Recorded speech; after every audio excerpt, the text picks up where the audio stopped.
All right, I think we're ready to rock and roll, folks. So, uh, one of our speakers following my session could not be here today due to a family emergency. So, her name also is Claire Lee, Claire Lee Gibb. So, I'm sorry about that. And she and I spoke earlier this week, and her session was a perfect follow-on to mine because she was going to speak more on structure in more depth, and mine is hitting it at a different point. And one of the things is everybody learns differently. Some people are visual, some are oral, and some are hands-on. And so I like to try to do some things when I'm presenting that you know hit people at different places. Do you need me to speak louder? No, Okay. just needs to turn it up a little bit. So my session is writing is like painting. That's better. Layering enhancements to transform your plot into story, because I paint in acrylics. And acrylics are very forgiving, just as writing, because if you mess it up, you do it over again. And but the key thing is they're both creative processes. And when I find that I'm struggling to write, I'll go off and I'll paint for a while. When I come back, the writing just flows smoothly. So, you're still tapping into that part of the brain. So writing engages a creative process that doesn't want criticism. So it's really hard to take the critical part of your brain and separate it from the creative part of your brain. Creativity wants freedom, not restraint. But once your creative part is done, then you've got to kick into gear with the criticism, the critiquing, and not just from your critique partners or critique group, but from yourself.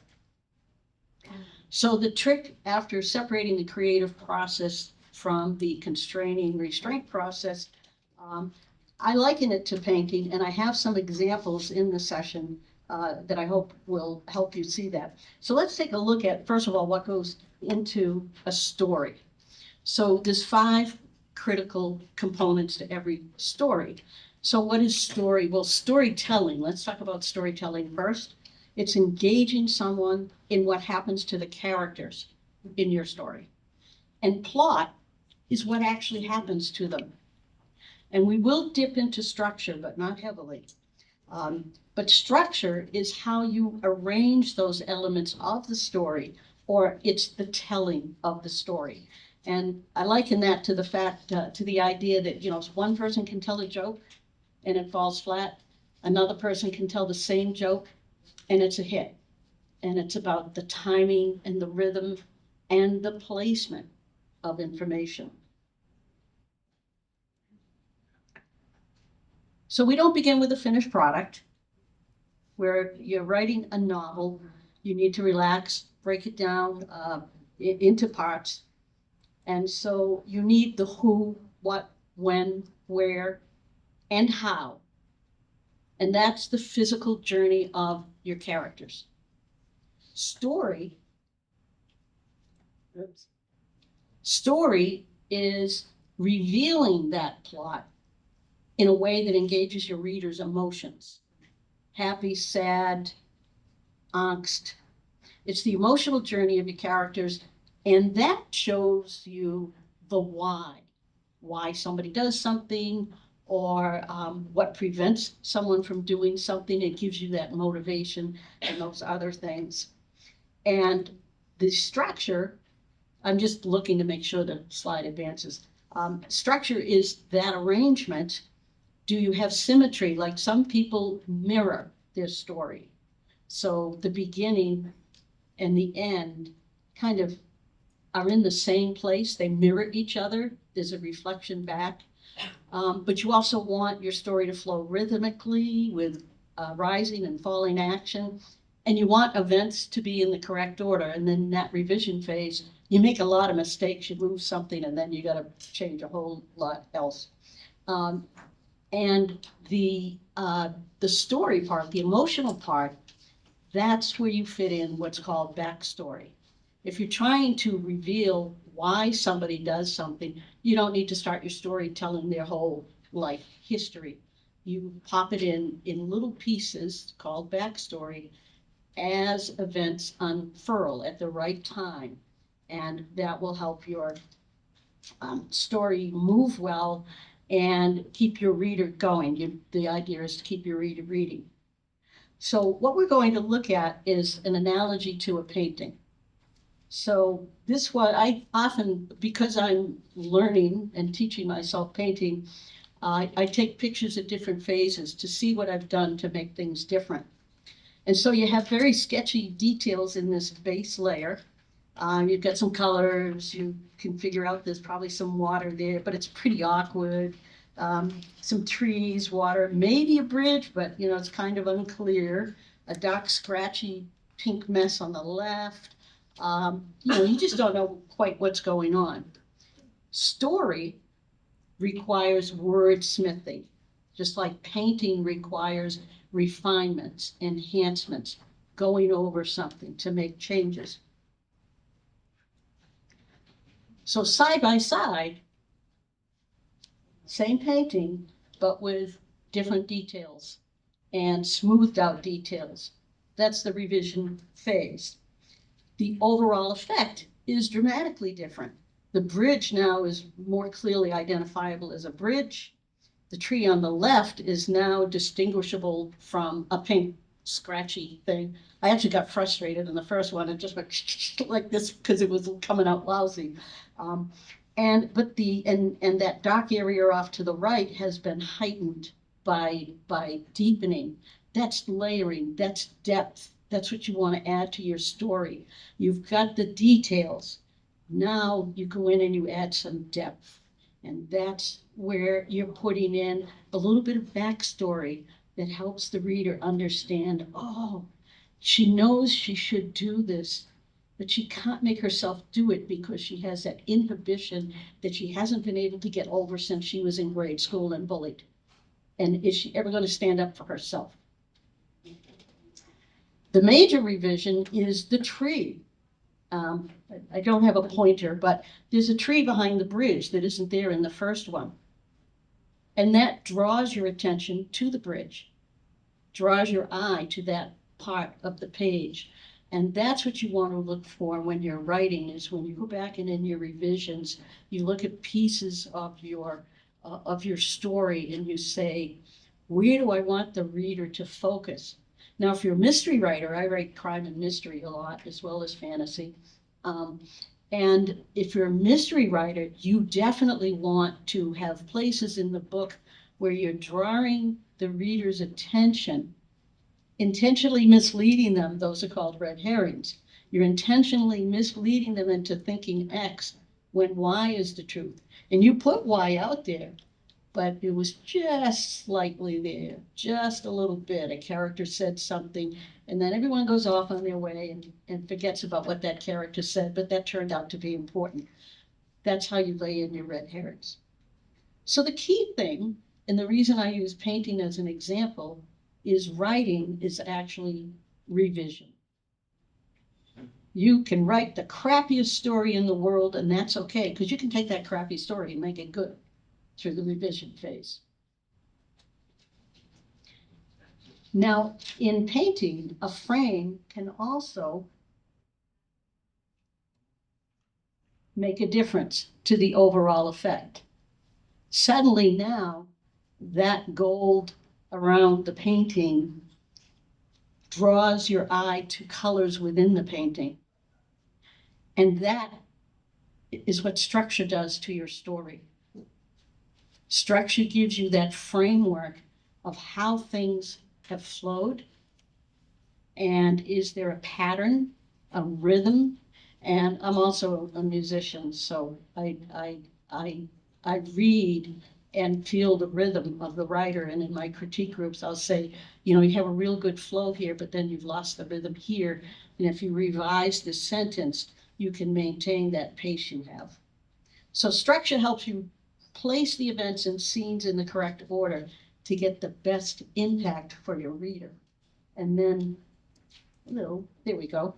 Then when you put it in a real frame, you know, you can see there's a big difference. There's also some glazing over it, so that draws out the blues. You can see there's a big difference between the left and the right. So structure is arranging your scenes and chapters to support your story. And you want to know if there's symmetry or contrast between your opening and closing. Are events in the correct order? Does it flow rhythmically? Rising and falling action. And so let's look at what we mean by rising and falling action with a simple chart. And I know there's different levels of writing experience in the room, so keep in mind some of this may be very familiar to you. However, I've found even going to the most basic sessions, sometimes the speaker says something in a different way from how I've heard it before, and I get that, aha, I can do this for my story. My notes from attending the sessions are often filled with, oh, got to do this, and then, with the stories that I'm working on, because it's triggered something in me for a story I'm currently working on. So let's take a look at what structure, simple structure. You have a starting point with your story. You have some exposition, rising action. It rises to a climax, it falls, and then you have a resolution. That's simple, and that's great for short stories, but for novels, you're going to need more than one of these flows. You'll have flows for your different characters. Your antagonist is an important character. They're a main character. Sometimes we don't think about that. Your protagonist and antagonist are the main characters, and they each should have an arc. What's going on with them? Because your antagonist, your villain, or whatever, is the hero in his or her own story. So you have to build them as carefully as you build your main character. And you'll have subplots. You have other characters in your stories. They can't be cardboard cutouts. They need to be real people. They need to have their little elements that might be jealousy of the main character. So they're pretending to go along and help your character, but in effect, they're delaying what they do. They're just kind of resentful. Or you have some that are really supportive because they want to be your character. You can have all sorts of things going on. And you don't need to write those all at once. Get your base story laid out and then go in and say, how can I go in and just kind of subvert this a little bit with an antagonistic coworker? And you layer in these other elements, just like painting. I layered in those darker colors to bring out the moss on the rocks on the right.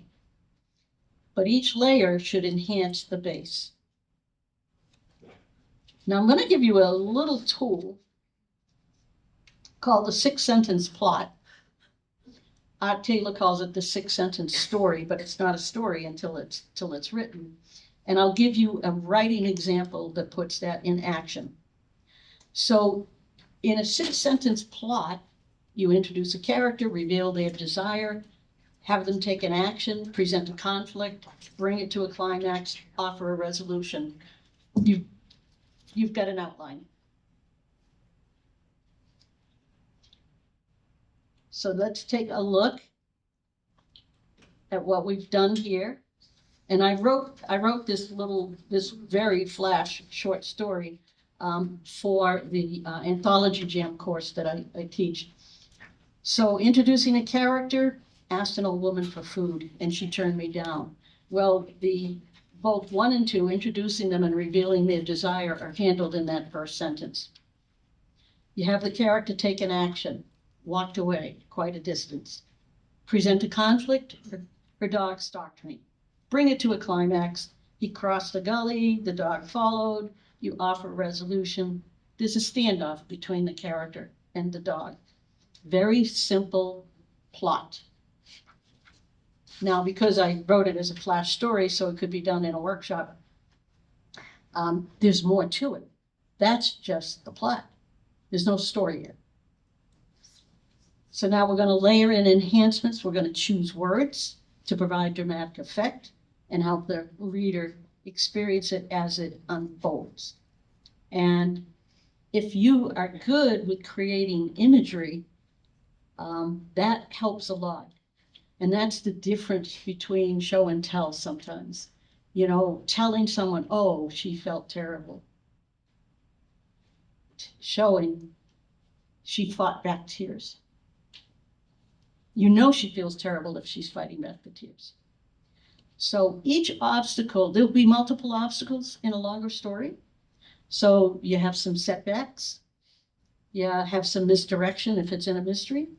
You include a reversal. Jane Cleland calls them twists, reversals, and elements of danger. And she said you pepper those throughout your story and you will have more reader engagement. So let's take a look at the actual story. Very, very short. And actually the first 2 paragraphs take care of the first 4 plot elements. Sweet suffering saints, the old lady's shouts can be heard 2 or 3 houses away. I'd asked for food, there's your desire. She sicked her dog on me instead. The emaciated beast stalks like a coyote. Its eyes shine from the bushes as dusk deepens. My stomach growls. Or is that him? Can't shortcut through the rushing waters in the gully between me and the songs drifting across the plain from a nearby church. Well, that's enhancements to presenting the conflict because there's Did I go backwards? No, there. Okay, sorry about that. Thank you. Good thing I looked. So you have enhancements now to that 4th statement in this paragraph. And there's, I hope you're feeling the danger that this character feels.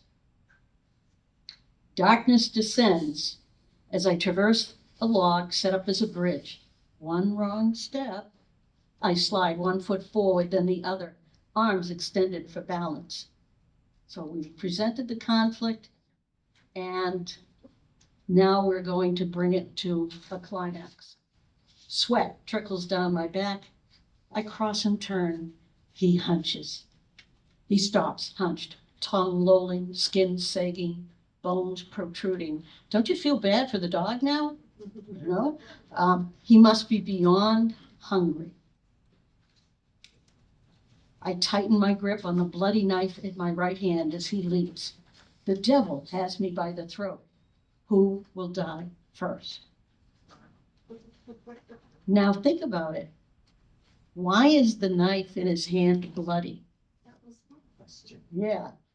So now you might be thinking back, did he harm the old woman when he asked for food and she yelled at him?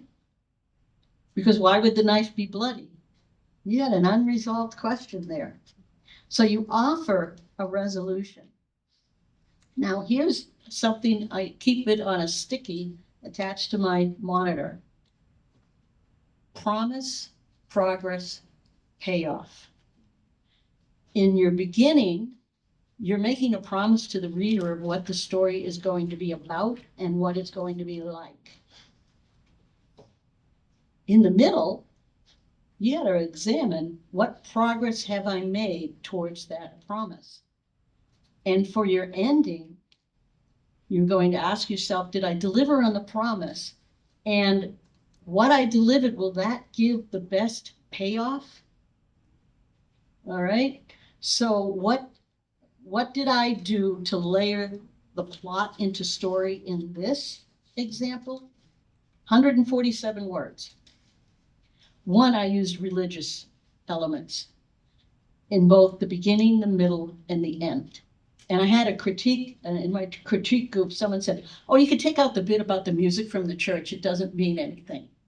And I said, no, it's framing. Okay, in the beginning, the middle, and the end, there's this sense of spirituality or religion, or however you want to put it, in the story. The second thing I used were animal images.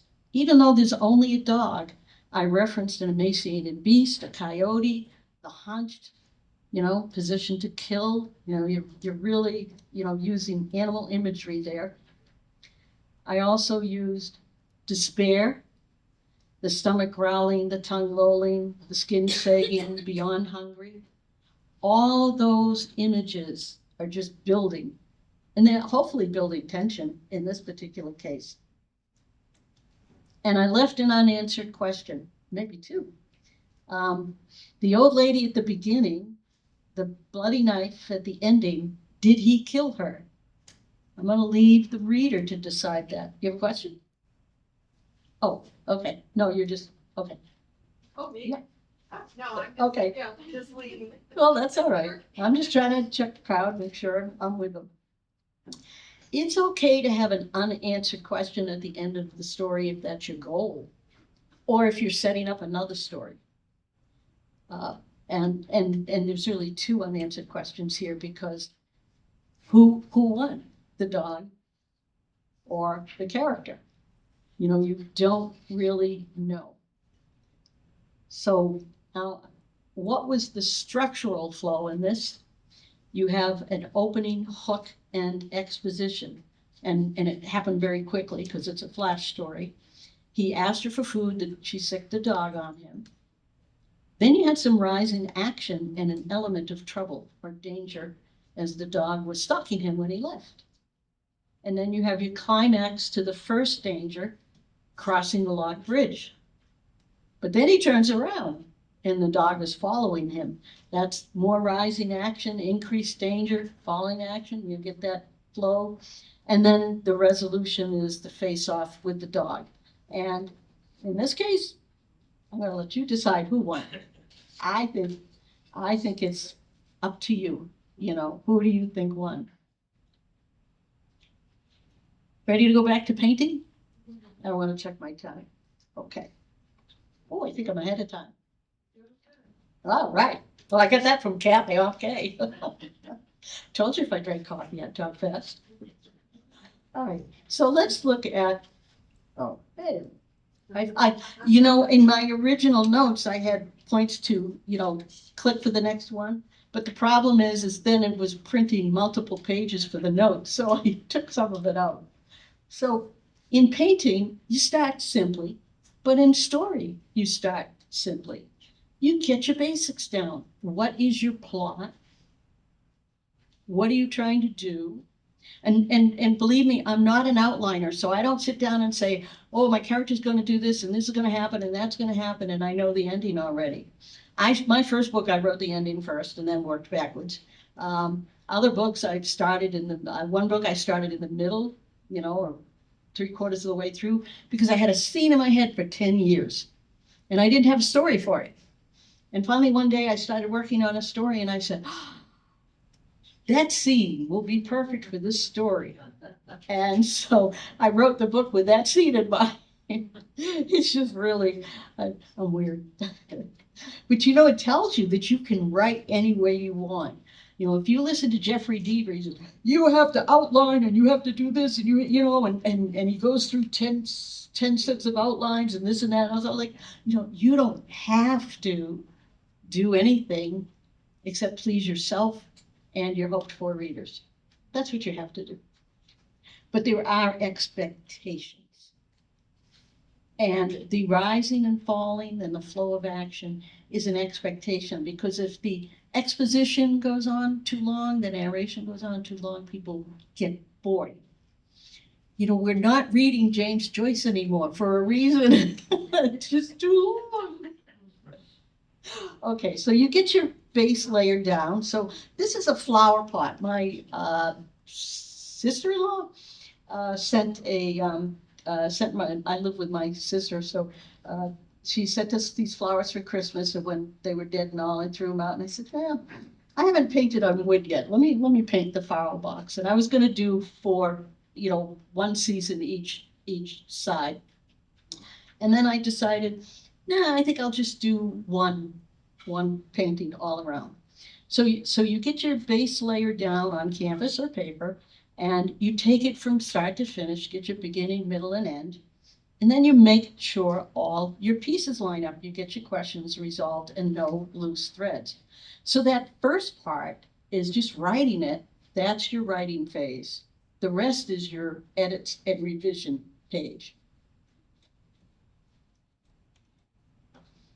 Okay.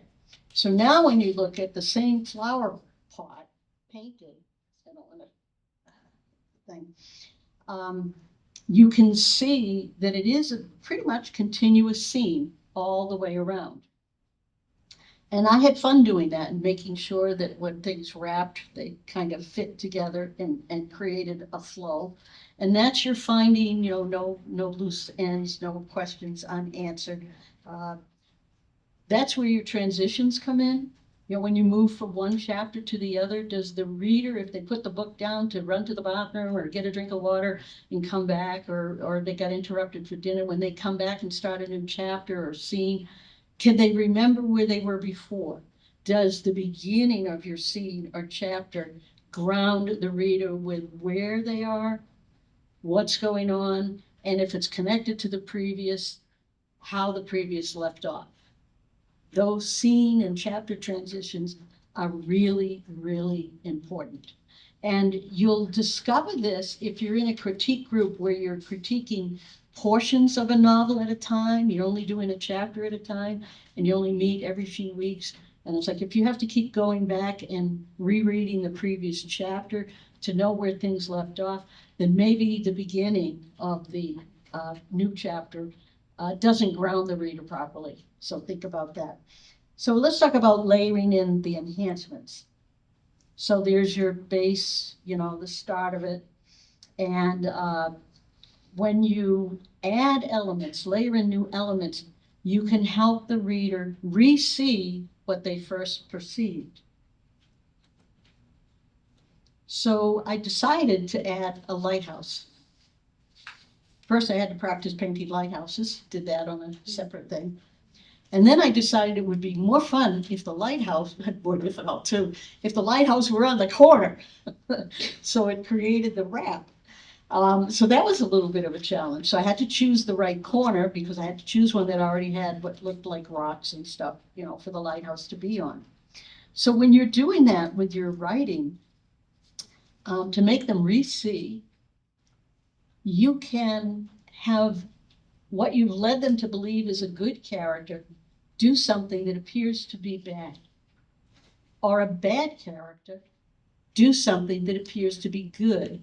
That whole idea of save the cat came about from the concept of you have a villain, but the villain has to have at least one, or should have at least one redeeming quality to make the reader also engage with them and want to see their story resolved one way or the other, whether they want them to be caught or not caught or get away or whatever.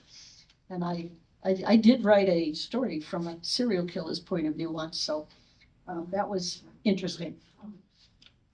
So where did your mind go when the lighthouse came in? Did it change your perception of the scene? Did you originally think it was maybe all out in the water somewhere and not near shore? Or that it was not a rocky shore? Anyone have a changed perception? Good. It worked. Okay. So sometimes one touch ties it all together. The seat's up here, Paula. My buddy Paula. So I critiqued a friend's book a number of years ago, and she brought it up a couple of weeks ago in one of our write-ins, and she said, I was going to take this scene out at the end of my book, near the end of my book, that people were gathered around a tree and there was a little celebration and all, and she said, I didn't think it added anything to the story. And she said, and then Claire said to me, no, that tree was important in the beginning of the story, and it came up several other times in the story. So now you've framed your story because the tree is in the beginning and it's several times in the middle, and now it's again at the end, and it just ties the whole thing together like a bow. And she agreed with me, and she kept it in. And she remembered it years later as an example of things that you have to look for. It's those small touches that make a difference. So those little details from your character's background that you thought you needed, well, you need to know them. You need to know more about your character than your well, what's the word I'm looking for? Than your reader needs to know.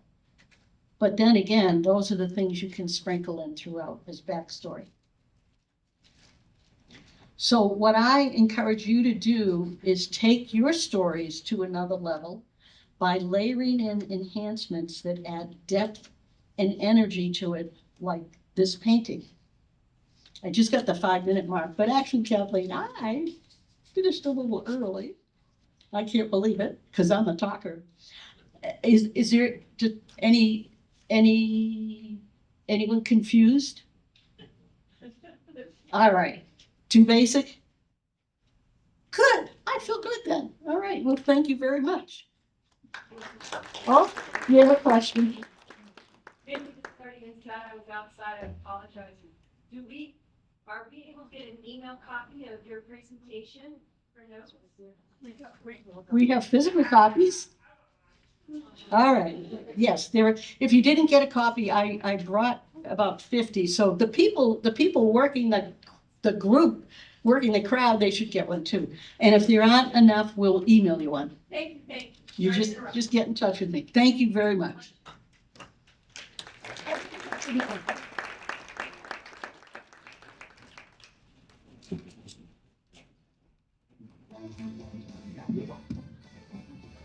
Thank you, Claire. I do want to make an announcement. I don't remember if I said this before, but we don't have our scheduled second speaker. Her mother went to the ER last night. She was airlifted down this morning. It's pretty severe. And so I don't know her name, so if you just think about Clarity Lim, just lift up her mom. Yes. What was the framework, the subject of her? She was going to talk on the three act structure of a outline, basically. So, but you have a break now, and we'll be coming back at 8:30 with Paula. So, or 9:30. 9:30, because we changed the schedule to accommodate. She'll be speaking at 9:30, and please, there's still nauseous out there. There's coffee. Enjoy and visit with one another. Find somebody you don't know and be brave and say hi. I am. To make a new friend.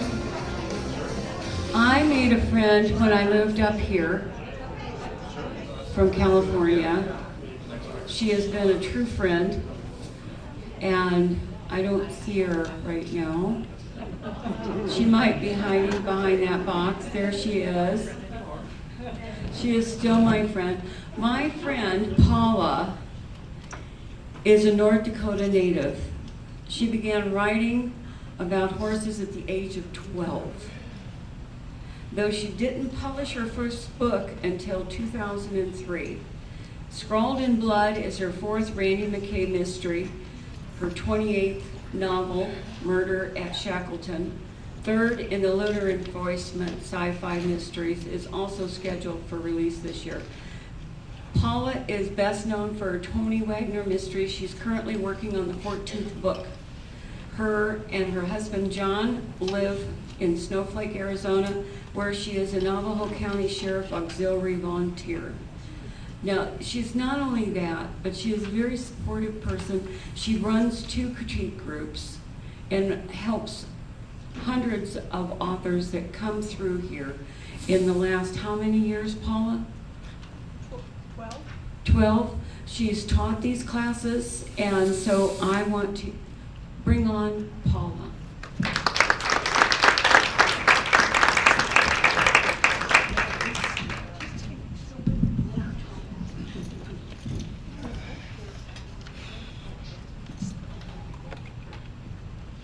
thank you.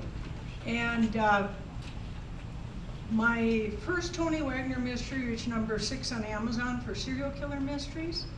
And I'm giving that away. Ebook format, any ebook format, you can get that book for free. As my friend Jonathan Pembroke likes to say, it's my gateway drug. There's 12 more in this series, so here, take this, you'll come back for more. So It's really good. thank you. Let's see. So I've heard it said many times that the biggest problem most first-time authors have is punctuation. Punctuation, that's a technical issue. You can write a really good book with bad punctuation, you know, so that's something that's easy to correct. I believe the worst problem most first-time authors have is being too much in love with their words. And I blame high school, the dreaded 500-word essay. So the topic for our 500-word essay is early American farmers. Okay, I might have a line that says, George Washington had a farm in Virginia.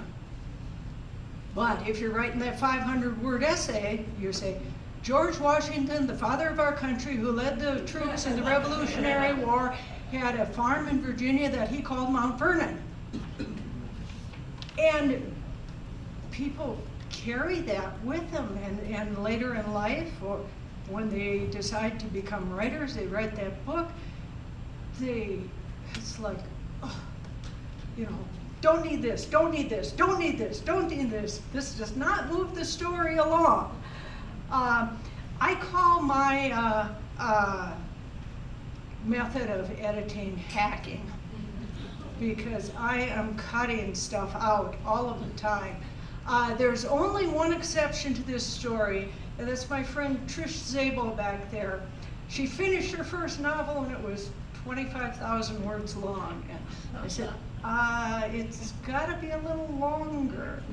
Only person I've ever run into who had that problem. So, now, these 500-word essays, is AI going to change that?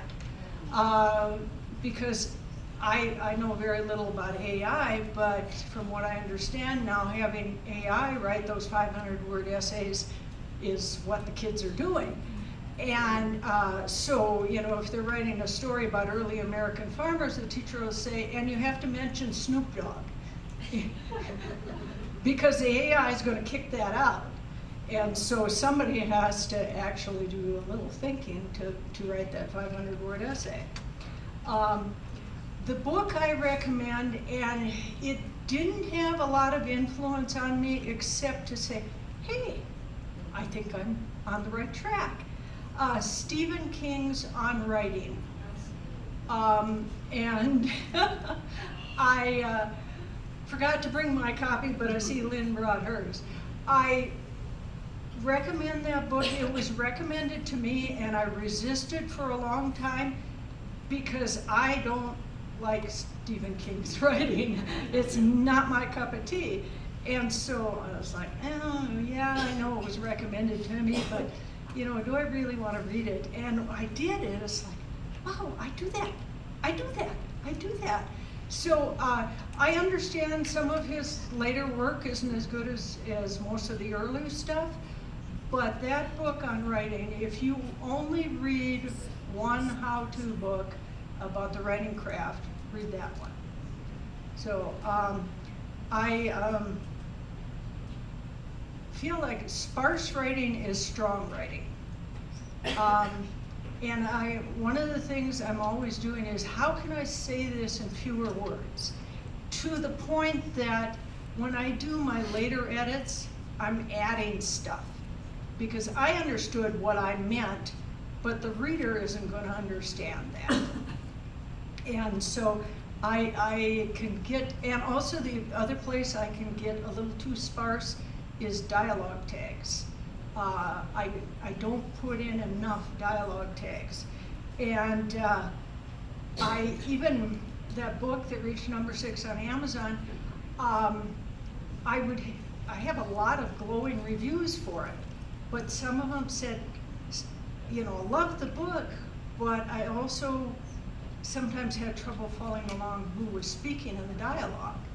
So just because of that, and because it was the first impression of that series, I went back and edited it one more time and published another edition just to add a few more dialogue tags in there so there wouldn't be so much confusion.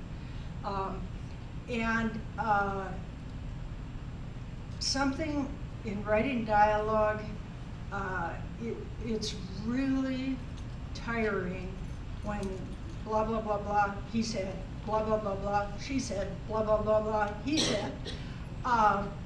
So substituting actions for he said or she said may add more words to your story, but it also adds more depth and it's not as tiring for the reader. One of the examples Claire used is instead of saying she was angry, say she stomped out of the room. And again, that's showing instead of telling. That's another good thing to make your writing stronger. Let's see. And there's words that you can eliminate without making the sentence or the description more vague. I read a book which I really enjoyed, but every time a character stood, she rose to her feet. It's like, oh, I thought she was levitating. Give your reader credit for figuring out, if she stood, that she was going to be on her feet.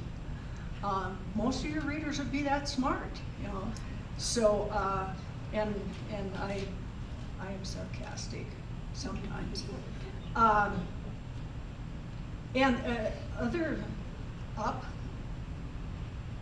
He ascended up the stairs. He climbed up the stairs. You eliminate the up and you're still saying the same thing. Down is another one. Back, you can often eliminate that word. That is a word that can often be eliminated. So if you read your edit with an eye on those things, you're tightening your work, you're making it easier to read, and you're not changing the meaning. Here's one that I edited a couple of my son's books, and he was constantly repeating himself. He would say one thing, this thing, in one way in this paragraph, and 2 paragraphs later, he'd say the same thing in a different way. And then the next page, he'd say the same thing in a different way. And I pointed this out to him, and he says, yeah, my background is in stage production, community theater. And when you're working with these amateur actors, you try to keep explaining things to them in different ways until they get it.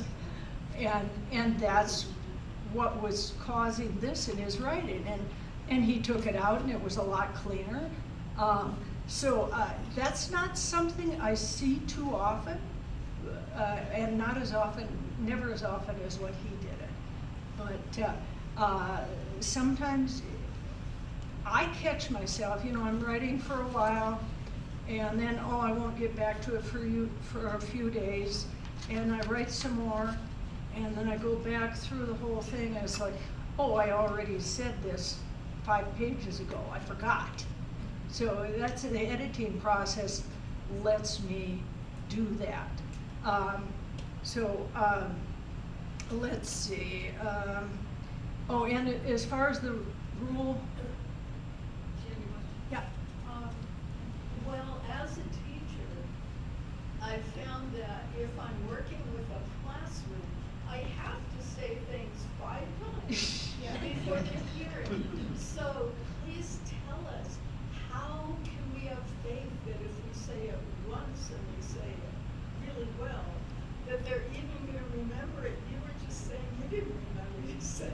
So That- how does this work? if you're writing a novel, that's their problem. You know, if you were clear and concise, then if they can't remember that, they need to go back and check. But it's really their problem. And sometimes, you know, if you're writing a mystery with all these layers and red herrings, then, you know, your reader may say, oh, I gotta go back and check that out, I missed that clue. So, yeah, really, it's not your problem if they don't get it, so, yeah, Can I change up to a nonfiction storyline? okay, You know, in some things, there's, in a technical sense, you have to explain the background of what the characters are doing, but there's not a lot of dialogue. Yeah. So how do you, fill it in enough to make it more interesting so that they can follow along without getting lost in the weeds? so, so you're talking about nonfiction, say a memoir, rather than a technical? Yeah. correct. Okay, see, and in a technical writing, you do have to repeat yourself. And somebody who is moving from technical writing to fiction, that is a problem that they can have, is they tend to repeat themselves. In nonfiction, I would say, is it as interesting as you think it is? You know, if you're afraid that it's something they're gonna gloss over, then Because I'm technical, so, Yeah. I might go into too much detail, but the reader's going, why is this important? yeah, yeah, and maybe have somebody who'll be honest with you, read a chapter or a scene, and ask them, and somebody who's not familiar with the nonfiction story, and say, do you get this? Right. Is there some place I could be more clear? So, Yeah, thank you. you're welcome. Okay, I have read books that when the character walks through the room, you know where every piece of furniture is. Or when the character eats a meal, you know every course. Is this important to the story? Does this move the story along? That's my issue, because I come from a career in journalism where you don't describe, moving forward is fine, but when people say, does it move the story forward, and then this is where I'm my struggle is, how do I know when description is too much? Well, we don't need to know every single thing. How does a writer know Okay, that? all right, a rule of thumb is if you have a list, no more than 3 things. So, if we say, you know, they had a dinner of meat, potatoes, and corn, sweet corn, okay, that's not too long. That's not gonna bog the story down. But if you also add the pickles and the baby carrots and the wine and the milk and, you know.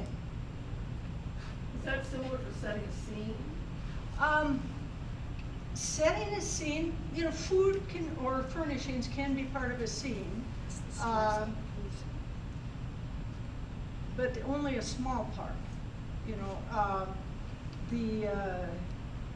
You might have the smell. Oh, she walked into the kitchen and could smell the chicken baking, you know.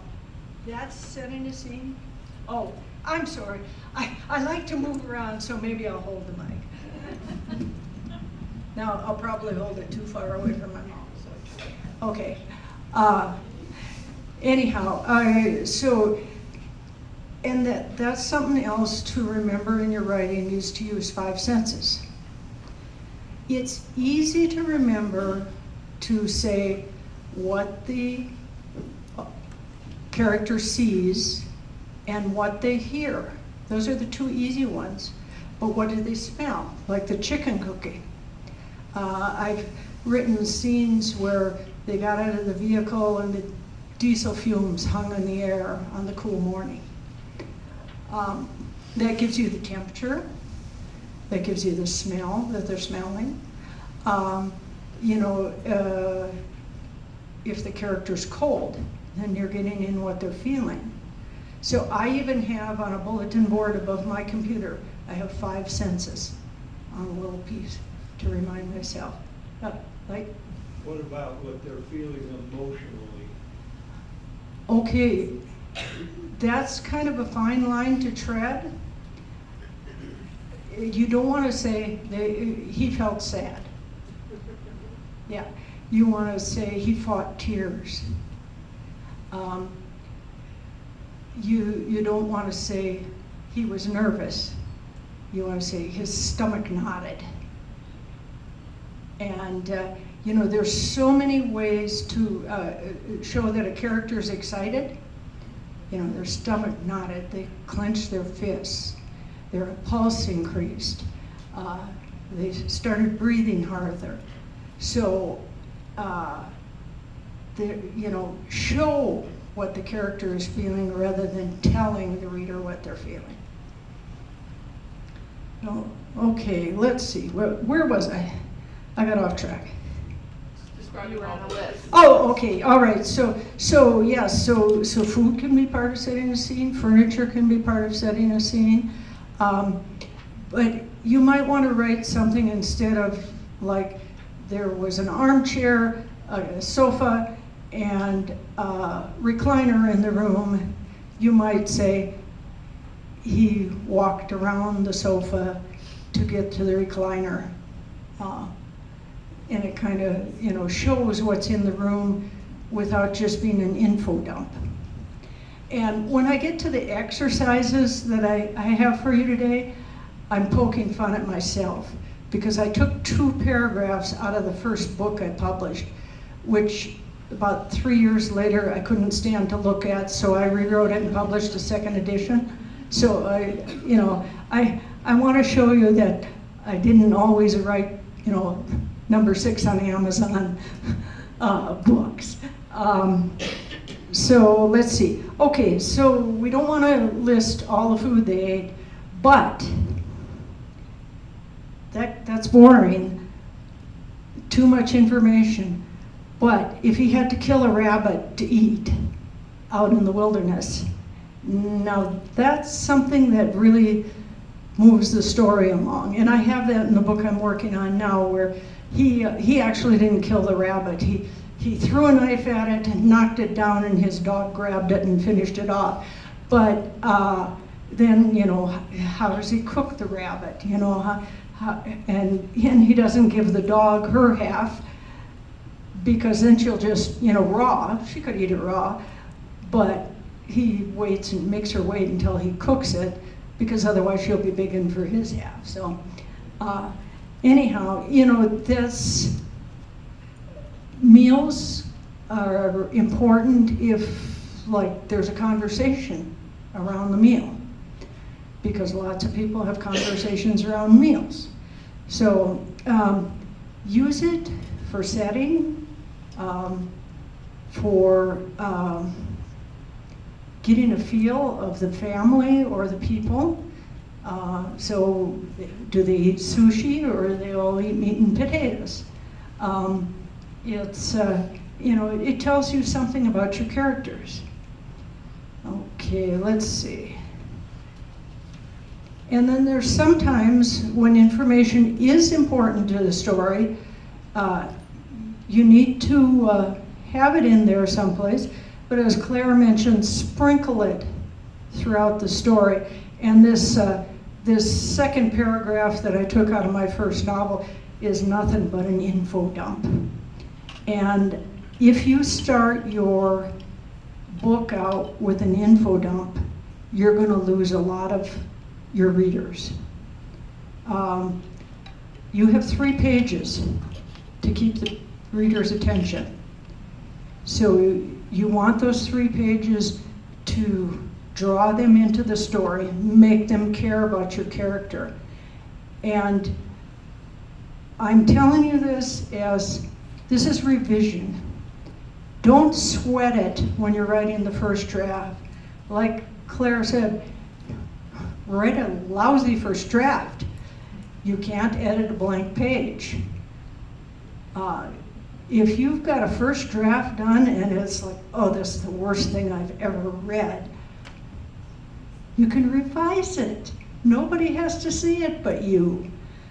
So, I mean, there was a famous author, and I'm not sure who it was, somebody else probably knows this, who said, the only thing a first draft has to be perfect is finished. So don't sweat the first draft too much.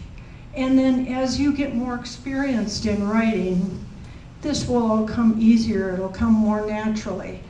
I did do 2 books through a traditional publisher, and when my editor got the second book, she said it was very clean. It needed very little editing because I had worked hard on it before she ever saw it. So, but that comes, you know, I published my first book in 2003, and like I said, I rewrote it because it was so bad. You know, practice. Write. The best thing to do to improve your writing is to write. So a friend of mine is fond of the phrase that I use sometimes, apply butt to chair. So, let's see.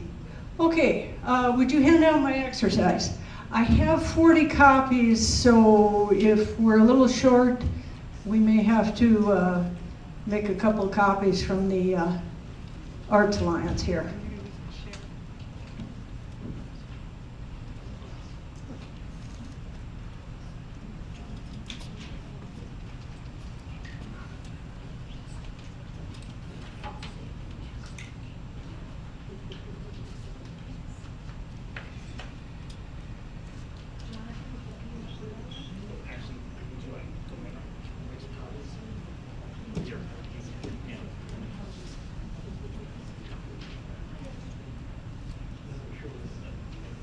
You have a question? Yes. So in the order of your 2 that are traditionally published, what is when did those come in and why? Let's see, so I published my first book in 2003, and then I was sending out query letters to small publishers, but I continued to publish. And so, you know, I sent out another round of query letters, and then, like, I wasn't waiting by the mailbox. So the book I had sent it out on was a romance called Greener Pastures. And so I didn't hear anything back. I went ahead and self-published it. And then a year and a half later, I kid you not, I got a call, and this is some publishing, and yeah, what are you trying to sell me, you know? And I'm calling about your query letter. And it's like, query letter? What query letter? She said, oh, it's dated a year and a half ago.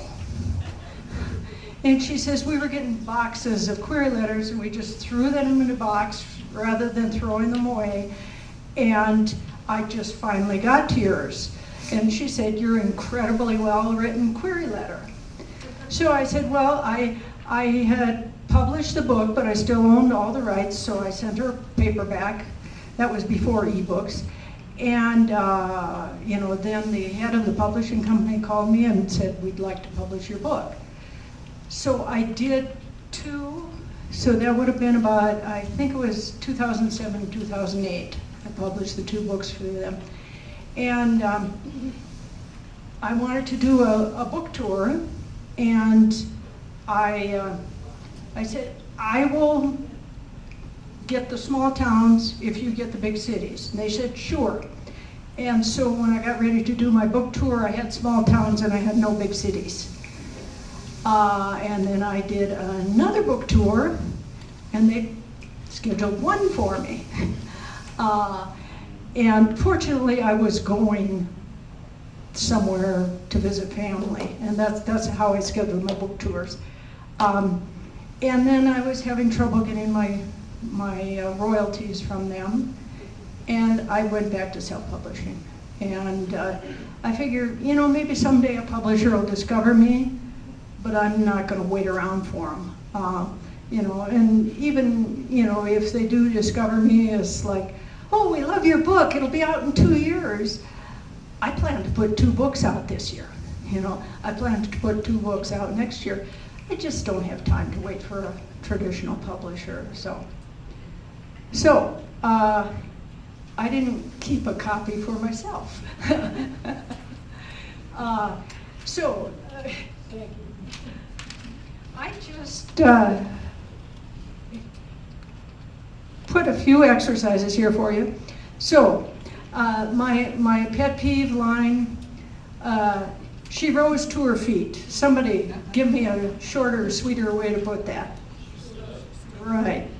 Okay, he climbed up the stairs in no particular hurry. He sauntered up the stairs. Okay, sauntered is one word. Another word? Trudged. Slumped, slouched. And by the way, take the up out. He climbed. If it's climbed, you would take the up out. If it's sauntered, you do have to put the direction. So, yes, that is one option, yeah. I really hate the words up and down. So I will generally catch that, but that's better than in no particular hurry. Okay, she covered over the parrot's birdcage so that it would go to sleep. Good night, Petey, she said, covering the parrot's cage. Good night, Petey, she said, covering the parrot's cage. I like that. You put in a little dialogue there too. So did everybody hear that? Good night, Petey, she said, covering his cage. So, okay, and now these are the 2 paragraphs from my first novel. The first one is the opening paragraph in the book. So it does convey some information that you need to know. But the next one is from the 3rd page, and I consider this a really bad paragraph. Totally an info dump. Information you may need, but not right now. So work on those 2 paragraphs for a little while. And then the last paragraph, the last exercise is for you to take home and do yourself.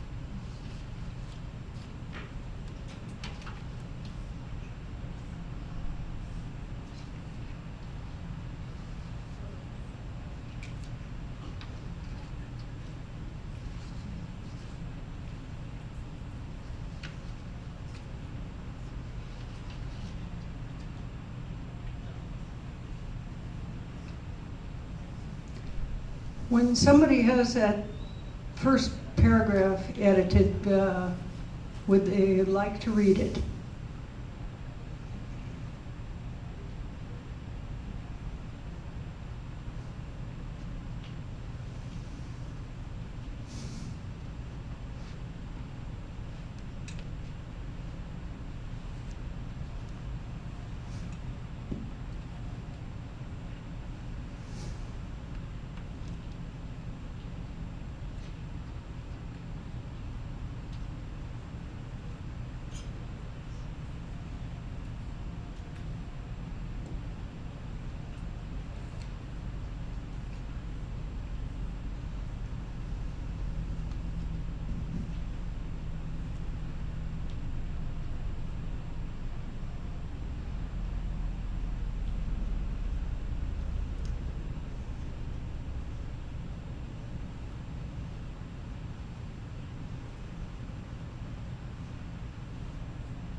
got one they'd like?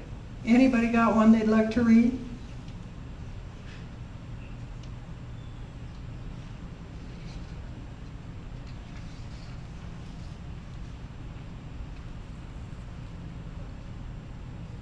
I could try.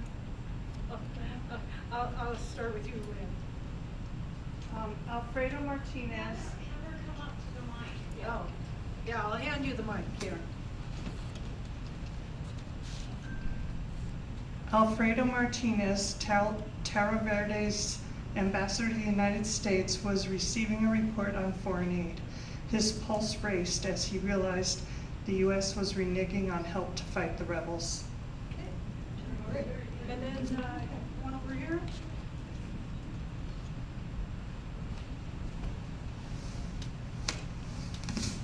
Alfredo Martinez, Valverde's ambassador to the United States, begrudgingly listened as his aide reported on an upcoming Foreign Aid Committee meeting.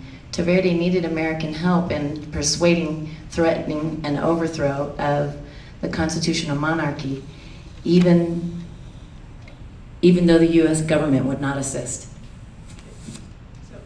Anybody got the second paragraph? It should probably end up more like a sentence instead of a paragraph.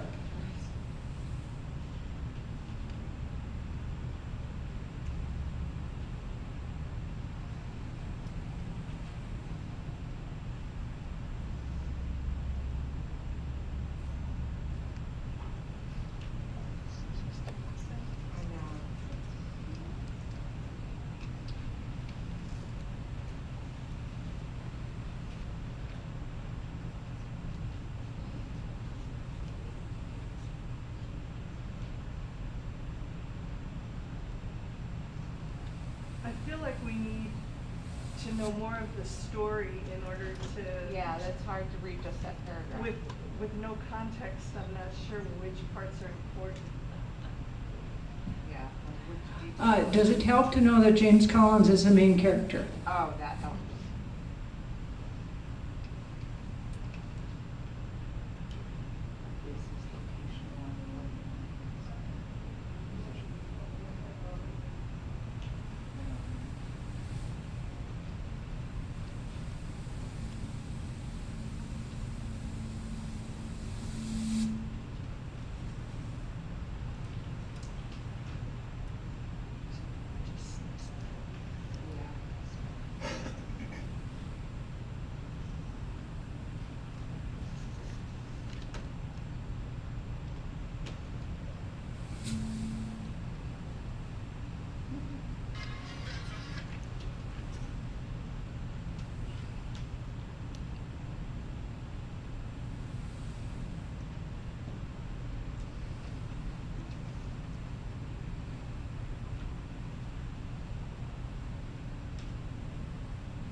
California Congressman James Collins fidgeted as he ate lunch with his parents and sisters. Use the microphone. Oh, I'm sorry. Bloody mic. Okay, sorry. California Congressman James Collins fidgeted as he ate lunch with his mother and sister in their Virginia home. He was eager to return to his ranch, where his wife, Jenny, was balancing ranch management with her political activism. All right, that's how confusing that sentence was. James Collins is one character. Marshall Collins is the congressman is another character. Jenny Collins is another character. So those two are the parents of James Collins. So this would probably work as one line. James Collins sat down for lunch with his parents and 14-year-old sister Monica at their Alexandria, Virginia home. The rest of the information can come later in the book. And then you wouldn't be so confused about who's the main character in all of this. Oh. All right, in the last exercise, take a fairly long paragraph that you've written, reduce it to one sentence without making it a run-on sentence. And then take that sentence and reduce it to 3 words. Now, this is not something that you want to do throughout a novel, but this is a good exercise in deciding what's really important. And believe it or not, my husband, years before I met him, went back to get a associate's degree, and his composition class, this was an exercise in his composition class. So, and I think it's a good practice. Like I said, don't edit your whole novel that way, but it gets you in the habit of saying things in fewer words. So, and since I tend to not fill up all my time, my back cover blurbs are also very brief. Is there any questions? Yeah. With regard to ebooks, how do you protect them from somebody getting one and then just sending it off to all their friends and stuff like that? I believe probably somebody else can answer this better, but if you publish on Kindle, you enable digital rights management. So when they buy your ebook for $2.99 on Amazon, they can loan it to their friends, but only for 2 weeks. After 2 weeks, it reverts back to them, and they can only loan it to one friend at a time. Just the way if they bought your paperback, they could do the same thing. On that issue, I will tell you that I tried loaning a book to somebody recently on Kindle, and that would not allow me to do so. It does. Okay. It has to be set for it to happen, like Paula said. Yeah, anytime you do an ebook on Amazon, if you do a Kindle edition, you want to enable digital rights management. There's a box you check. But with regard to you not talking Amazon or any of those other sites, if you have your own site and you are offering to purchase a downloaded version of this, how do you protect that? Okay, you'll have to ask somebody else that. I do not want to deal with that. All the links on my website take you straight to Amazon. I got enough stuff to do.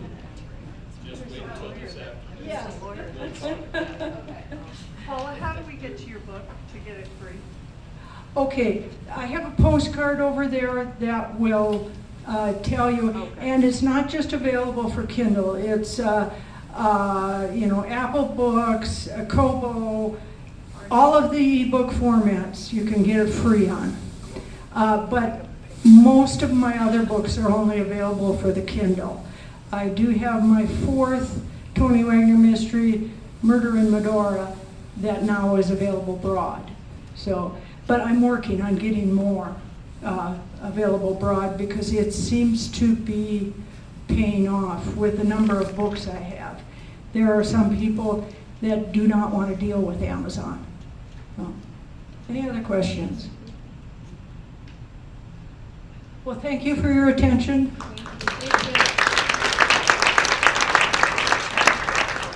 That was a good lead-in question on how to get her book for free, because we're going to take a break, about a 15-minute break, so you can grab some more nauseous if you want, but also some of our speakers are in the back, and some of our speakers for the afternoon are going to be available to chat to. Stephen, if you would stand up. And then Bing are also, and then our next speaker, Michelle, is over here at her table. You guys can go over and visit with them and see what's happening, okay? See you back at 10:40.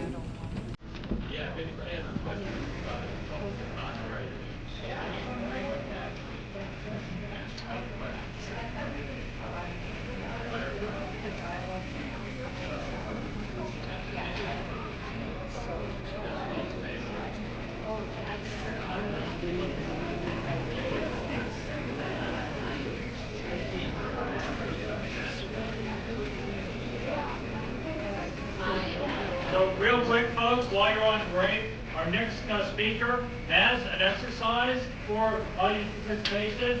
You can get started while you're on break. The instructions are on here. Feel free, when everybody at your table has looked at it, pass it to the next table, and just have fun. Anyway, so you'll get to talk about that when she gets up to speak.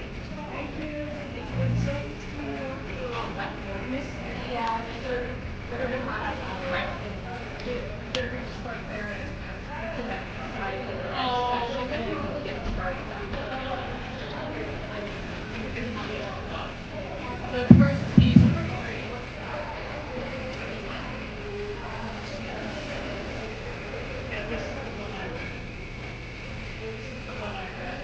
Oh, is it?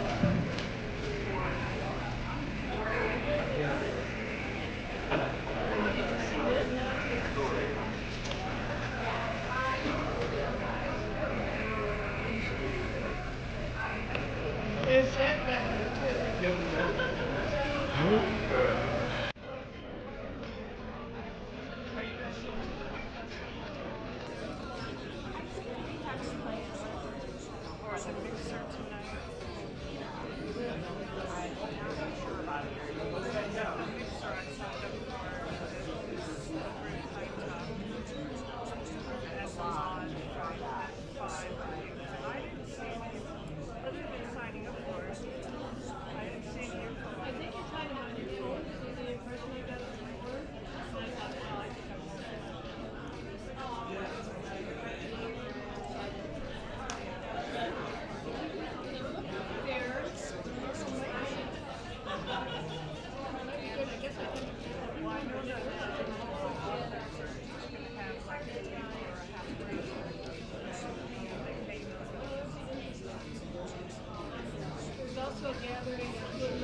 Test, test, test.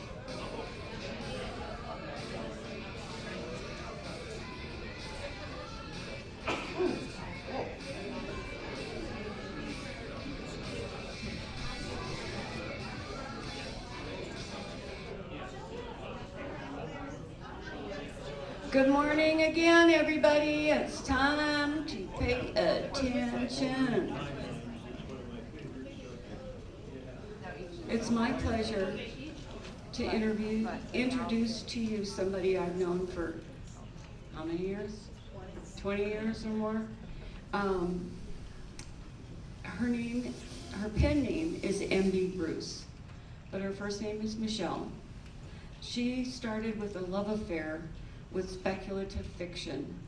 It began between the pages of a hand-me-down copy of Frank Herbert's Dune. She's authored short stories, scripted commercials, music videos, and short and feature films. Her work in process includes a military espionage sci-fi novel I can't wait to read, and an epic fantasy series. A believer in supporting fellow writers, she facilitates critique groups, hosts retreats, and presents at writing conferences. An avid reader, a role-playing enthusiast, and a lifelong skier, Michelle resides in Southern California with her husband and children, 9 chickens, 4 goats, 3 cats, 1 spotted rescue dog. For what comes next, visit mbruce.com, but also she is the president of Diamond Valley Writers Guild, which does not require you to live in that area. They have monthly meetings with incredible speakers. And Michelle, thank you. Thank you, Kathleen. I appreciate you very much. Let me see if I can put this in here. See who holds it. So, isn't this great? Now let's give Kathleen and the committee and the writers White Mountain. They're just doing a fabulous job with this. Such a good turnout. I'm so excited. So, wow, it's good to be here. Today I'm more awake than I was last night when we stopped setting up here. So, how many of you are writers? Oh, good. I'm in the right room. Excellent. Okay. So you were handed out clipboards. Is there anyone in the room who has not seen a clipboard? Okay, see those hands? Everybody look around. Those clipboards need to be moved around so that other people besides if it's sitting on your table, move it to another table where people have not had a chance to do it. Are they different stories? They are. All of them are different. I thought they were per table, sorry. No. And you can actually write on all 3 if you want. So I handed them out so you could have some fun with that. And what it is that's a little exercise. At the end, we're going to read whatever story that the room came up with. So if you haven't looked at it, please do. And so let me ask you a question. Has anyone ever felt stuck in their writing? Can I see a show of hands? If you're not raising your hand, I don't want you in here. Just leave. Because everybody does that. See if I can make this work. There we go. Does the incessant blinking of the cursor on the empty page intimidate you? Does me. Boy, I hate a blank page. I'll just type randomly just so I don't have to look at a blank page. Are you bogged down in the shadowy quagmire of plot problems and can't find your way out? Anybody? Yeah, everybody in the room. Well, guess what? You are not alone. Every single person in this room, and if they tell you otherwise, they are lying. Okay? But that's right. As writers, we're just liars and thieves anyway. So, only take half of what anybody says.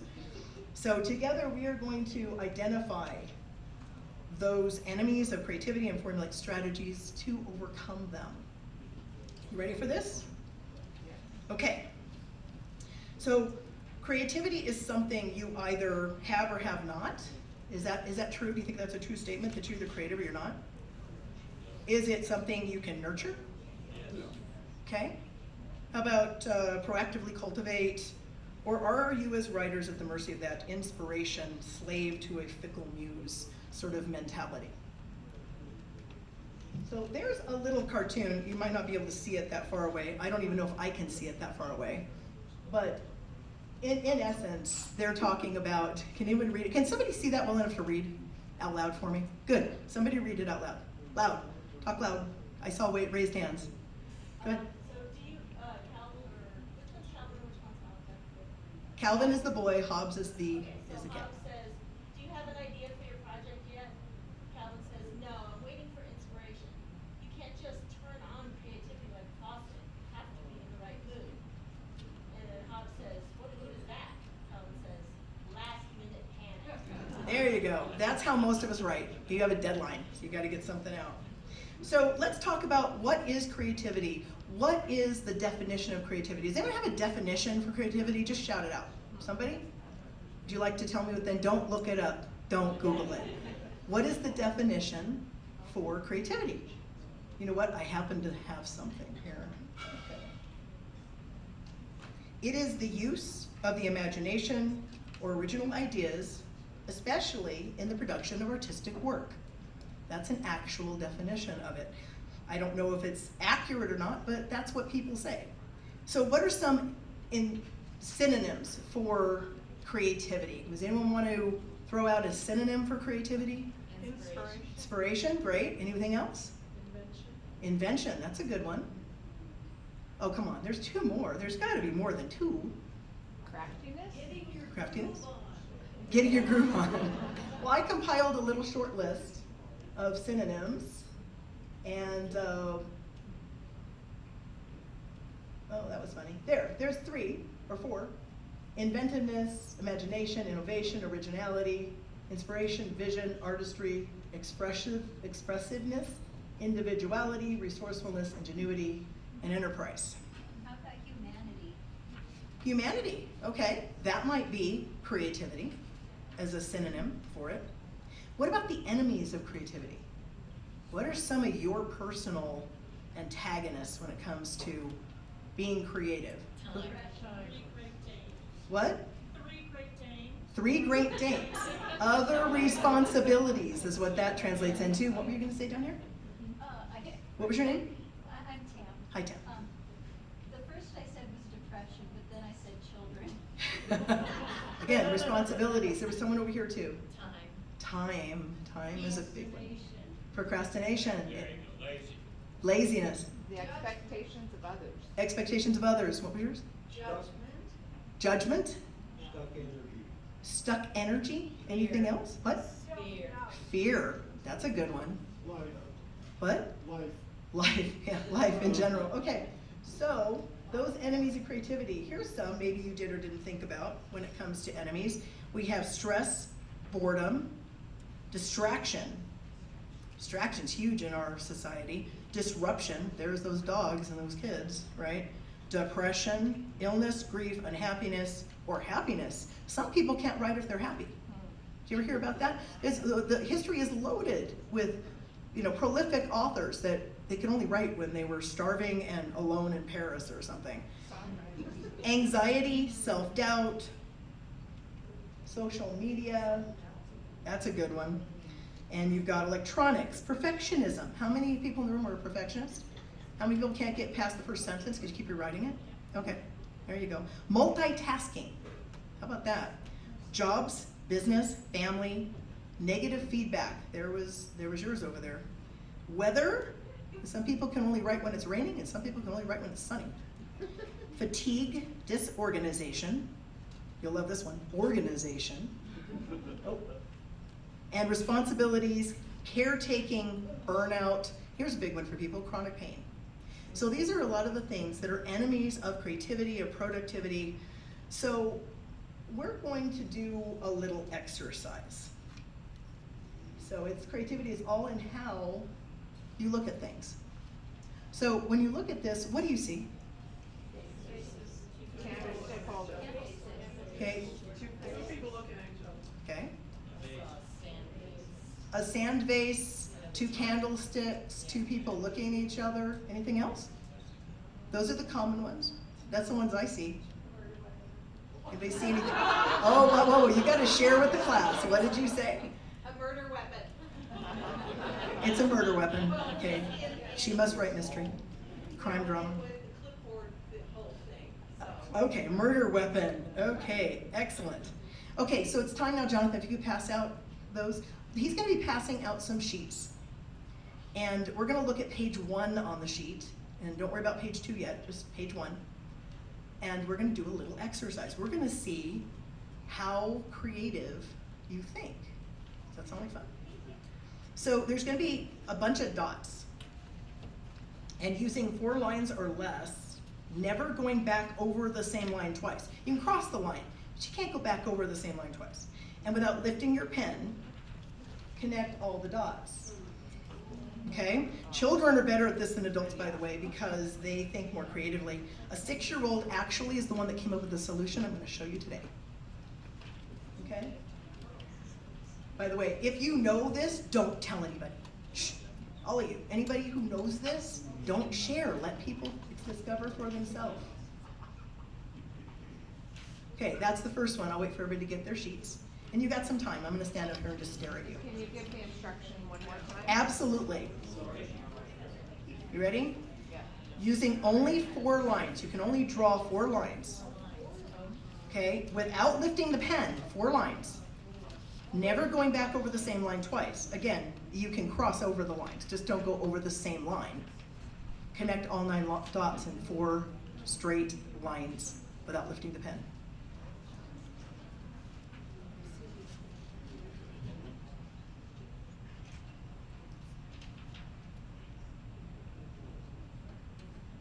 I gave you lots of them so you could keep making mistakes and try again. You get more than 1 chance. See all of them? I gave you what, 8 on the page or 6? How many is on the page? And this is on page 1, right? Page 1, make sure you're not using page 2, that's a different one.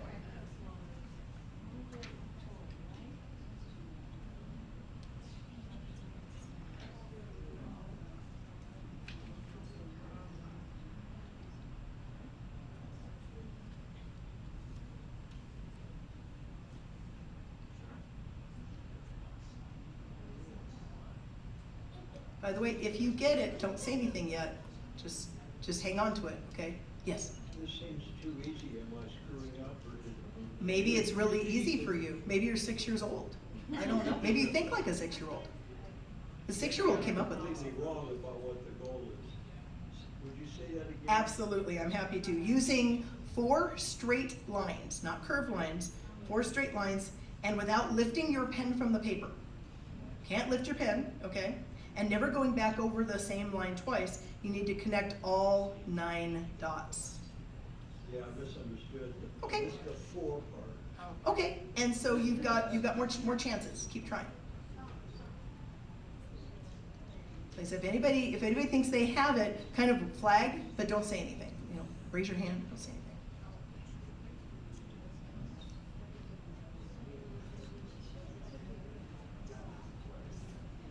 Yes, you think you got it? Well, bring it on over. Let me see. Don't show anything. Can I do 5 lines instead? That's funny. That's Very, very fine. funny. Yep, so turn your paper over, don't show me. Very good. You think like the 6-year-old. Okay, have we had it long enough? Has everybody either made their attempts, succeeded, failed, or it isn't failure, you just don't know the secret yet. Anybody need more time? If you need more time, raise your hand. If you're not, we're gonna move on. Okay, I don't see any raised hands. Okay. So, the biggest problem that we have as creatives is that we limit ourselves. We're thinking in terms of staying inside parameters. We have so much word count. We have so much structure, 3-act, 7-act, cat, you know, save the cat, whatever. So the secret to this is to not stay inside the box. Think outside the box. There's line 1, there's line 2, line 3, line 4. As far as I know, 1 person in the room did get it. Congratulations. You can pick up your gift in the back. I'm giving away my husband's flash drives. Is that okay? Yeah, I didn't ask him, so I might end up in divorce court over this. You don't do divorce and you don't do family law, right? Okay, good. I'm safe. Good. Okay. So that is the secret. Now let's amp it up. Turn the paper over. Now that you know how to think outside the box creatively. Okay? We're gonna go to 16. Okay, let me read you the instructions. There they are.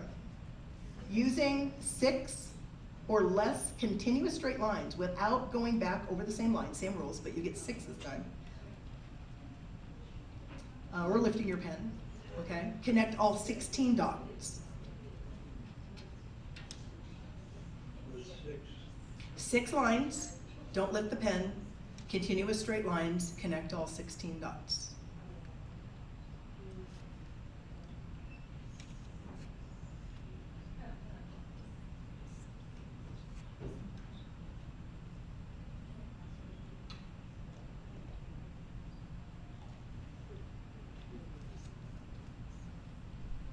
If you think you get it, just flag me.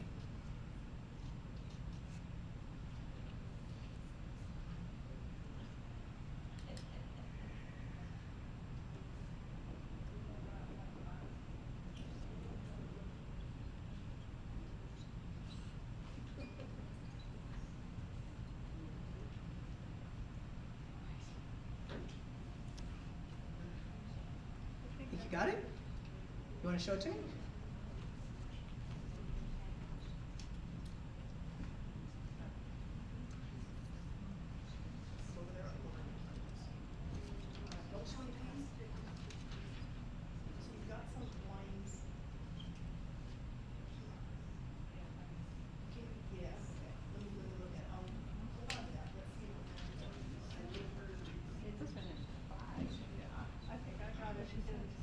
You think you got it?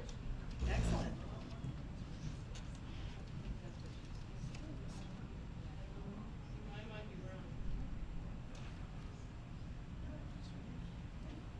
Good.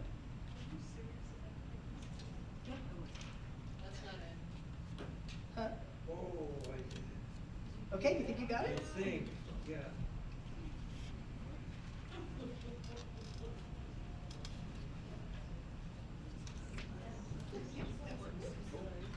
Okay, all right. Let me see. Is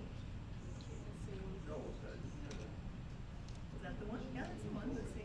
Yeah, I'm missing. You're missing a dot. Sorry. Okay, we're gonna move on. So look up here, eyes up here. By the way, the 3 of you, 4 of you that got it, see my husband in the back for flash drives. There you go. So there's the 16 dots. There's the first one. There's several ways you can do it. You might have done it upside down or sideways, but this is an example of one of the ways. So again, you start by going outside the line.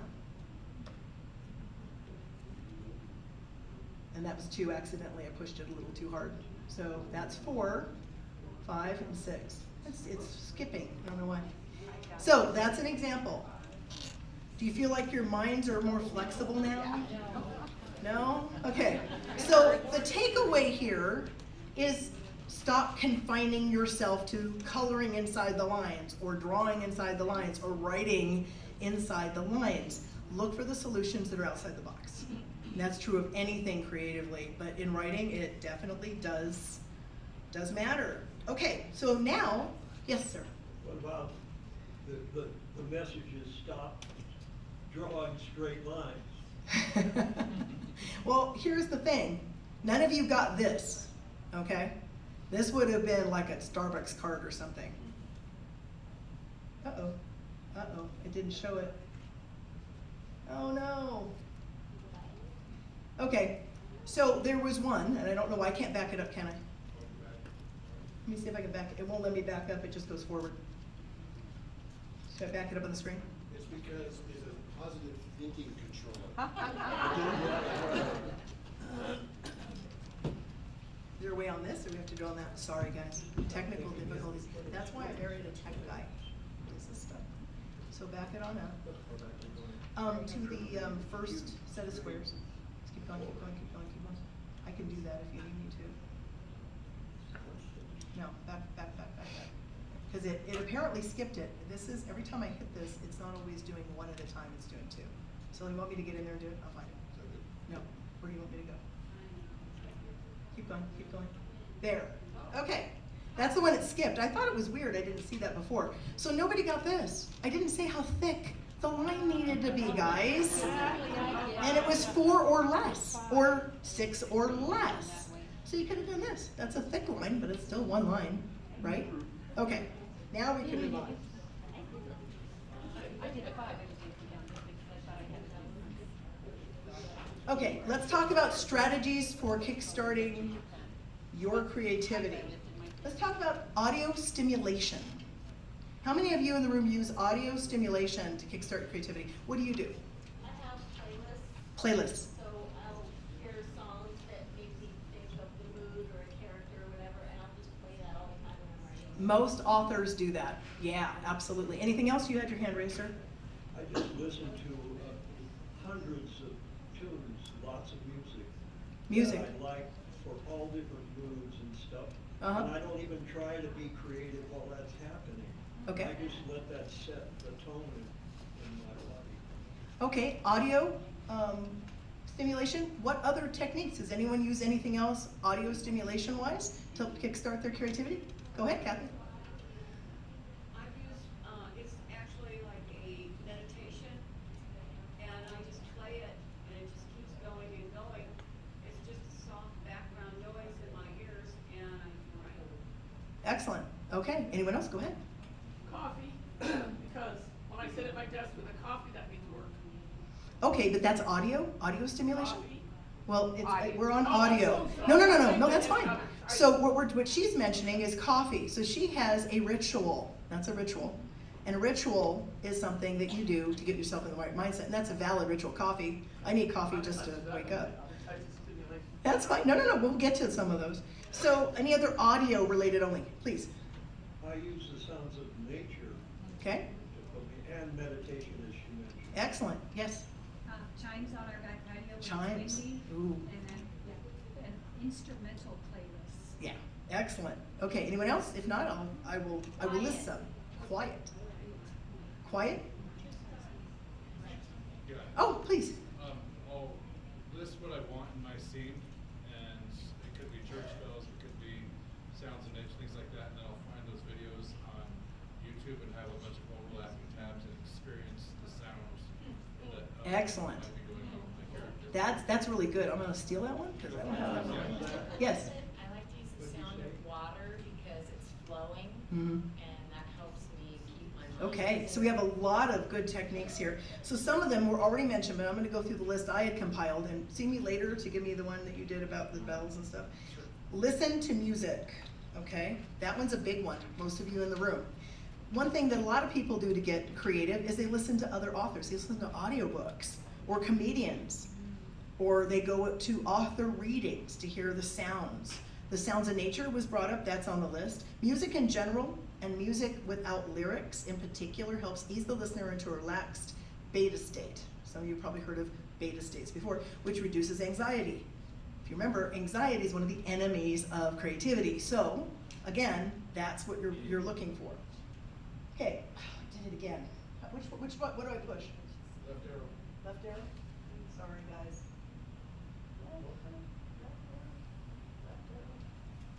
Should be right here. I don't know this keyboard. Oh, it should be right there. I'm looking. Ah, I see it. Here you go. No, the left arrow's not working. Where is it? Sorry, guys. This doesn't count for my time, Don't want to hit the escape key.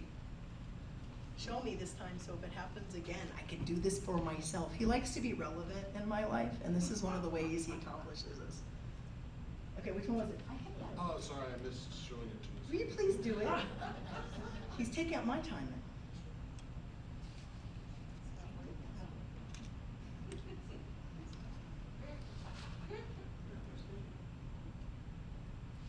Okay, just pretend you don't see the one underneath the reading, okay? So, reading. So I'm just gonna, this is self-explanatory. Reading. Read outside your genre. That's huge. A lot of people only read what they like to write. Try reading something you've never read before. If you write crime thrillers, read poetry. If you write romance, try an epic fantasy. Pick up a book you would never think to read in a million years. That title that just doesn't appeal to you. And in your genre, sample the most recent published works of a respected and commercially successful, and that's key, Commercially, if you want to appeal to a wide range of audiences, study what the commercially successful authors are doing. That doesn't necessarily mean traditionally published, but those that are commercially successful author, or better yet, a debut novel of a new writer published in the last 3 months. And that is a trad publishing situation, because you're going to see what they're buying. And if you're interested in trad or independent, you still want to know what the trends are. And a lot of times, reading a book in your genre that is published in the last 3 months will give you an insight into what's happening in the industry. Next is change your form. If you usually write long, flowery prose, try a page or two that are lean and mean. Give it a shot. Try to eliminate every adjective, everything that doesn't work in the sentence. Or if you tend to write sparse, try going the other way. Go overboard. Be poetic, as purple as you can. Have some fun with it, and don't censor yourself. Be as ridiculous as you possibly can. Or write a scene from another point of view. If you're stuck and the scene is in your protagonist's point of view, if you have multiple POV, then try writing it from your antagonist or one of your impact characters, or a side character, or even a tertiary character. Sometimes somebody who isn't even important to the novel, the walk-ons, the waitress. Sometimes if you write a little scene from their point of view, that may unstick you, and you'll never use it in the book, but that's okay. Or change the font. I know a couple authors that do that. They write in Times New Roman or whatever. Try writing in Comic Sans. See what happens. See what happens to your writing. This encourages what they call neuroplasticity. Anybody ever heard that nasty term, neuroplasticity? It forces your brain to make new connections. If we keep doing the same things over and over again, we never learn and we never grow, and we stagnate our brains. And so that kind of behavior really, really helps. Okay, next. Let's see if I can make it just do one. Oh, good. This young lady over here said water. Okay, so what are some of the ways water can help us? The sound of water, she said, and that's kind of an audio as well. But forget about the audio. What other ways can water help us? Okay, go ahead. A long hot shower. Long hot shower. What does that do besides get you clean? I came up with the first book in a series by taking a shower, and the idea just came to me. Okay. I don't know if it was the shower or I was ready for that inspiration. A cart horse doesn't matter, as long as it happened, right? Did you have one back there? Yes. I use anxiety. I don't create the anxiety. For the water? How do you make the water anxious? Sorry, I thought you were going to. Yes. I water my garden. You water your garden. Ooh, that actually is 2 in 1. We'll get to the other part of that. But you're using water and you're doing something else too. I listen to audiobooks at the same time. Oh my gosh. Okay, this woman is a powerhouse. She's doing 3 of the topics. She's watering her garden, and you'll get to the garden part later, and she's listening to an audiobook at the same time. She's got it all covered. Okay, anyone else over here? I Swim. That covers 2. We'll talk about that as well. Anything else? Yes. Stay hydrated. Your body will not work to produce ideas if you're not hydrated. That's very true, because a dehydrated brain doesn't function 100%. That's very, very true. People who are suffering from dehydration sometimes can't even tell you what their name is. Yes? I will float in the pool. Water is conductivity. Mm-hmm. And I will just lay there and float, and I have so many things that come to There you me go. because I'm relaxing, but I'm floating in the water too. Right, and you guys have all hit pretty much all of it. It's take a swim, sit in a spa tub, take a shower, a bubble bath. Relaxation releases dopamine, and we all hear about dopamine, and which spurs creativity, insight, and new ideas. So, yes? 2 more, little water fountains. Water fountains. Also diffusers. Diffusers, yeah, that puts moisture into the air, which helps with the dehydration aspect, yeah. Okay, perfect. Let me see if I can make it do one. Good. Okay, sleep on it. I'm not going to worry about getting responses, because I don't really care how you sleep. It's fine. But the human sleep cycle is 90 minutes. Did anyone in the room know that the human sleep cycle is 90 minutes? I actually learned this from my son. Sometimes you do learn things from your children. So the REM sleep is when the brain is active and creative. So before going to sleep, think about your story or a plot problem or a character development issue. Visualize a scene that's not quite making it on the page and try to play that movie in your mind, and then set that alarm to wake up at the end of a 90-minute cycle. Now, I'm not saying only sleep for an hour and a half, but a 90-minute cycle would be 6 hours, 7.5 hours, or 9 hours. How many of you that you get, 9.5 hours sleep, plenty of sleep, you wake up groggy? Versus if you woke up at 9. 8 hours, they say 8 hours, but you know what they really mean is that half an hour for you to relax and go to sleep. It's really a 7.5 hour sleep cycle. If you wake up on that 90-minute, number one, you won't be groggy, and I've tested this theory. And my son, who is a night owl, tests it constantly because he will not get enough sleep. So he would rather sleep for 4.5 hours and get up for work than sleep for 5, because then he's dead for half a day. And he's tested the theory multiple times, trust me. Okay, next. Repetitive or mindless actions. Watering the garden. How much brain power does it take to water your garden? Nothing. So, if you're folding laundry, doing dishes, wrapping gifts, gardening, weeding, mowing the lawn, painting a fence, any rote activity that allows the mind to wander, making it easier to tap into your creativity.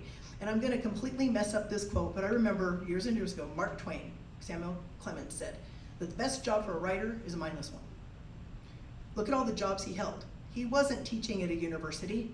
He was literally night crew stacking and unloading trucks or whatever he was doing, wagons. But that was the best. He wrote more stuff when he was on waiting for them to come in so he could unload them and then put other goods into those cars or cars. I don't remember what it was. That's how bad it is. But if you can do mindless activity, one of the worst jobs, I was talking to a gentleman earlier today, one of the worst jobs that you can have as a writer is to be a tech writer or to be an English teacher. You are looking at everyone else's bad writing all day. This is not conducive to your own creativity, and it's not feeding your personal muse. So, people say, well, he said he's now doing a career change, correct? You're trying to work on a career change. Yeah, because he can't do his own writing. Okay. Anybody have a mindless repetitive action that helps them that is not on the list I just cited? Oh, Kathleen. I make That's right, and she does that really, really well. Okay. walking. There you go. And that actually dovetails with a completely different one as well. So it is mindless, but it also is the one where it's coming up very soon. In fact, next, exercise. There we go. So it combines mindlessness and exercise, which is probably one of the best ones. What things do you guys do exercise-wise to get you out of your slump creatively there? Yes, sir. Back to the anxiety thing, I use my bad experiences that I don't create, but they happen, I don't consciously create. I take that and I journal, sometimes every day. Okay, When I so you really- exercise your right hand by journaling? Is that what you're doing? No. Oh, okay. I get my emotions out, I write unconditionally. It doesn't matter if anger, fear, sadness, grief makes sense at all. Right. I put it out unjudgingly in the paper, stand back from that, hours or maybe days or weeks, reread it and go, wow, there's a poem there. There you go. Well, that's part of your process, and that's fabulous. Is there anybody else who uses exercise? Yoga, fabulous. Yoga's excellent. I plotted out a lot of scenes that way. Did you have one? I saw a sign. No. Any other hands? Go ahead. Walk the dog. Walk the dog, which goes with the walking. Anything else? Anybody? Okay, so ride a bike, hit the treadmill, dance, power walk, or just work out within your means. It can be something as simple as doing stretches, just something physical, because it gets those endorphins flowing, okay? Aerobic exercise stimulates the growth of new cells in the hippocampus. Don't know if you know that. So if you're doing aerobic, you're actually feeding your brain. And that's the area of the brain, of course, that is responsible for idea generation and imagining. So again, the more sedentary you are, the less you are feeding your brain what it needs in order to be creative. Does that help? Okay, here's the next one. New experiences. We get in our ruts, okay? So when you drive home, try going a different way. Take the scenic route.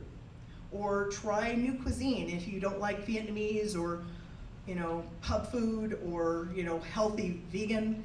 Try it and see, maybe you'll like it next time.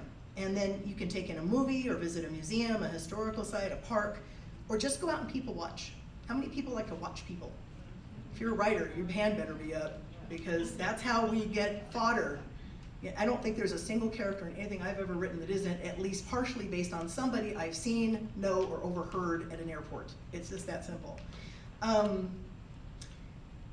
Take in their conversations. You want help with dialogue? You have trouble with dialogue? Listen to people talking. Listen to their syntax, listen to their diction, listen to the way that they ramble and or if they're succinct. It'll tell you a lot about a character on how they actually speak. These activities slow down your brain. So if you are experiencing something new for the first time, your brain goes, oh, I've not seen this before, or heard this before, or felt this before, or tasted this before. There's those senses she was talking about in the back you're gonna put into your manuscripts. That activity slows down your brain and it interrupts the patterns that keep you creativity stuck. Your creative juices don't flow if you're not experiencing new things. So go do something you've never done before. Probably if you're gonna jump out of a plane though, take a parachute, please. Okay. Temporarily put the world on hold. This is probably one of the hardest ones for all of us. Yes? Getting an MRI. Mm-hmm. When I'm in the Yeah. Alzheimer's study, and I'm in there for like an hour and a half, and to keep myself from getting anxiety, which relates to that, I tone down the anxiety by planning books and thinking of new ways to have workshops. Yep, exactly. So that's dead time normally. Most people go to sleep or just, start freaking out because it's claustrophobic. It's better if you can start working on your novel. So putting the world on hold, which is a little bit tough for all of us. Is there anybody here that has no problem with just walking away from all your responsibilities, going to do what you want to do? Yeah, you do? Great. Okay, good. You must be a prolific writer. Multitasking completely and utterly overstimulates the brain. And I'm sure most of you in this room, particularly the women, we tend to multitask. It also is linked to Alzheimer's. You probably know that multitasking is. So if you can commit to a block of time each and every day, whatever you can manage, it could be an hour, it could be a half an hour, it could be 15 minutes. Set a timer if you must. In hers, she's got a set timer because the technician will tell her to get out. Turn off your phone. Don't answer the door. Don't look at your social media. Simply write. Just turn and just put the world to your back. My good friend Jonathan Mayberry, he's a New York Times bestselling author, Runcifer Award winner. He compartmentalizes his writing day very effectively. He's one of the most prolific writers that I personally know. And what he does is for 50 minutes at a time, he will write, and he's a full-time writer. And then he'll take a 10-minute break within which he will go on social media and return things, like things, post something. And he does that all day long. That's what he does. 50 minutes writing, 10 minutes of social media, 50 minutes of writing, 10 minutes of social media. And that breaks it up for him. He's also started walking on the beach, he told me. Surround yourself with other creatives. You're here. That's part of it because, life coaches and business gurus always recommend that in order to succeed in any endeavor, you must associate with like-minded people. Look around. If you don't know people in this room, start talking at lunch. Start networking. Start finding out if they live near you. Maybe create an accountability group or something of that nature. Attending writers' conferences, retreats, joining critique groups, online communities, all of that help inspire, and it keeps you accountable too. Even planning yourself at your favorite coffee shop or library. If you don't know, say you have no friends and you don't like anybody in this room and you just be okay. Go to a coffee shop, any place people are working on their laptops or whatever. Just being in the room with other people working on things often gets the creative juices flowing. Coming here this morning obviously is a good start. Back on my table, I have things you can scan to connect with other writers groups. I'm a member of 3 different writers groups. I'm not talking about critique groups. I'm talking about official, like nonprofit. They meet someplace once a month that are big groups that are well known. And that feeds you. So one of those groups, Diamond Valley Writers Guild, you see the banner in the back, we are a nonprofit out of Southern California. However, our monthly meetings are simulcast via Zoom, where you can actually participate, and it's free. It's on the third Saturday of the month. I've got some flyers back there. But that's one way to connect. Doesn't matter where you live, if you have an internet connection. We have members from all over the country, and my vice president lives in Alberta, Canada. So there's no excuse, no matter how remote you are, you can turn your camera off and be on Zoom and at least connect with people to a certain extent. So that being said, it's story time. Who's got clipboards? Did everybody get a chance to write just something at least on one of the clipboards? Okay, don't bring them to me. I need 3 volunteers to read. There's one volunteer. Anybody else want to read? 2 volunteers. I need 1 more. There are 3. Okay, you guys were fast. So come on up here. Come on up here. I'm going to have you come to the podium, one at a time, whoever wants to come first. If you would like, I'll bring the mic to you. Would that be easier? Okay. You want to just stand down there? Yeah. Okay. There you go. I would like you to read the story that everyone in the room wrote.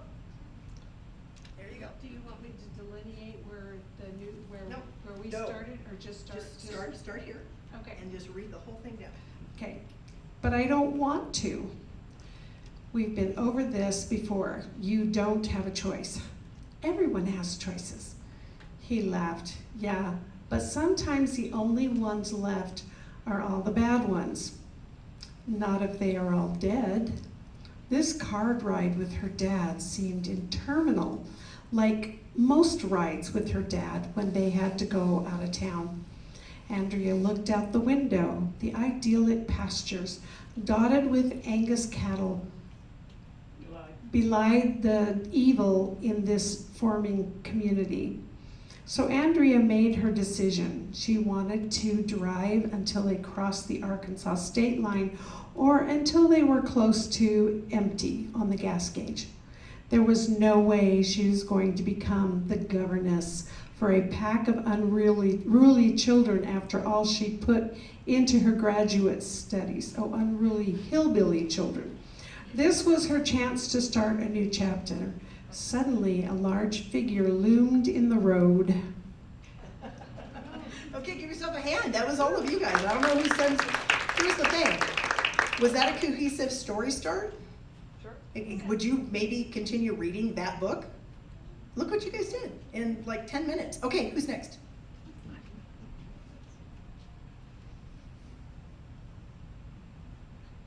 All yours.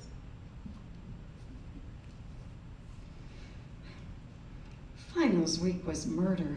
After 5 espressos in as many hours, I couldn't tell an amoeba from a mitochondrion. I glanced at the clock. 4:48 a.m. Maybe pulling an all-nighter hadn't been such a bright idea. Only a little over 3 hours before I needed to be out the door. Yawning, I closed my microbiology textbook, resolved to get at least some sleep. That's when my roommate, who I hadn't seen in 2 days, eased open the dorm room door, slipped inside, and whispered, "Hey, can you help me move a body?" Geez, Sid, did Travis pass out again? No, I'm not talking about Travis. Something happened last night, and I don't know what to do. Slow down and tell me what happened. This had to be the millionth prank he tried on me this semester. That's the problem. I can't remember what happened. Are you sure you're not pulling one over on me? Then I realized I had fallen asleep on my textbook. It was all a dream. Or was it? I looked at my door. It was ajar. The handle? There was a dark stain on it. And now that my head and vision started clearing up, more on the door, even a bloody footprint on my carpet. Where's the body? I stammered. All right, that was really, really good. Excellent. So again, that took an interesting turn. Would you read that story if that was a short story? Absolutely. See what, and again, it took all of your mind, one sentence at a time. We have one more. I'm gonna bring this down to you. You don't have to get up, you're good. Hold on.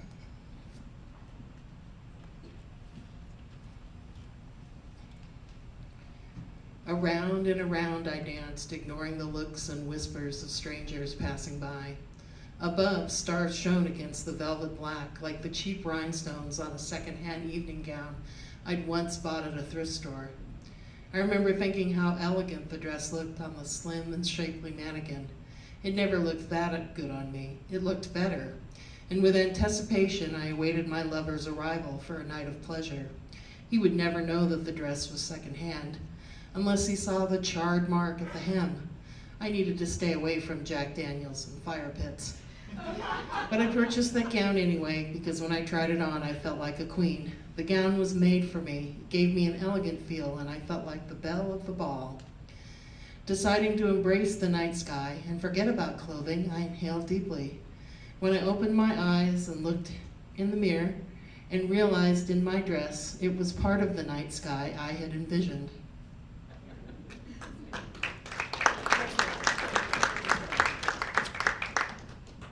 Very good. My goodness, I'd read all three of those stories, wouldn't you? Definitely. Okay. Now, and this would only really count if we didn't have another half a day. So, go home and write, okay? In the meantime, if you do want to connect with me, there's all my stuff. Like, you can go talk to me at the table too. You find website, Facebook, Instagram, X. If you want to know whether or not I can write, there is a short story on there you could read for free. And all the story starts I wrote yesterday. So there you go. Thank you. This was a great presentation to have the participation that I did. I appreciate you very much. Thank you.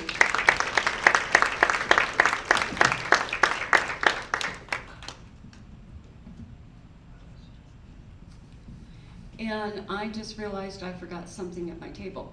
But I would like it's the green folders. They should be down at the floor.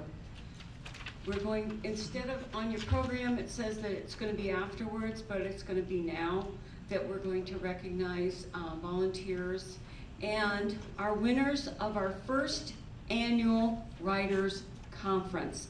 So, for the winners of the for those that entered the conference that are here, I'm going to have, been one of those days. My mind is not working. Betsy, come up here, please. And we need, who do we need up here, please? We need, should I start with third place first or first place? Well, third place is going to be by post. Yeah, okay, third place was Kent Thomas. He was not able to be here. He had a funeral he had to go to. So we will mail him his certificate. And second place, we would like you to come forward, please. Lynn Valdez.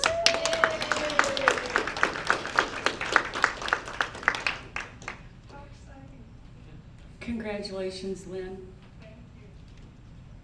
Now, she gets a certificate and she won some money. I did. Yes, you did. Enjoy it. And first place, if Trish Zabel would come forward, please.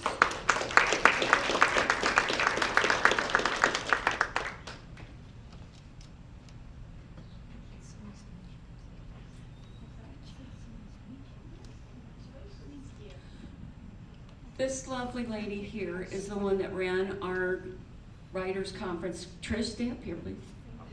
No. I stay? Yes, you stay. I want you to stay. We have a few minutes, so this is impromptu on this part.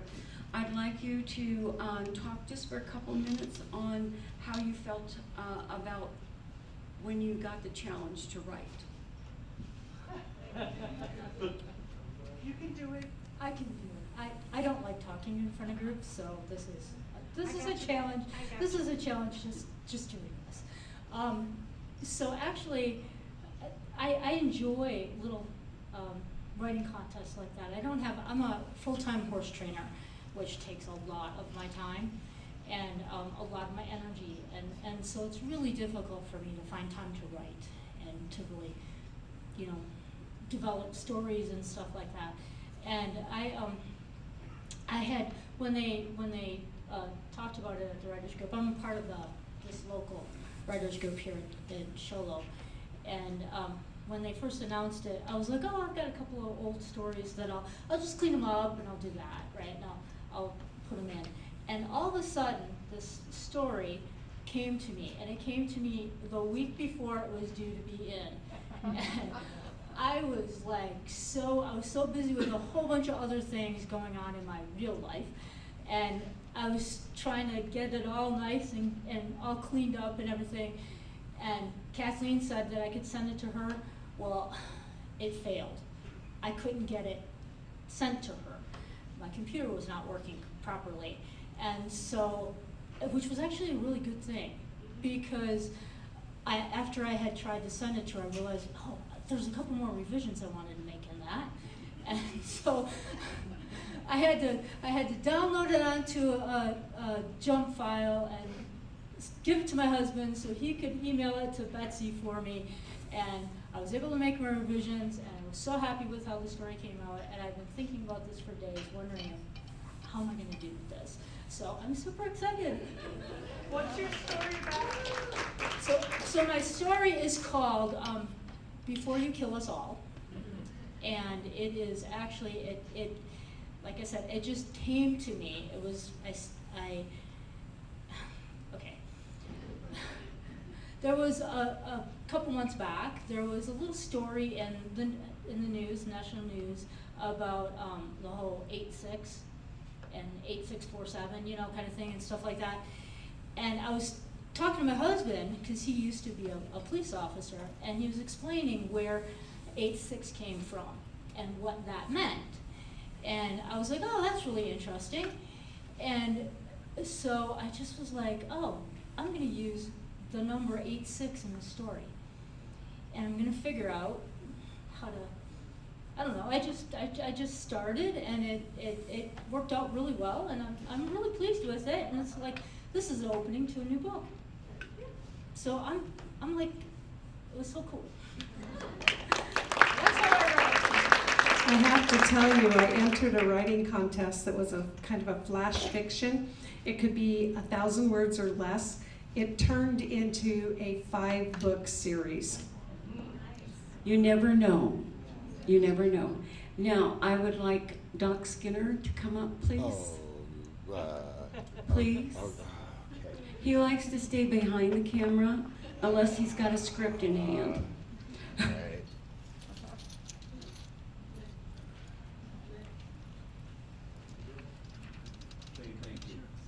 This is, I want to thank him because he is recording this for us so that we have something that we can share and put on YouTube for anybody in the future to watch and see. And I just appreciate his time and his effort, and because he did an all night and all day drive to get here from Texas. Wow. So My sister got married. I had to. yeah. So, and your Nana, you went to. And my grandma turned 102. Wow. So I would have been in a lot of trouble if I was not there. Oh, hello. If I wasn't there, I would have been in trouble. So, but had to be sure I was back in time for this. So. Okay, and he's going to be tomorrow at the festival with his book. Yeah, I have a book too. Yeah. So. Here, I'll just use it. So I have a book. It's called Fly: The Rise of Jet Parker. It's the first in a trilogy. It all takes place here in Pinetop Lakeside, and in part 2 and 3, it travels the world. It's about a sport that most people aren't familiar with, which is indoor skydiving. They think it's just you get into an air chamber and you float. Well, these darn kids, they've come up with a whole Olympic style of performances, and it's like watching people in a blender, but they don't collide. It's a beautiful thing to watch. And the one thing it has in a sport that no other has is no animosity. Everybody, including the people you're competing against, you all cheer each other on. They travel together, they compete, they train, and I got goosebumps just saying that. It's a beautiful thing, and hopefully this sport and the mentality of it, which crosses over from skydiving. Who here has skydived? You find out it's the best way if God really likes you, right? Well, that mentality and brotherhood and sisterhood has crossed over into indoor skydiving in the past 30 years, and it is embedding itself into young generations that they can carry over to other sports. So, but yeah, it all takes place up here. So. Thank you, Don. And Annette, is Karen still here? Or Sheila? Is Sheila still here? Sheila's right here. And did you want to come up, Annette? Yes, you do. And Sheila.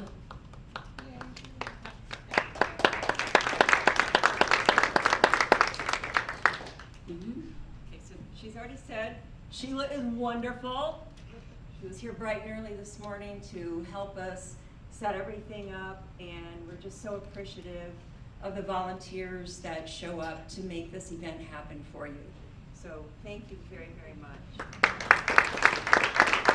I don't know if Karen is back yet. We have a late registrant that's just shown up, and she's getting her registered. So Karen has been at the front desk.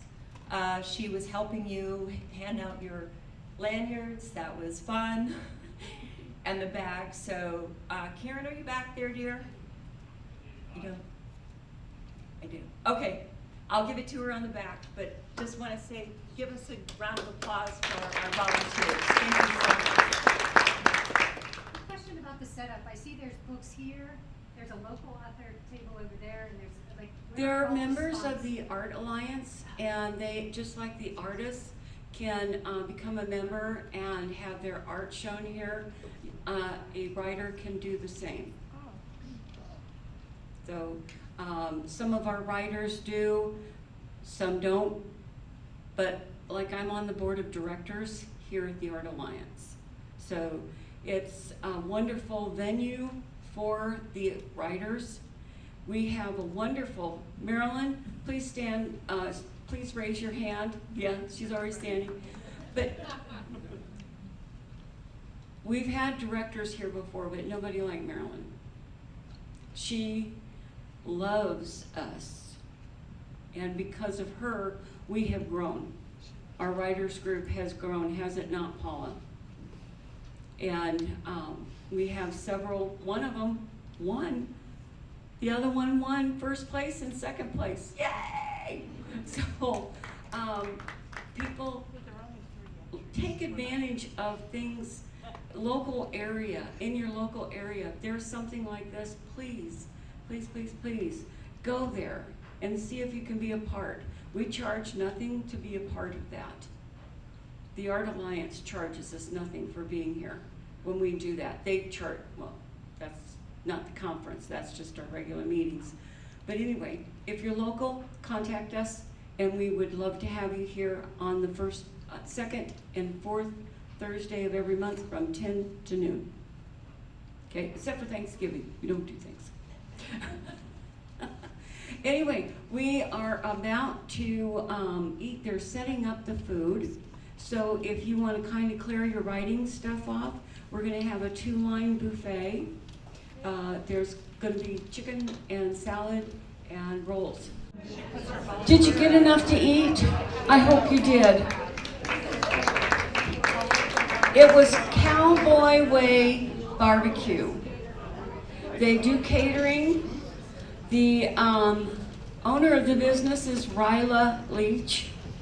She's the mayor's wife, and she snaps a whip, and the mayor cooks, because he's the barbecue winner. But he is the mayor of Sholo, and like I said, she owns the business, and I just thought the food was wonderful. We are going to have a light dessert of cookies this afternoon, so save that little sweet tooth for after. Stephen Nebgen, who is a practicing attorney for entertainment. He is an author, so he knows exactly what you face as an author and the law. He is also a professor at, I don't know what, the Conservatory of Recording Arts and Science Music School. So if you have a question about the law and your writing, please take advantage of this gentleman. It's free right now, advice over the table, right? That's right. Yeah. I So, hate that word, yes it is free. he's a good attorney. He's the best attorney I know in the field. Thank you very much. I'll take it. Thank you, Kathleen. The check's in the mail. Good afternoon, everybody. Today, I'm going to start with just a little bit about myself as an author, which will then lead into talking about AI. Okay. Now, first of all, as an author, I wrote a children's book called Theodore's Plate. And tomorrow we'll have a table at the book fair. And it got very nice reviews. And so we're now in the process of turning it into an animated Christmas special. And it'll have 3 songs in it, which we won't have time, but I can play it for you. It's called Riches of the Heart. The exciting thing is that we just did a Spanish version. So we now have an English and a Spanish version. So we can get into the Latin market, which of course, let me just make the suggestion, the Latin market is very dynamic, okay? You might want to seriously think about a Spanish version of your book, okay? The big deal that leads as a direct segue into what I want to talk about, no AI. I wrote it, my partner illustrated it, ourselves. Now we can get a copyright. So let's go ahead and get started. So, agenda today, we're going to look at artificial intelligence, some legal considerations, and ethical / creative considerations. So first of all, what is AI? Don't need to write it all down. Okay, I'm used to teaching to my students and my clients, so sorry, you guys. The ability of a digital computer, is there a pointer? Does this? Point at the laptop. Oh. Looking for the laser pointer? Yeah. It's the middle one. Yeah, this one? There we go. But why? Oh, you gotta. Well, I see it, but I don't see it up here. It's there. You see it? Yeah, right there. On the right. It's on the right. It's just really tiny. Okay. Well, I get it here. Oh, there it is. Okay, there we go. I get it. Okay. Now, let's just see if I can keep it.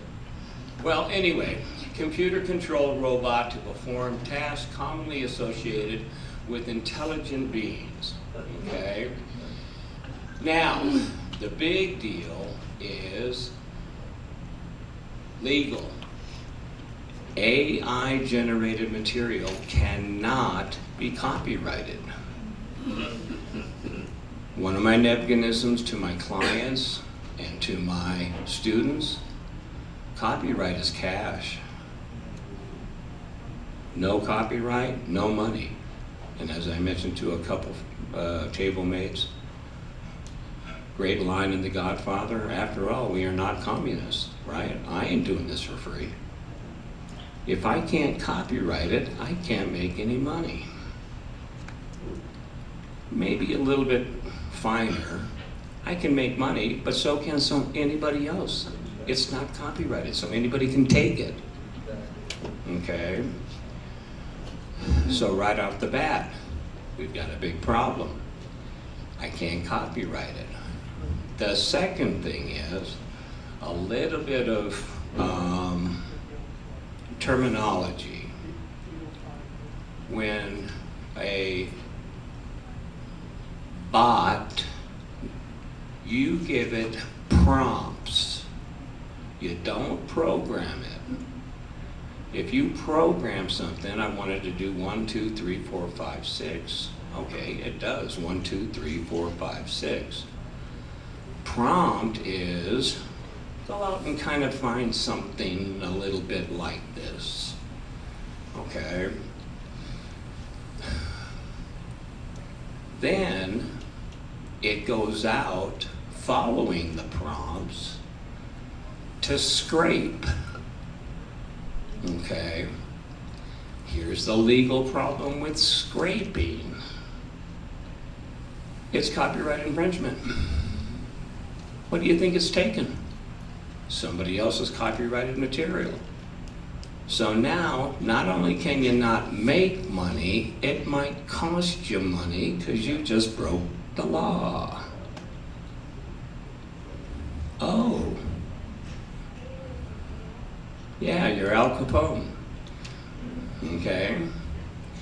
So, let's see now. Let's see what else we got here. Isn't it? Oh, this one. There we go.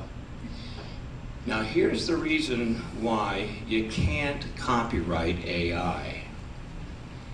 Only a human being, and I wish I had it a little bit better, but only a human being can get a copyright.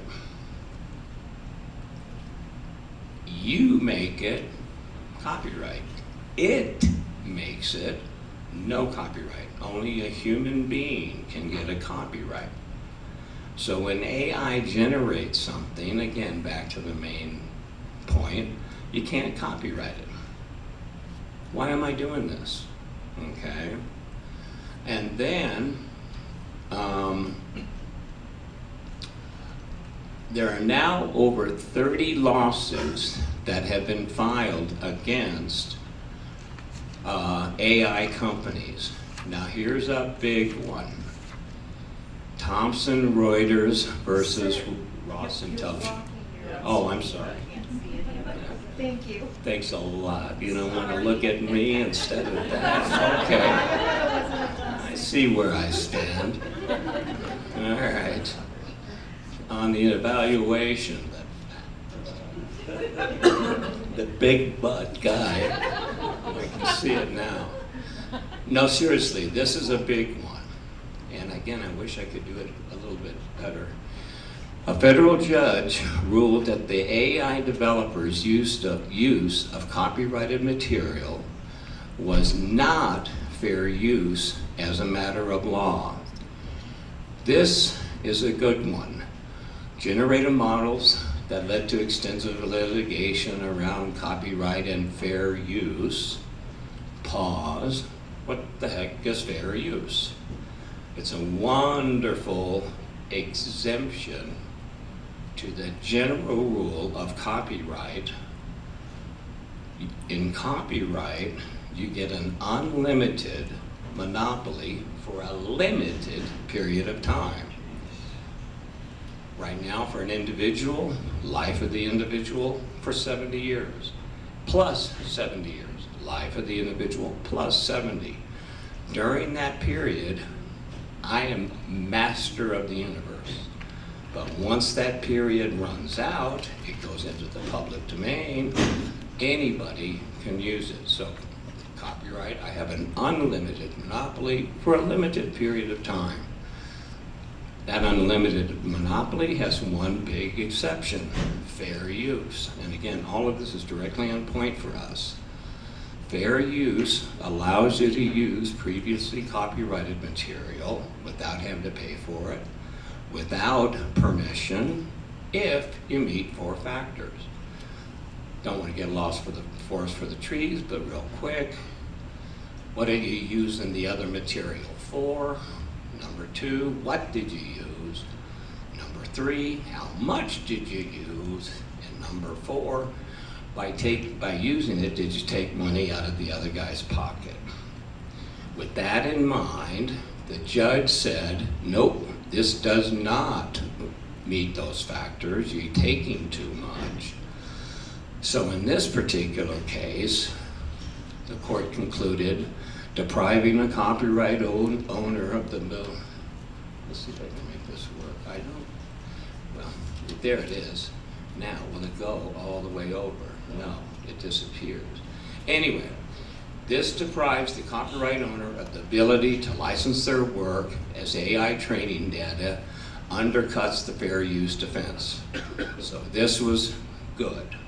They can't hide behind the fair use to go out and scrape. Nope. Except New Times, brought by New Times, the motion was to compel the Times to provide information related to the Times' use of GAI tools. In November, the court issued an opinion denying OpenAI's motion, stating that such information is not relevant to OpenAI's fair use arguments. And again, we have a good case, can't use AI. Now, I think I have it in here, but it just came up, and yes, here it is.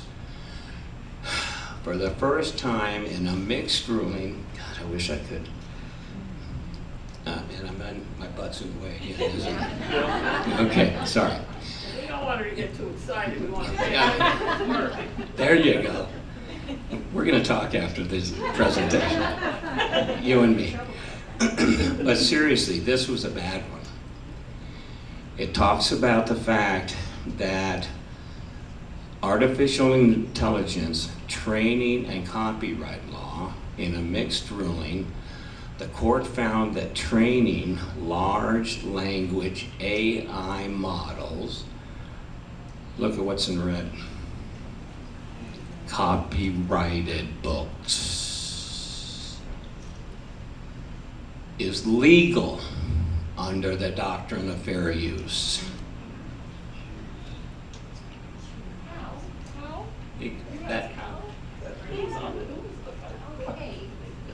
Boy, are you one naive young lady. I swear, how? Because they're idiots. Anyway. I mean, seriously. Now, this was the one that I really wanted to make a big point about. All of a sudden, copyrighted books can be scraped to help train other AI. I don't want my book scraped at all, let alone to train somebody else to then copy and do my book. And we were talking at the table, they've got AI now, where you can prompt it. I know this in music, but also in books. Put in, hey, do something like The Great Gatsby when we were talking, and it'll come out with the fantastic Watsby, right? It'll be basically The Great Gatsby, but it's done by AI, not by a human author. Do the people out there know that? Nope. Okay. Songs. Does this court case also include that they have to make known the sources of their information, or they can just take what they want and nobody has to know? Yeah. I think it's more the latter, yes. Great. Spread it, send out the bot that you prompted, and then it goes and scrapes.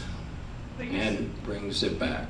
You said that was used to train other AI, but Yep. is it also in use?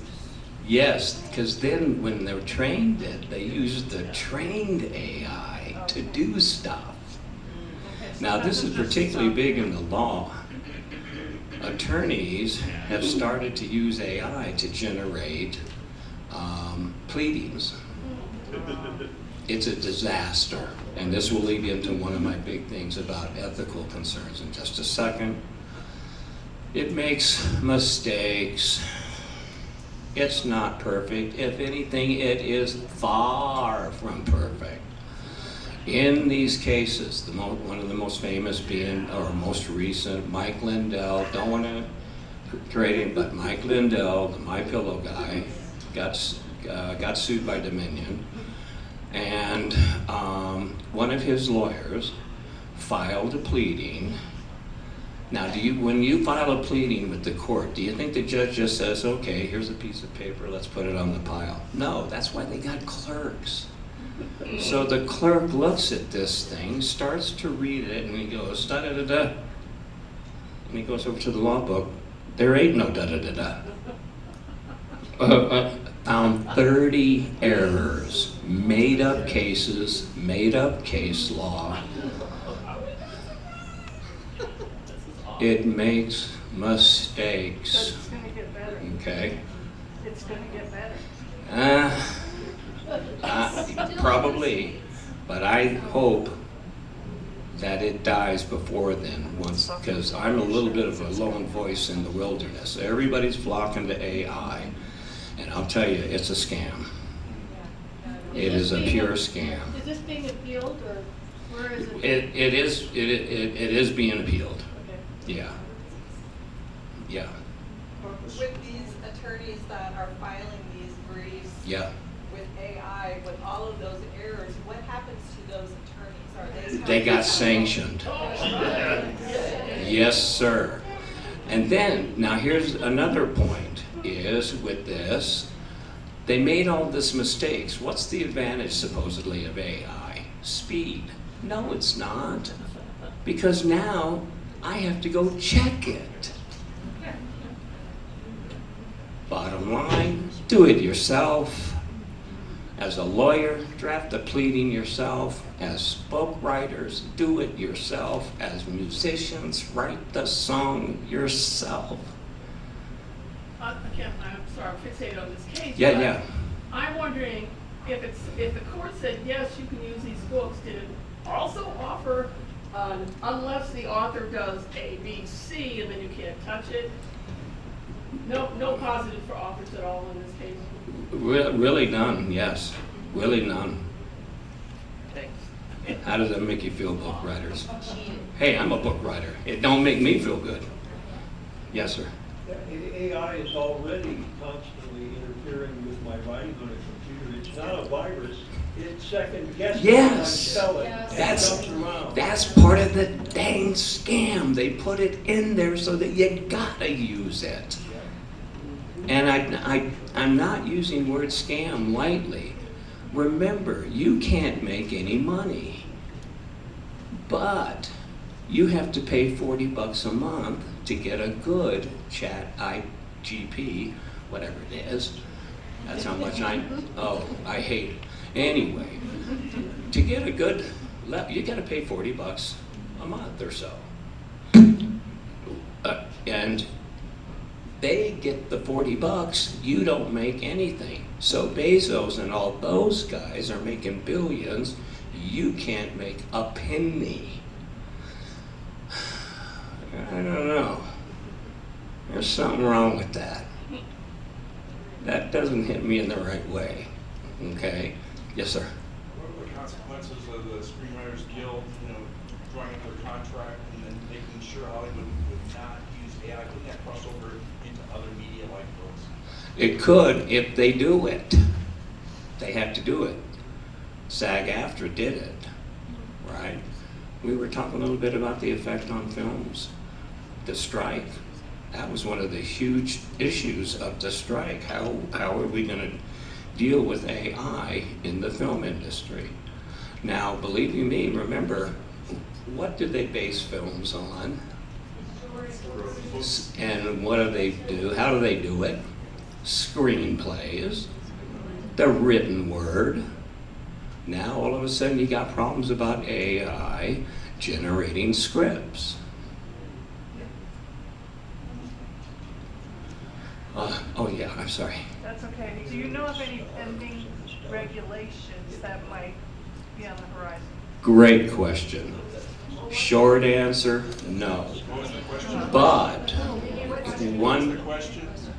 one positive thing, again, I do not want to try and get into a big political discussion, but the big beautiful bill had a thing in it, a clause in it that said states could not regulate AI for 10 years. Luckily, that was struck out, because you know what the result would have been? The result would have been it would have gone on all fed. And who do you think would have been lobbying Congress like crazy to get favorable rulings? Maybe a couple billionaires? Are you with me? Luckily, that got cut out. Okay? Okay? And there are a lot of lawsuits regarding the use of AI.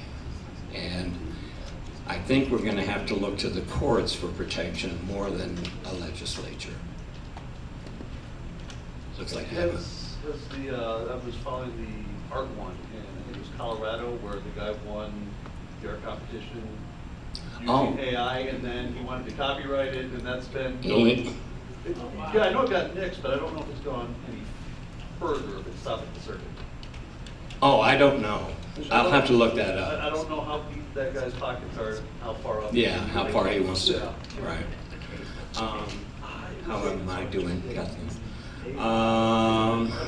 Okay. Any other questions about this? I mean, it's concerning enough. Yes. Question? Oh, yeah. Can we write into our documents or stories and scripts prior to copywriting them that AI does not have the consent to use our material without our consent? You can put it in there, and then if they do, at least you got a leg to stand on. Absolutely. I put in all my stuff now. Nothing in here was generated by AI. I put it on my legal website, and I put it on the Theodore's So would that fall like under a disclaimer? A little bit. Okay. A little bit. I mean, isn't that, yeah. Okay. And yes, you can try to put some protections. It'll just be whether the court enforces it, right? Yes, ma'am. So if you use AI to generate translations of your work, even though, of course, you will go through the translation, correct mistakes and so on, but would that new copy of your work, which is now in Spanish, would that one be not copyrightable? I would argue, yes, not copyrightable. Who did the translation?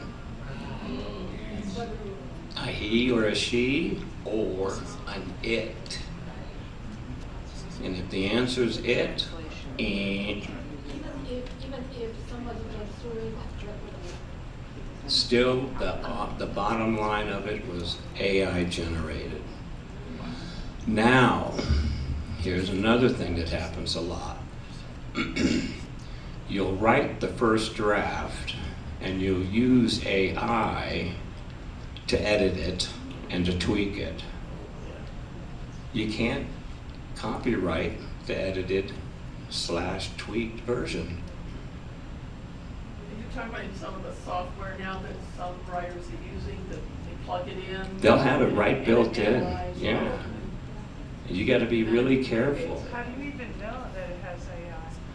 They're supposed to kind of tell you, and I hate saying kinda, in this particular case, it's valid. They kind of are supposed to tell you, okay? I get crazy because I'm in the PC world, I use Word, and it'll just pop up automatically. It's right there in it. And oh, I want to go through the goddamn internet and rip their hearts out. Get this out of there. That co-pilot, that's AI, right? Yes, that's it. You say no when it keeps coming. Yeah. Yeah. Right. Yeah. What's that? Yes. Okay. They've worked Google into AI. So now it starts to think, okay, if they've asked that before, that's probably what they, of course, they've got algorithms that do something, but it thinks on another level. It learns. You know, I want a certain pair of tennis shoes right now. Let me tell you point blank. I'm a Texas Longhorn. We will win the national championship. You can put money on it, okay? But there's a pair of tennis shoes I want, right? And Space, the Final Frontier, what was the point? Why did I talk about it? Oh, yeah. Now, it used to be, okay, it would tell me a bunch of tennis shoes. Now it'll start telling me tennis shoes, here's Texas, other Texas stuff, here's other cool Texas. It's starting to think. How can we get this sucker? I'm telling you, it's a scam. Let's see if I can get it. We okay, Kathy? We okay? This is just a little bit more about that. Just quickly want to talk about AI recent developments. Just really quick. Not going to get, but just want to let you know, EU, the European Union, is taking steps also. Okay, and then a final part is, I want to make one, but just before that, the Copyright Office is issuing a 4-part series open to the public. Anybody can look at it, and it's commentaries on the use of AI and how the copyright is going to address this. A big one is number 2, copyrightability of AI-generated material. The first 2 are out. The third is either coming out very soon, or it might be out, and the 4th one will be out probably early next year. If you want to get a little bit of self-knowledge, I would particularly tell you, look at number 2. Okay. By the way, let's see if I have it. Closing quote, you guys should look into an investigative journalist named Carol Cadwalader. She's very respected, and she was the one who revealed the plot that Peter Thiel, a billionaire, was doing and is doing. He's gathering a database of every single human being. A company called Palantir. She was the first one to write about it. She now has written a book about AI. She was on Jon Stewart, and it was the most wonderful show I've ever seen, now whether you like them or not, but what she said was exactly what I was saying. I was going, oh my God. I'm not stupid. It's a scam. Why? I already told you. First, you can't make any money. Second, you're stealing. And then here's my concluding observations is intellectually. First, intellectually, it's lazy. Do it yourself. Second, it's artistic fraud. It's artistically deceptive. People think you did it. It did it. So in closing, from the deepest part of my heart, do not use it. And if you see it's embedded, somehow, some way, put a block or whatever, but don't use AI. Now, we're gonna have a seminar, not today, but another one. And we're gonna have a little bit of pro and con. You might guess which side I'm gonna be on. Okay? But thank you all very much. Well, one last, do we have a quick time? Quick clarification, because I wasn't sure I heard it right. if I am writing and a word pops up because I misspelled whatever, and I use that word, am I using AI? No, only? Okay. that's just a grammar program. That's cool. Grammarly, when it tells you, hey, let me rewrite it for you, now you're in trouble. Okay. Okay? The first is, I think, very cool. That's just going to a thesaurus, a dictionary. Okay, no problem there. But when it starts to think and write the poem, write the short story, now you're in trouble. Okay? What else? Yeah. Do you have any, or someone have anything written up that lists the strategies we can use to counter or anticipate or block AI when we're writing? Yeah. It's so funny you asked that because I'm working on something exactly like that right now. Great. Like a little cheat sheet. Yeah. Yeah. Thank you. That I can make available. I'll put it as a PDF and hey, if you want to look at it, that kind of thing. But yeah, I'm working on something just like that. Yeah. Do teachers or professors at the high school and college level have any way of determining if papers are written by AI? Yes, there's programs being developed that will detect. I don't know how they do it, but they detect AI generated material. And it's I'm a professor, and I don't let them use AI at all, to the point where if I have a document, they type it out right in class. And it better be exactly what we typed out or they fail. I never give them a chance to use AI. Again, One helpful but not foolproof strategy is turn your Wi-Fi off when you're writing on your computer. Ooh, I'll have to keep that one. That might. I don't guarantee when it's already invaded your computer, but it should reduce the frequency of it. That's a good suggestion. I would keep that in mind, you guys. Okay. Oh yeah.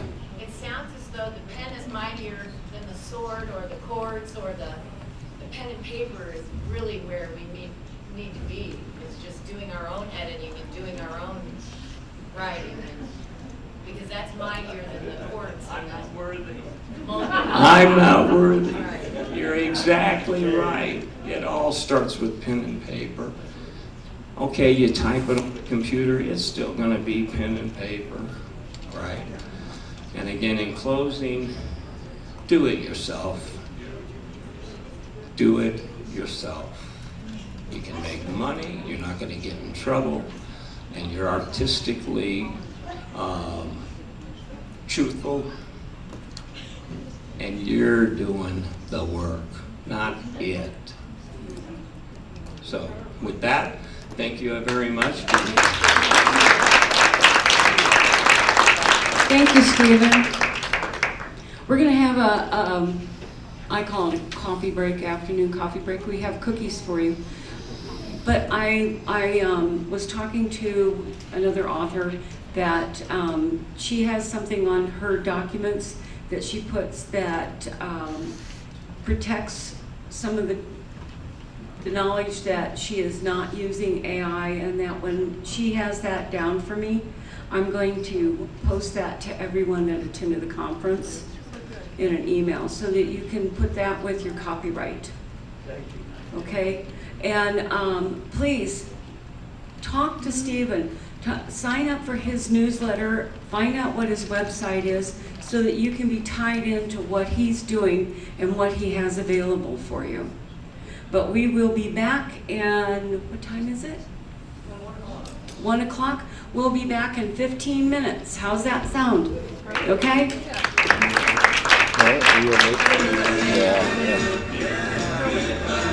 We've got the thermostat set at 65. It's just hot. It's all the hot air from the speakers. There you go.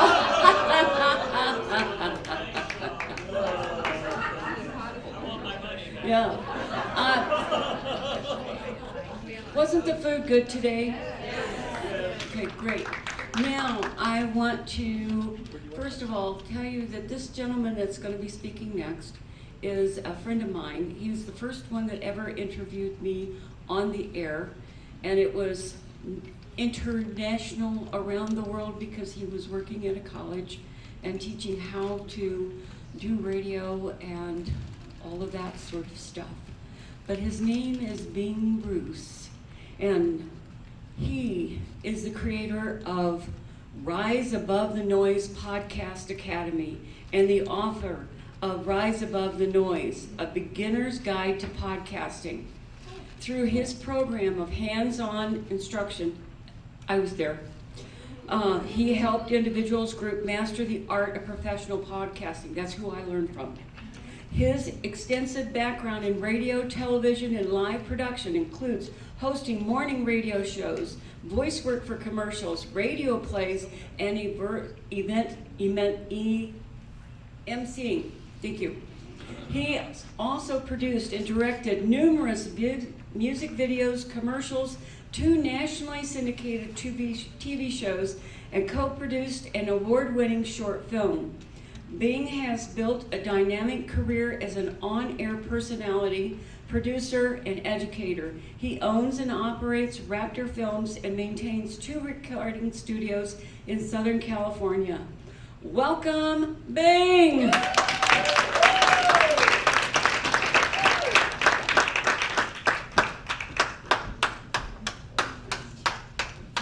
I know you guys really like those multimedia presentations, so I'm sticking one up there for you to look at. So as I'm talking, you can just look at the screen, see that, okay?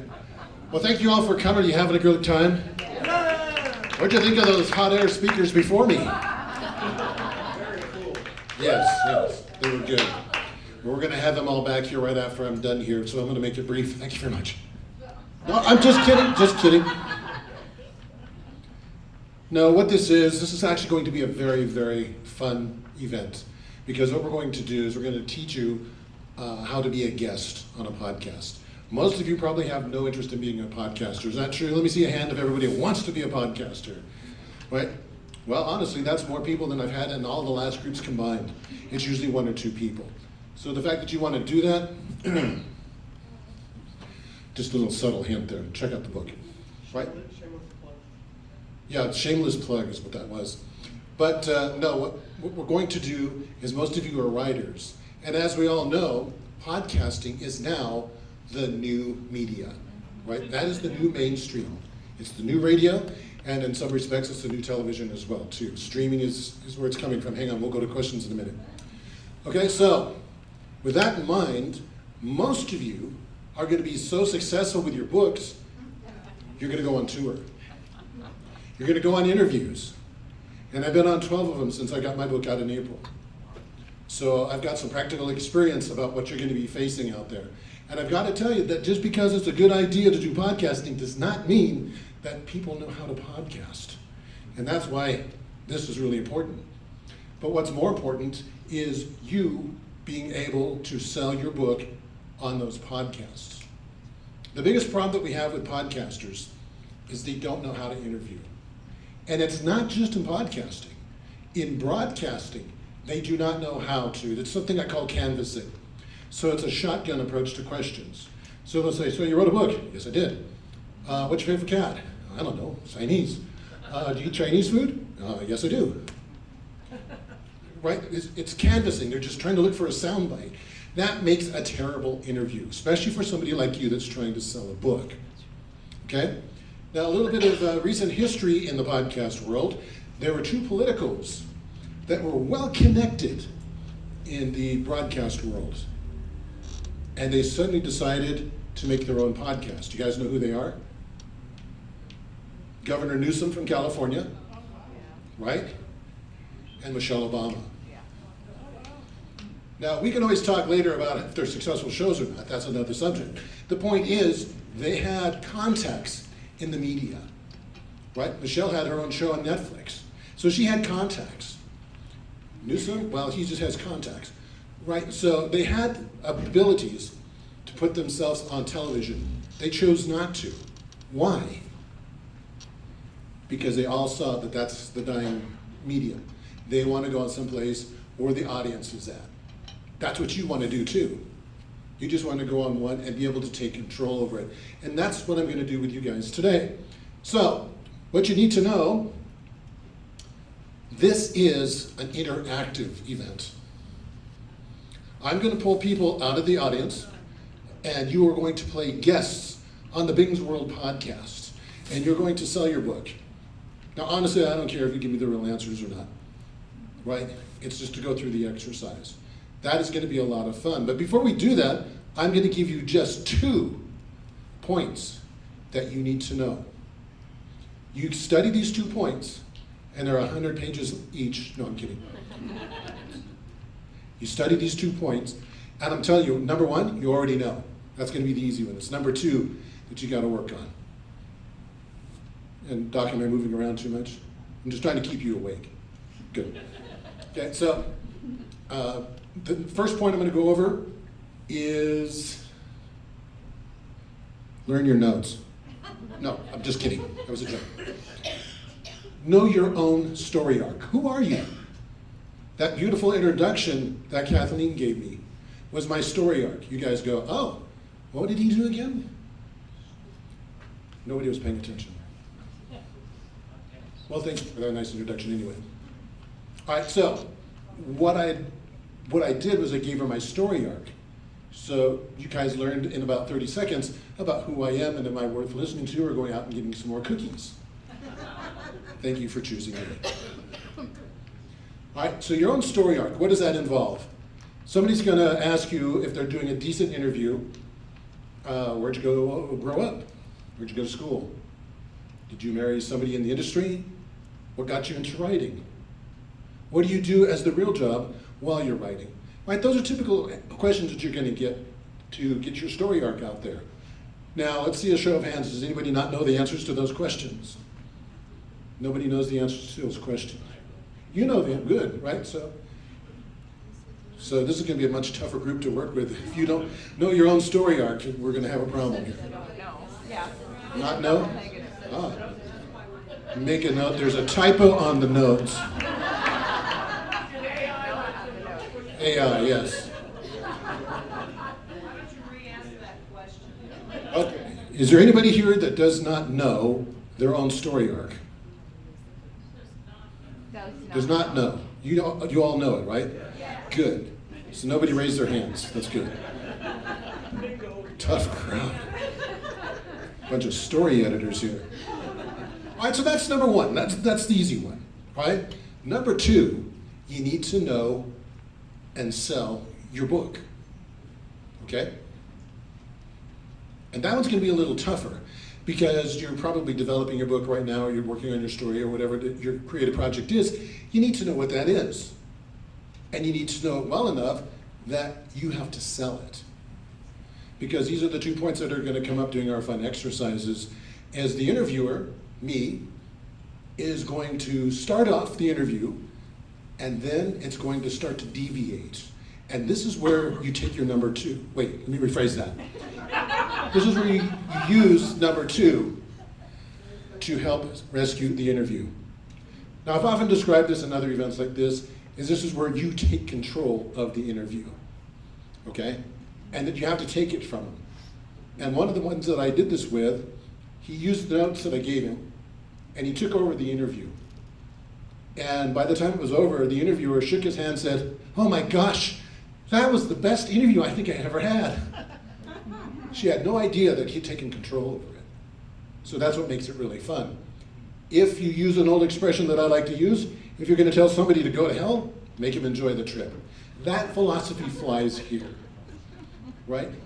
You kind of ease them out of control and into your own control. And I can give you some examples. I wrote some lines here. Be sure to get the punctuation. No, not this one. Okay, we want to use some phrases. So let me give you an example. The interviewer says, he asks you, let's see, what's a good question? Where'd you go to school? And so you say, well, I went to high school and blah, blah, blah. And then he goes, Do you think we should ban motorcycles on the highway? And you're going, that's a very good question. I'm glad you brought that up. This is the phrase, by the way, right? I talk about that in my book, right? Now, he's either gonna go, oh, well, that's cool. If he doesn't, and he wants to move on to the next question, you steer it back to your book, okay? So he's gonna go, so what do you think we should keep motorcycles on the highway? Yeah, we've already discussed that. But in my book, my character actually rides a motorcycle, right? See, you're on it. So we're always steering it back. Now, some people will say, well, Bing, I don't mention that in my book. Bing, my character doesn't even ride a motorbike. He hasn't read it. He doesn't know. Right? This is not lying to your host. You are creative licensing your answers. Because I can guarantee you, they're never going to follow up and go, hey, I read your book and there wasn't a single thing about motorcycles in there. And I go, yeah, but I got a good interview, thank you. Right? And it doesn't always have to be something that harsh. You can always steer it back, right? But that phrase that we're looking for, that's a good question. I discussed that, right? And you can still be that ambiguous, but then try to steer them back. What do you want to talk about in your book? Let's say it's your character, right? So when you steer it back, that's a good question. But what you need to really look at is how my character reacts in this book. And then start talking about that. And hopefully the doofus will go, oh, that's really neat. Yes, so he actually is a surfer. Yes, now we're tracking. And so you can get that interviewer to start asking questions about your character. If they don't, they're not paying attention to you. So now you really have to take over. And this is a drastic one, but it's really, really fun. Well, for me anyway. You start changing the direction of the questions, right? So the interviewer is obviously disinterested in you. You make it yourself interested in them. You say, Bob, and this has been really a lot of fun. What got you into podcasting? Well, he can't say, well, I don't want to talk about that, right? That's going to make him uncomfortable. So now you got him on the hook, and he's going to answer that question. And then you're going to say, do you prefer to use mono or stereo type of mixes? I don't know, I never even thought about that. Whoa, really? Gee, I thought somebody like you would do that, right? And start turning it on. See, it's fun. It's fun for me because I can do that. But you got to think of those kind of questions before you go into the interview. How are you going to pull this from them? Because you steer it right back to your book. Well, my character, he likes stereo. That's going to give this guy a parachute to come out. Oh, let's talk about your character again. They're going to get the message. Okay? So let's talk about some types of interviewers that we have. I was saying the canvassing ones. We're going to have those canvassers today. There's the canvassers, which kind of just shotgun the questions. Most of you are probably old enough to remember the legendary Larry King, right? For those that worked late nights, yep, you listened to Larry King, or even watched him on CNN, I think was his last gig. Larry King was a terrible interviewer, right? He was a terrible interviewer. And they kept saying he was the king of late night radio. Indeed he was, because there was nobody else doing it, right? He was a one-horse race. And I know this for a fact, because I was heavily into broadcast at that time. I had the morning show, and I had to listen to Larry King as I was driving into work. So he was on before me every day. And I would listen to these interviews, and I'm going, where the hell are you going with these questions, Larry? He's just shotgunning. And most of the time it was because he was just phoning it in, especially in the last parts of his career. He was just phoning it in. And he knew he was on his way out, so he didn't care. That's a terrible attitude to take, especially since he had a dowry of great guests that he could have on his show. So it's too bad, but we don't want to be like Larry King. We can't help that because we're not the podcasters. But there's a lot of people, and especially if you watch network news, and I won't mention any channel, because they all do this. They're canvassing, right? They're asking, oops, I'm gonna move back over. They're asking questions because they are looking for a soundbite. Right, so Mr. President, when you tried to run down that girl through the crosswalk, what was on your mind? Right, I wasn't the driver. I don't know, right? I was on the phone. You were on the phone in the car, right? They're looking for something that they can generate a news cycle with. That's a terrible way to do interviews. And most people's impressions when they're getting into podcasting are watching network news. And they're saying, oh, that's how they're interviewing. But they're doing it for entirely different reasons. Interviewing you for your book is a terrible way to do that, by canvassing you. They're gonna say, so, you picked a hardcover. Don't you like soft covers? Yeah? Okay, why did the color scheme that you chose? It looked nice, my wife liked it, right? It's gonna be stuff like that that's coming along. Part of it is because they don't know how to do a story arc with you. So that's why if you know your story arc and they start generating that first question, so tell us, Bing, where'd you go to school? I can tell them. And I can give them a 5-minute answer about all the schools I've been in, which is 23 in 12 years. Most of them in the 3rd grade. No, I'm kidding. It was the 4th. Right, but I can give them the story, and that will give that first part of the interview some momentum. Because most obviously the questions that I get are, how did you get into broadcasting? And I have a whole story about that. I know how I got into it, I'm not going to tell you now.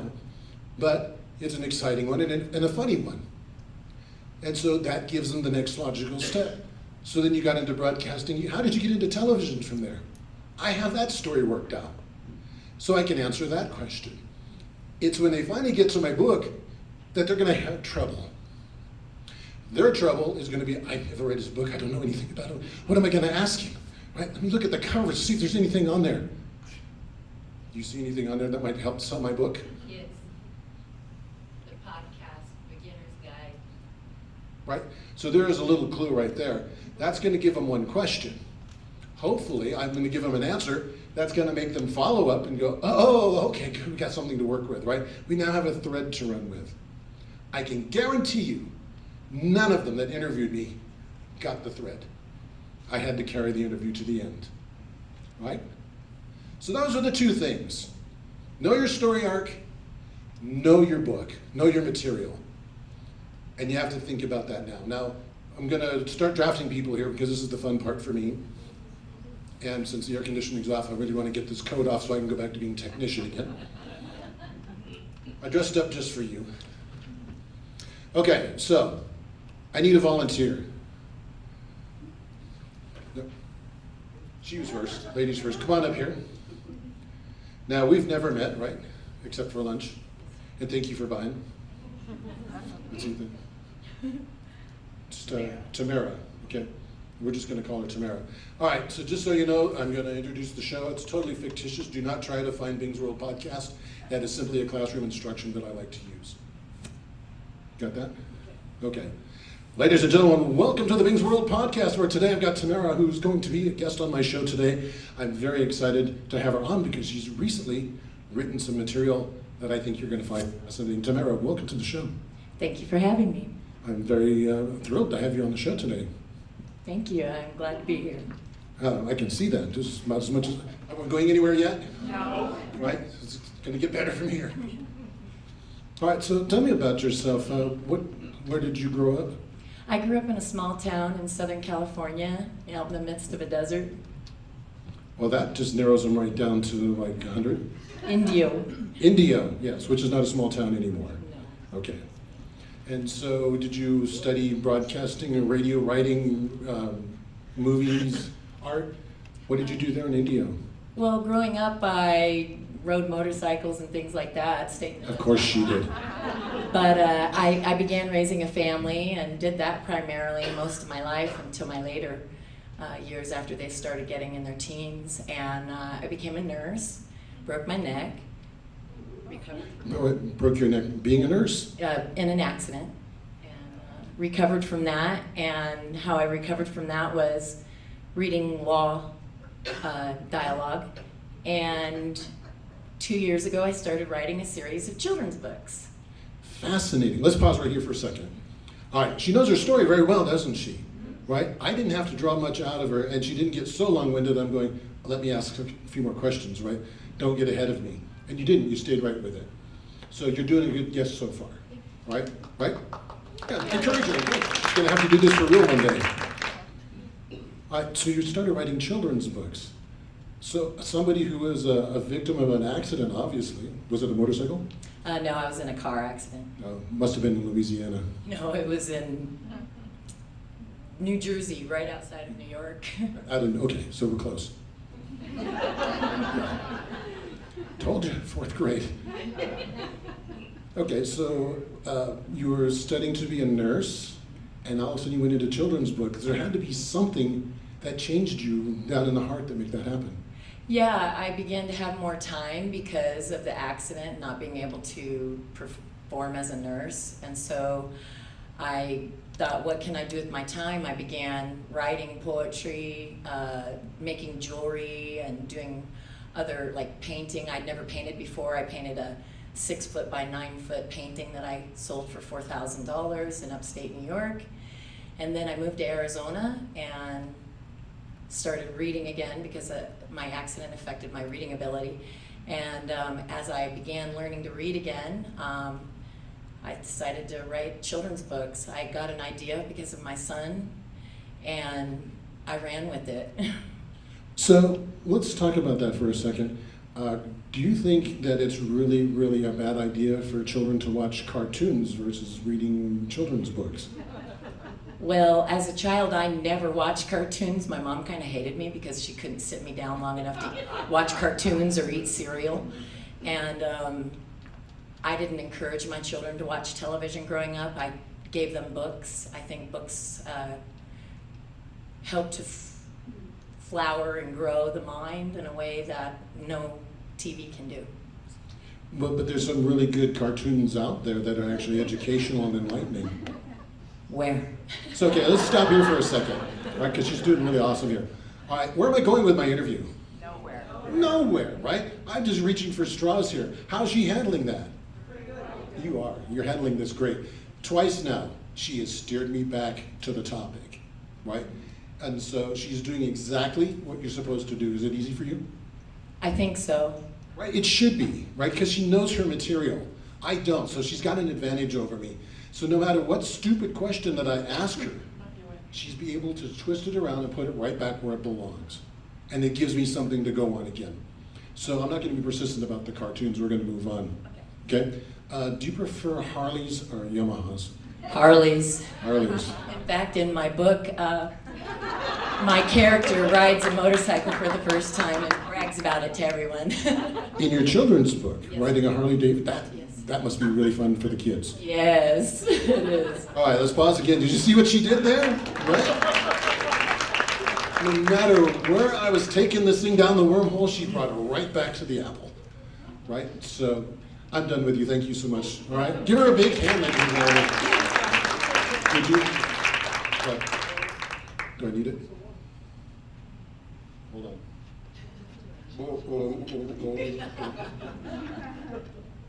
Got to keep you laughing the whole time.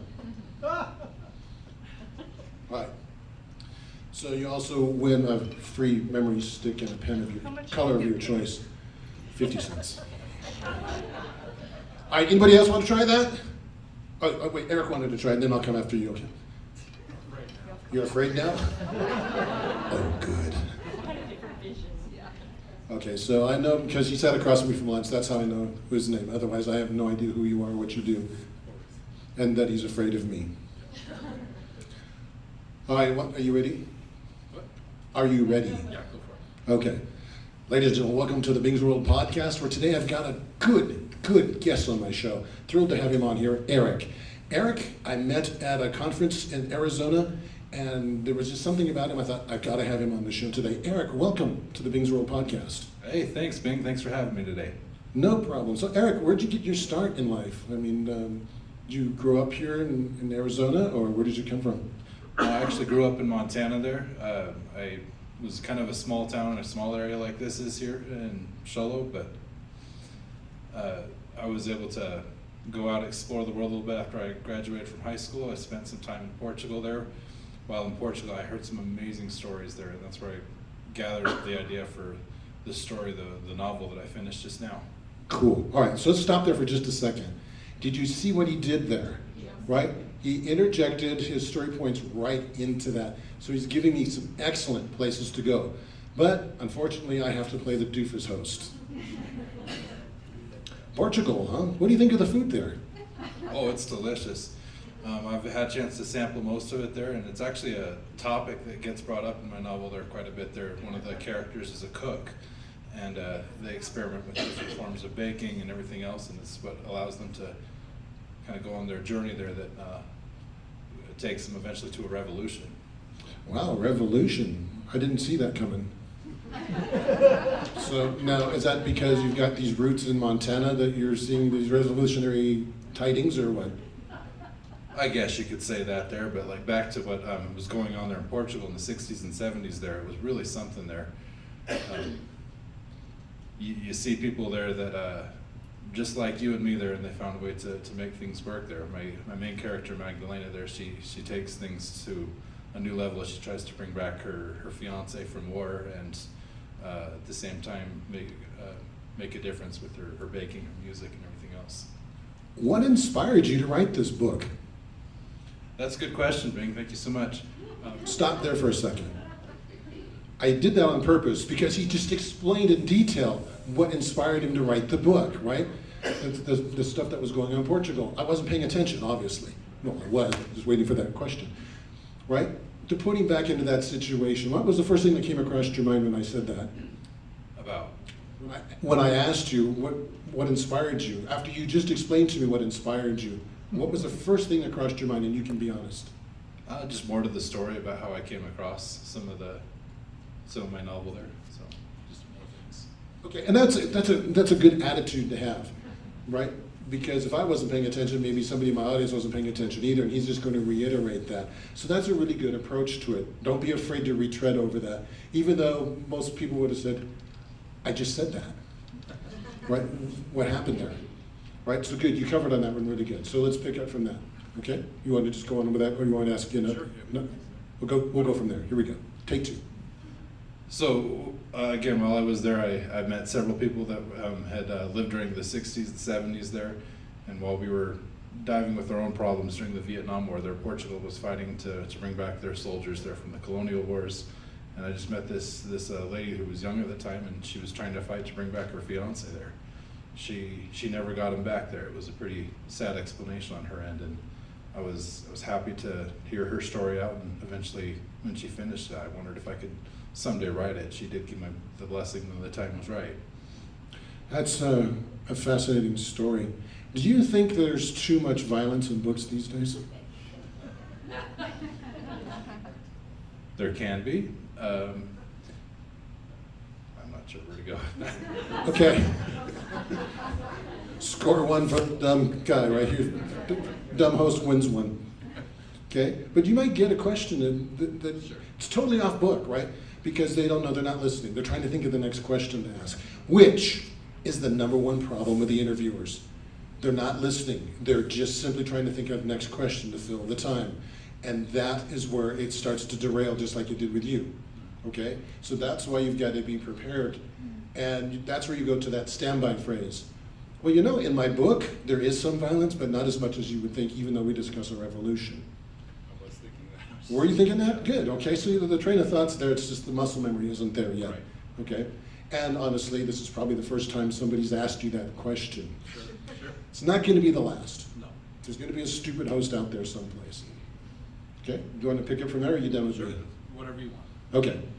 So what are your plans at this point with the book? Are you going to take it to motion picture? Are you going to just keep it in the literary world? What do you have in mind? Well, the opportunity to buy the book for a motion picture is certainly out there for someone there, and I'd love to see what film could make of my portrayal that I've done in this book. Back to your question a little about the violence there is in fact some violence. It was a violent time there, and people came back from Portugal there and they were scarred by violence. They didn't know what to make of it, and the country didn't know what to make of them. And largely to this day, some people are still afraid to share the things that happened during the dictator Salazar's reign there. Okay, again, another great answer. He steered it right back to the passion of his story and stuff. So I'm going to go pick somebody else because you're doing so good. We want to use people as examples. Be sure to pick one of your memory sticks on the pen, okay? Larry's going to take care of that wherever he went. All right. See how cool that is? See how easy that is? That's what you guys have to do. And you have to think about this stuff before you get into that interview. You don't want to wait. Hang on just a second. You don't want to wait until you're into the interview and get blindsided. You want to know this prepared. That's what you're preparing when you're preparing for the interview. Number one, who am I? Okay, I'm Big Bruce, producer, director, Raptor Films. I wrote a book, went to school for 23 years. No, 23 schools. Got to get that right. Right? Taught college, did broadcasting. Okay, I got my story down. Right? And then I got to talk about the book. Why did I write the book? What was it about? How did it evolve? All that kind of stuff, right? So I've got all that in my mind. So when I sit down with a doofus interviewer, I know what I want to say about myself and about the book. And I'm not going to let anything steer me off. I don't care about motorcycles. I don't care about civil wars. Right? That's not what we're here to talk about. We're here to talk about me and my book. Everything else. And I mean, you can put some fun stuff in there, right? If they're going to say, so you're down at the beach, what did you think of the beach down there? We're proud of our beach. You can comment on that kind of stuff. That's not deviating off the script. It's when they're let me tell you this story. I tell this one at every event. I just want to make sure that student's not in the room. I had a student I was doing a solo class with, and she had a guest. She was supposed to bring in a guest to do an interview. It was her first interview. And the guest that she picked was awesome. Talk about getting a good person, especially a student. This guest was a former Disney director from the 80s, a female. Let me tell you how significant that is. You could probably count all 5 female directors from Disney on one hand. Try it. See? There weren't that many. She was on a huge career path. And I'm thinking, wow, a Disney director that's female from the 80s? That's got to be a fascinating story. So I was really excited that she brought this guest in. Well, this guest came in and she was talking about what happened. She was very successful. She got sick. They didn't know what was wrong with her. And she just kept running out of energy. She was getting tired all the time. She was starting to get nauseous. She couldn't keep her job. So she lost her job. Her family left her. She was on this huge decline after being on top of the world. She was reduced to living on her mom's couch. No shit, this is what the question was after that big bomb was dropped. Was it fabric or vinyl? I stopped the interview right there. And went, whoa, stop. So, what did you ask that question for? And she goes, I don't know. And I said, I know, you weren't paying attention. She just told you. She had this great legacy climbing all the way to the pinnacle of Disney careers. And it came all crashing down to her mom's couch. And the best question you could ask was, what was the fabric? Yeah, it made her cry. I'm sorry, but sometimes tough love just needs to work. Right? So she walked out in tears. The guest is sitting there. It was an awkward moment. And I said, I guess I should introduce myself. And she goes, no, I like this. Right? She was asking the same question in her head. What does that have to do with anything, right? That director actually became a student of mine as well as her husband.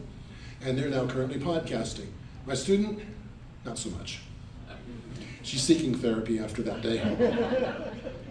All right? But the takeaway, and it's a teachable moment, that's why I like to teach you guys this, right? When you've got somebody that's opening up, and it's going to be you, opening up and telling your story, you want somebody that's going to be listening to you, because the audience is. And when you go off and have a host ask a stupid question like that, do you think they're going to stay in mindset that they're in? Just like you guys, it was like, you got to be kidding me, right? You totally lose it. So that's why, as a guest on a podcast, it's up to you. to make sure that that doesn't happen. And you're gonna get those bombs dropped on you, but you're gonna have to figure out how to deflect just like you guys have been doing. Right, so how are we doing on time? That doesn't help. 15? Okay, we can do somebody else. Who wants to do another one? Oh, you wanted to do another one? I wanted to. You want to do a question? Yes. All right, I'll take the question. I was wondering if part of your preparation wouldn't be like looking at previous podcasts that the podcaster has done. Yeah, the question is, do you want to look at previous podcasts that these people have done? That is just good work, yes. So the answer is yes. Not so much as to find out if they're asking stupid questions, but to find out one. I'll give you an example of mine. It was the second woman that wanted to interview me for the book. And she was really, really excited, and she was doing all the right things to reach out to me. And then I went and looked at her podcast, and the last one that she did was 6 weeks prior, and it had 2 views. She had 0 audience, right? And so I thought, well, that's not good. So I listened to the interview. I understand why nobody was listening. She was terrible. She was absolutely terrible. She had no structure at all, and her questions had nothing to do with anything that the guest was doing.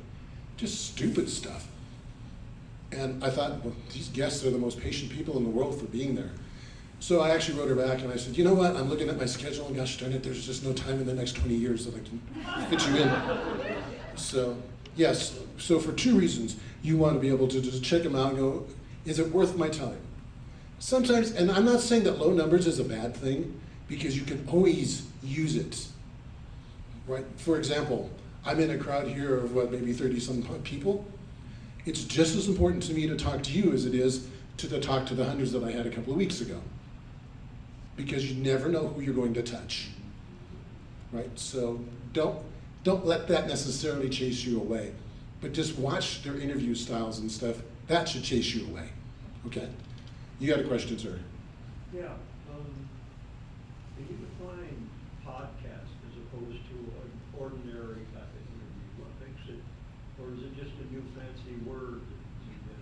It's just a new fancy word. It's a marketing thing that I use. No, I'm just kidding. Podcasting originated out of broadcasting. That's where its roots come from. So, and that's one of the important things that we need to learn from the broadcast world. Broadcasting had been around 100 years before podcasting came around. Podcasting is just the next evolution of it. Think of analog moving into digital, records going into CDs, right? It's a natural a natural path, an evolution for this to take. So it is the new future of broadcasting. And broadcasting as we know it today, the terrestrial stuff, is endangered. And it's simply because of the cost versus what you can reach. For example, this nice lady right here, she's been watching CBS all of her life, and the CBS station that she's been watching can reach maybe 60, 70,000 people. Now that's a pretty big number on a standalone, but that's just a city, right? And not a very big city at that. 60, 70,000 people is what they can reach. Now she's going, but I've got a great idea on doing a crochet podcast. Oh, that's you, sorry. So she's got an idea for her own podcast. What do you do? Say again? What do you do? What do? I'm a retired high school teacher, and I... That's far enough. I just needed something quick. She's a retired high school, oh, that was easy, retired high school teacher. And she's got this great idea for a podcast to talk about how to be a high school teacher. She's going to pass on her knowledge to these other people.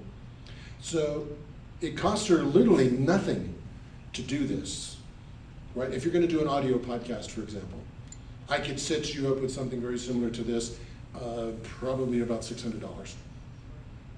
You go, well, that's a lot of money to me. I was a school teacher, right?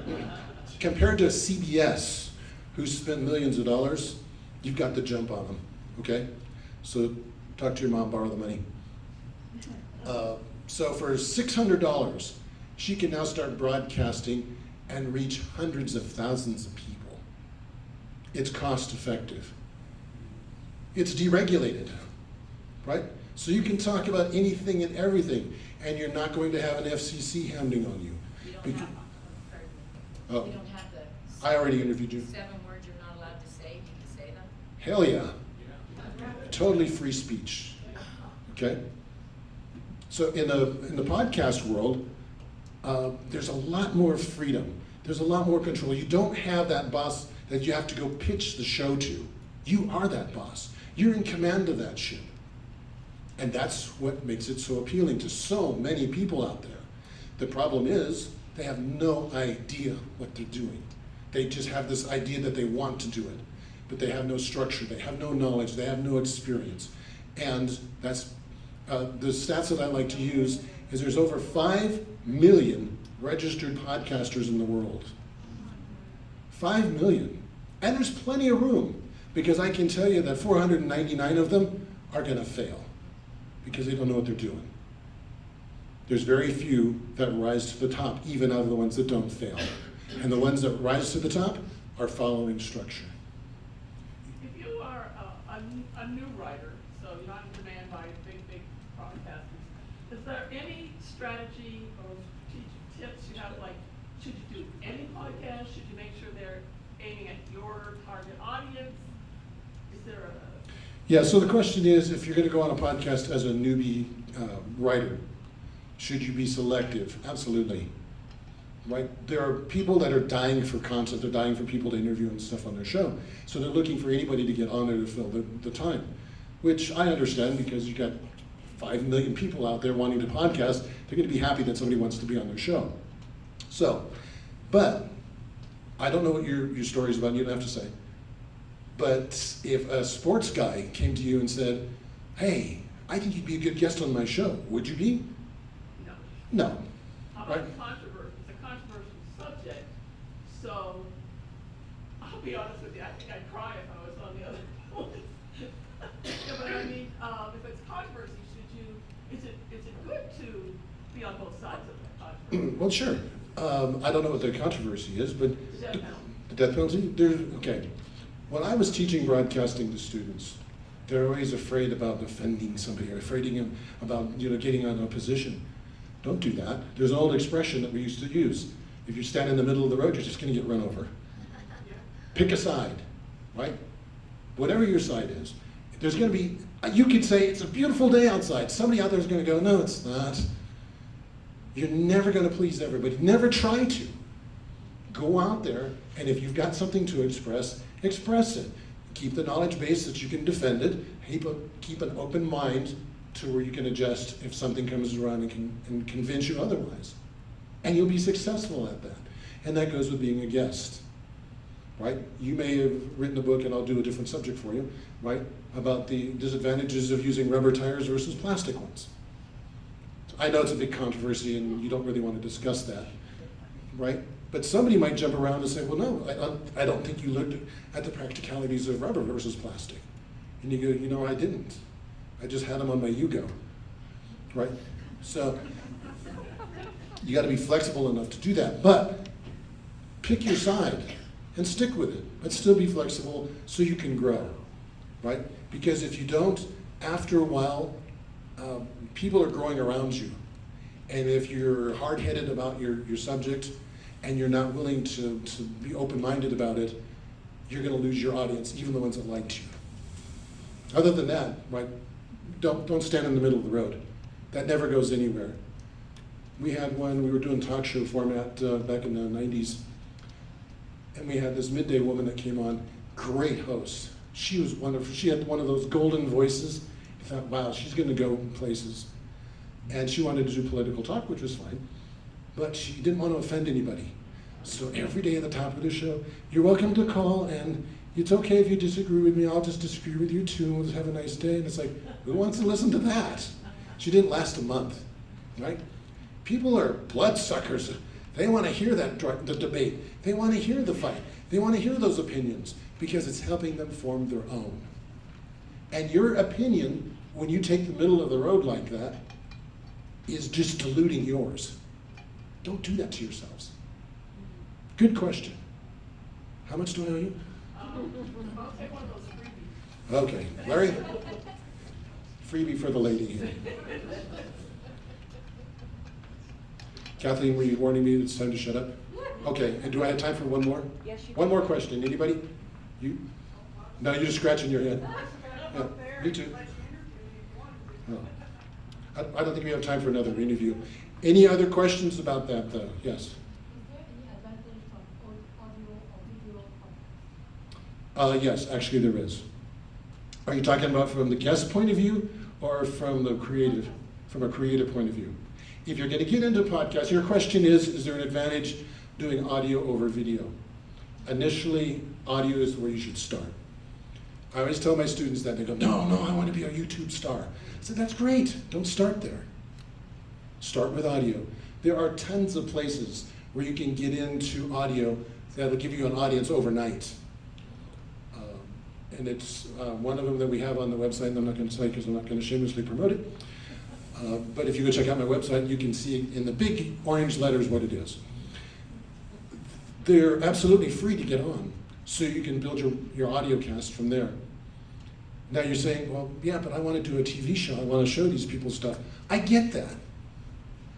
But producing audio, you just need a laptop, a microphone, and maybe some other little devices. And that's it. Hold on. Okay? You can start working on your skill set, building your audience.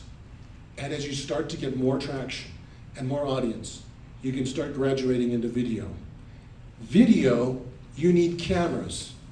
You need lighting. And nobody thinks of their backdrops. They're going, oh no, I'll just put a little green screen up there and stand up there and get my little blurry background. Sorry, Kathleen. Right? Is she podcasting? Yes, she is.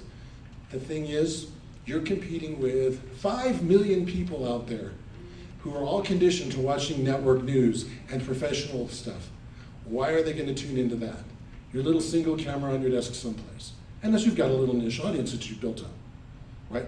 So, am I saying not go there? I'm not saying that. I'm saying don't start there. Build into the video. Does that answer your question? Okay, Need you have one? Yeah, if you have a background in radio already, is the transition into podcasting easier? Sometimes, because there's bad radio people too, right? Larry King.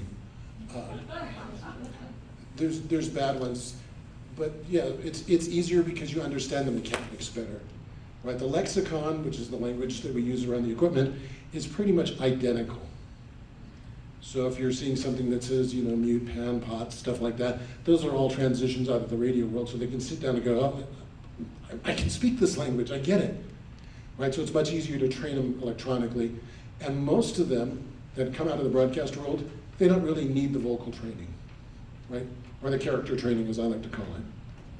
Okay? I just had a quick question. Faster. Where do you find your platform to put your podcast on?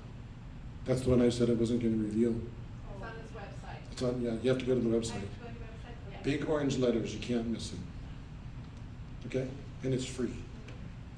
And I'm doing that because I want you to go to the website, of course, but the one thing about that particular site is it's not some backwater site someplace you're going to go, me and who else is going to be out there. It carries the heavy hitters. You've got headliners out there. You've got major network people out there. And they are the anchor people that draw in your audience for you. So when you get put into your category, let's say you're doing political news, just as an example, there are big celebrities in the political news that are on those sites too, and they're going to be natural anchors to draw an audience to you. It's how their algorithm works, and it's really, really cool. Okay? Check out my website. What's your website name? Gonna write this down? Okay. Isn't it in here? What? Did you say something? No. Okay. It's Raptor Corp. It's in here. It's in there? It's on the brochure. Oh, okay. But I'm going to say it anyway so you get that mental memory of it. RaptorCorp.biz. Oh, sorry. RaptorCorpUSA.biz. Would you provide erasers for them for that mistake?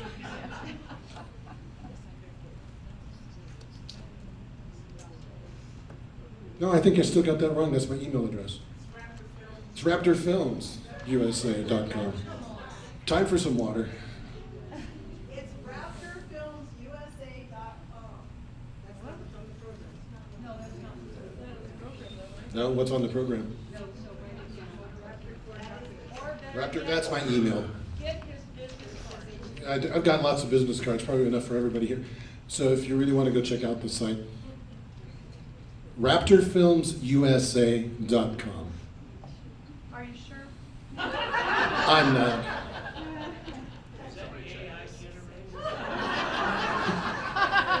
Might as well be, just as accurate, isn't it?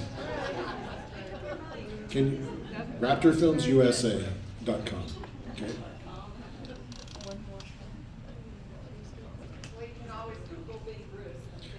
It'll be up everywhere.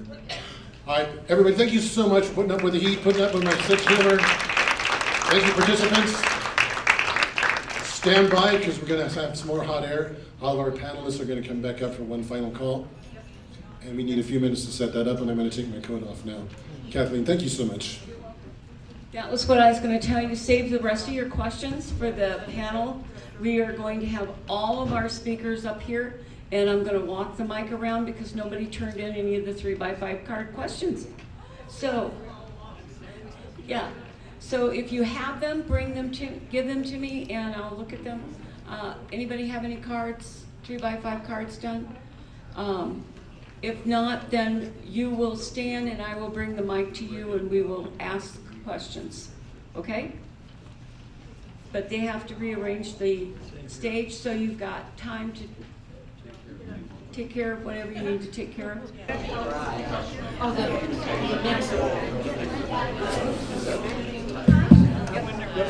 Hello, hello, hello. I know it's very warm in here and I'm so glad for you to be still here.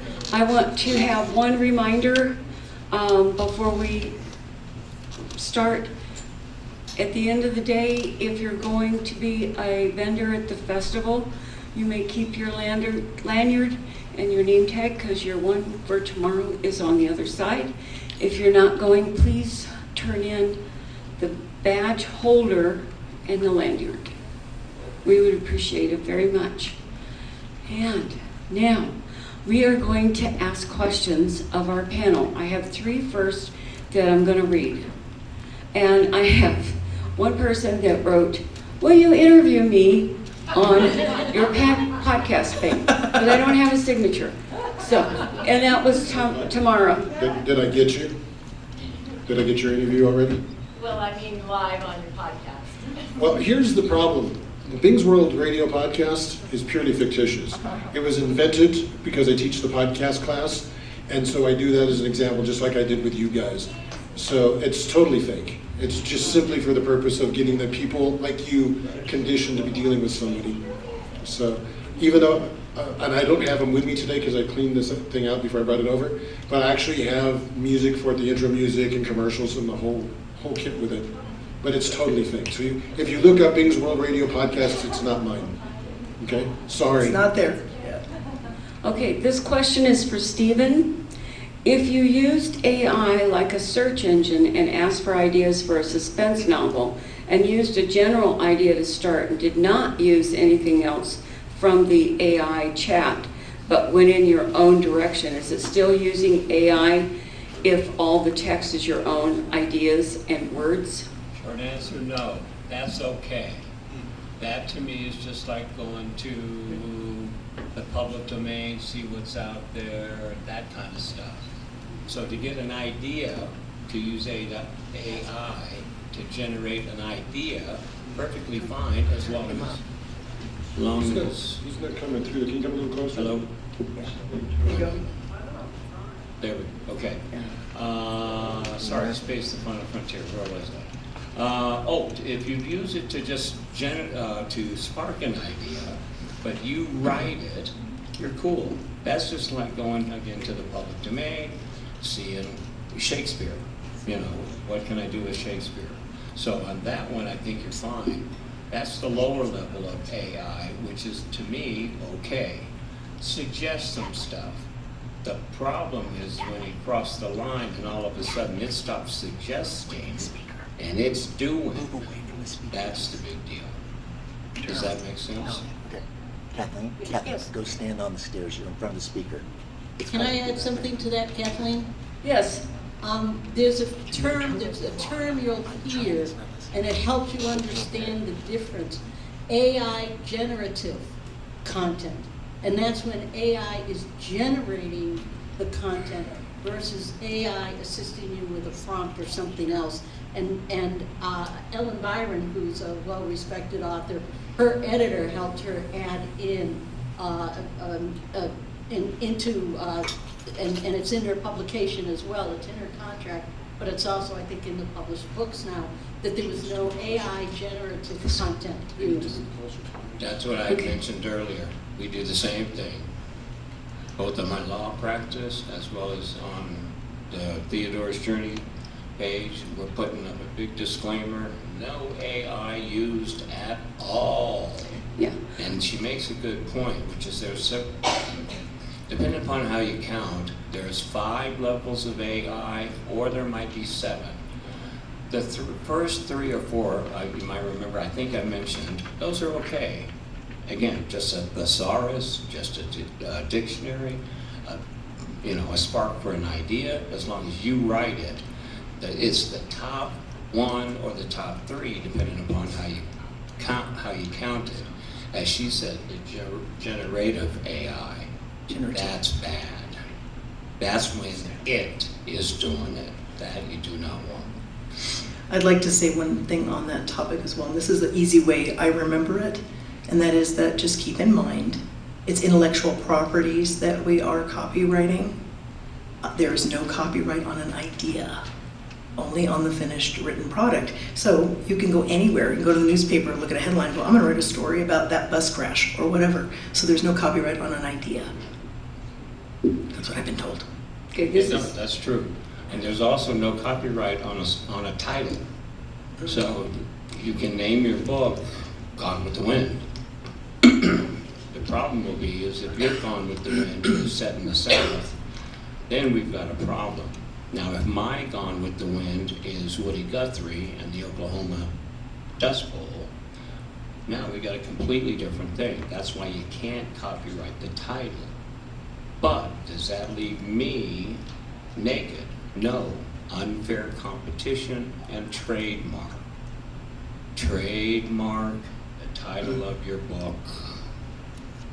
Trademark it.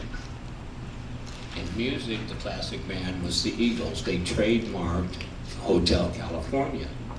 So, can anybody name their song copyright-wise Hotel California? Yes.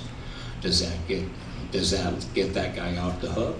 Nope. Trademark and unfair competition. Can I add something too about the AI? And it's an example that I saw today. I can recognize AI, whether it's being written or played or performed. It is so soulless. And I want you to think of something that happened today. When we did those exercises where all of you did this ad hoc contribution, how great were those stories that we streamed? Yeah. And this wasn't artificial intelligence, it was real intelligence combining to create those great stories.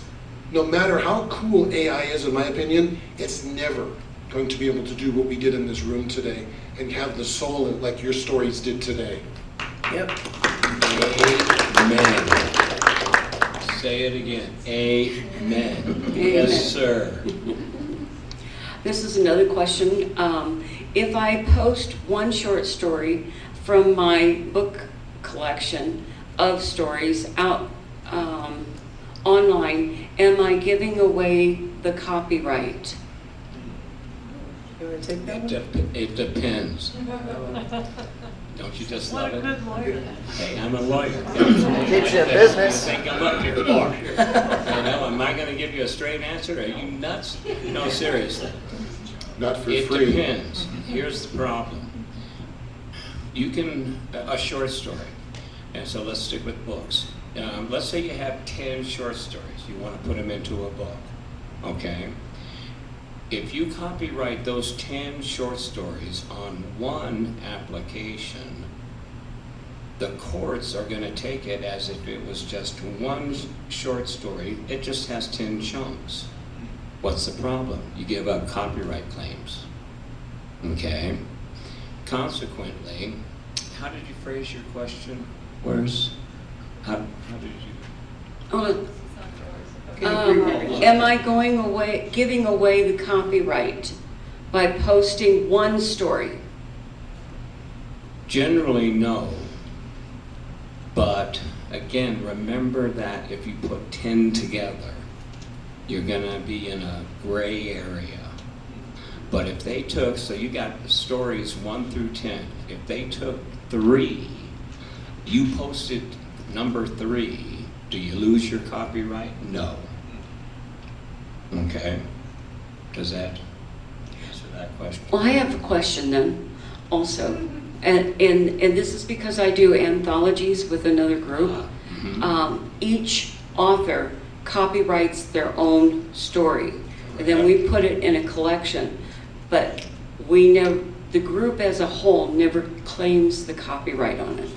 So they, as far as I understand the law, they still maintain all of their copyright privileges because no one else is on the title of that story or for that story, that individual story within the anthology. Yeah, there's a little wrinkle there, which is that will they retain their copyrights for their sole, if it's been singularly copyrighted? Because there's a copyright in the short story itself, and then there's a copyright in the short stories being collected together. Okay? So, again, I think, Kathleen, kind of rephrase or repeat your question. I write a short story in an anthology. Yeah. I put my own copyright on it. On this story. On my story. Okay. And it goes into an anthology. Right. And I have not I don't believe I've given away my copyright, have I? No, you have not. There's a new copyright in that collection, that anthology, okay? And as part of the book publishing agreement, you're gonna retain your copyright. You're just kind of quote unquote licensing. You're giving them the right to publish in Correct. the anthology. You're not giving up your copyright. So if I can give a music analogy, Steve. Yeah. Here's a compilation album, right? Now this is different artists. They all still own their copyrights to their songs, but there's a new copyright on this compilation album. Does that clarify that? It's the same thing, Yeah. pretty much. And, you're gonna hate me. Yes. When it comes to music, there's actually 2 copyrights in a piece of recorded music. There's a copyright in the song, and there's a copyright in the sound recording. The sound wave, that wiggly wave, there's a copyright. I mean, I'm still not sure what the heck but okay, gotta do it. So, great point. Thank you. There's a couple different levels going on with the compilation, same thing with the anthology. Okay, thank you. Do we have any other questions? Hold on, let me get down there. Stand up. Head of the mic. Just be careful standing in front of speakers, because then it'll feedback. There you go. Just a quick question for Bing. You mentioned, about going on podcasts that have just a few followers. Do you recommend that we not do that and only focus on getting podcasts that have big audiences, or should we go for them anyway? Okay, so good. I'm glad you elaborated on that because I didn't finish that thought. There's a disadvantage if you're trying to reach a target audience, right? And you go, well, I need to reach 50,000 people to sell my book, and you're going on a podcast that only has a few hundred. You're going, well, that's really not going to do my mission. But there's something else that you're missing on that one, and that is your marketing, right? If you go to my website, you're going to see somewhere down near the bottom of it, on the podcasting section, as appeared on all these networks and publications and magazines and stuff, which is true. Now, have I seen all those? Have I been on those? No. Right? That was a bulk thing that went out that did that for me, right? And broadcast that out. So it was a service that promoted me all over those networks. So I got the reach that I was looking for, but my point is that little banner is saying that I've been on all of those channels. That's a good marketing tool, right? So it gives me credibility. And again, it's not a lie. I've actually seen some of the ones that are on there.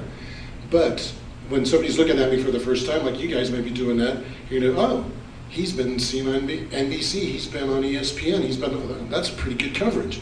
And that's all technically true. I was on those with articles, right? So it's a good marketing tool to say, I've been on 20 different sites and channels. Nobody's going to go down the list and go, wait a minute, she said she was on the Gilligan's Island podcast? I don't think so, right? They're not going to look it up. But it's just going to, on a general overview, and we all do this, we're kind of doing a quick look. Oh, so they're getting coverage, right?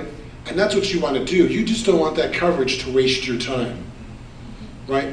If I was in the Green Jeans News Digest, that's wasting my time, right? Because there's nobody out there that's going to really be interested in taking a podcast class. But if I'm on a Fox News or a CBS or some other big network and they're seeing that, chances are I'm going to run into somebody, which I already have since I've been here. They contacted me today by email. They saw the article and they said, hey, we would like to talk to you. So what it comes down to, it's an ambiguous answer, but you got to weigh it in the long run. If it's just a few dozen people, it may be worth it just to do it to get some experience and then add it on to as seen on these other networks, okay? If it's something like the lady I was telling you about that's, she was crazy and just all over the place, don't waste your time. That's not going to help you get your practice in. It's just going to frustrate you, and it's just going to be both of yours wasted time. So you kind of have to weigh that out. You guys want to comment on that too? Or? No? I would just say ditto. Well, I think also, though, on some of the ones with less reach, you could at least practice some of the techniques you learned here today. And if you make a lot of mistakes, nobody's going to be really watching anyway. So, but it's a way to practice. It's true. It's absolutely true, right? It's a great way to do that. And I don't need practice, but it was just interesting to see the experience levels that I ran into. And I shared this story with some of the people here. The first podcast that I went on for my book, the woman was absolutely terrified of me. And she was experienced. She's a sports person, right? And sports and celebrity one. And she was interviewing me and she was scared to death. And she did the interview just fine. But at the end of it, she said, I've got to confess, I was scared to death to interview you. And I said, was I that scary? And she goes, no, it's who you are. Because I teach this stuff. And so she thought she's going to be under the microscope the whole time. I think she'd also looked at your book and had realized all the things she did wrong before she started interviewing him. So she was feeling like, oh my gosh, I'm going to make all these mistakes. Now that is true, but she looked at the book afterwards, and she got an overview stuff, but she finally bought the book, and she looked at the book, and she realized some of the mistakes that she made, and she even called me up later, and she goes, oh my God, you didn't even call me on that. Here's one that she did. Remember I was telling you about the people that they don't know how to interview, they don't know how to do it? This is one of the mistakes they make. So, Bing, what's your favorite animal? Did she actually say that? She actually said that, right? And that was before we'd had this talk and the debrief and stuff. And now we're really good friends, right? Because she bought the book, she's taken the class, she really wants to up her game, which is great. But I know she's embarrassed that she asked me that question, because that's an example. I don't use her example in particular, except for today, that, right, if they're asking your favorite color or what's your favorite animal, right at the beginning of the interview, by the way, I'm thinking, okay, I'm going to be saving this one soon, aren't I?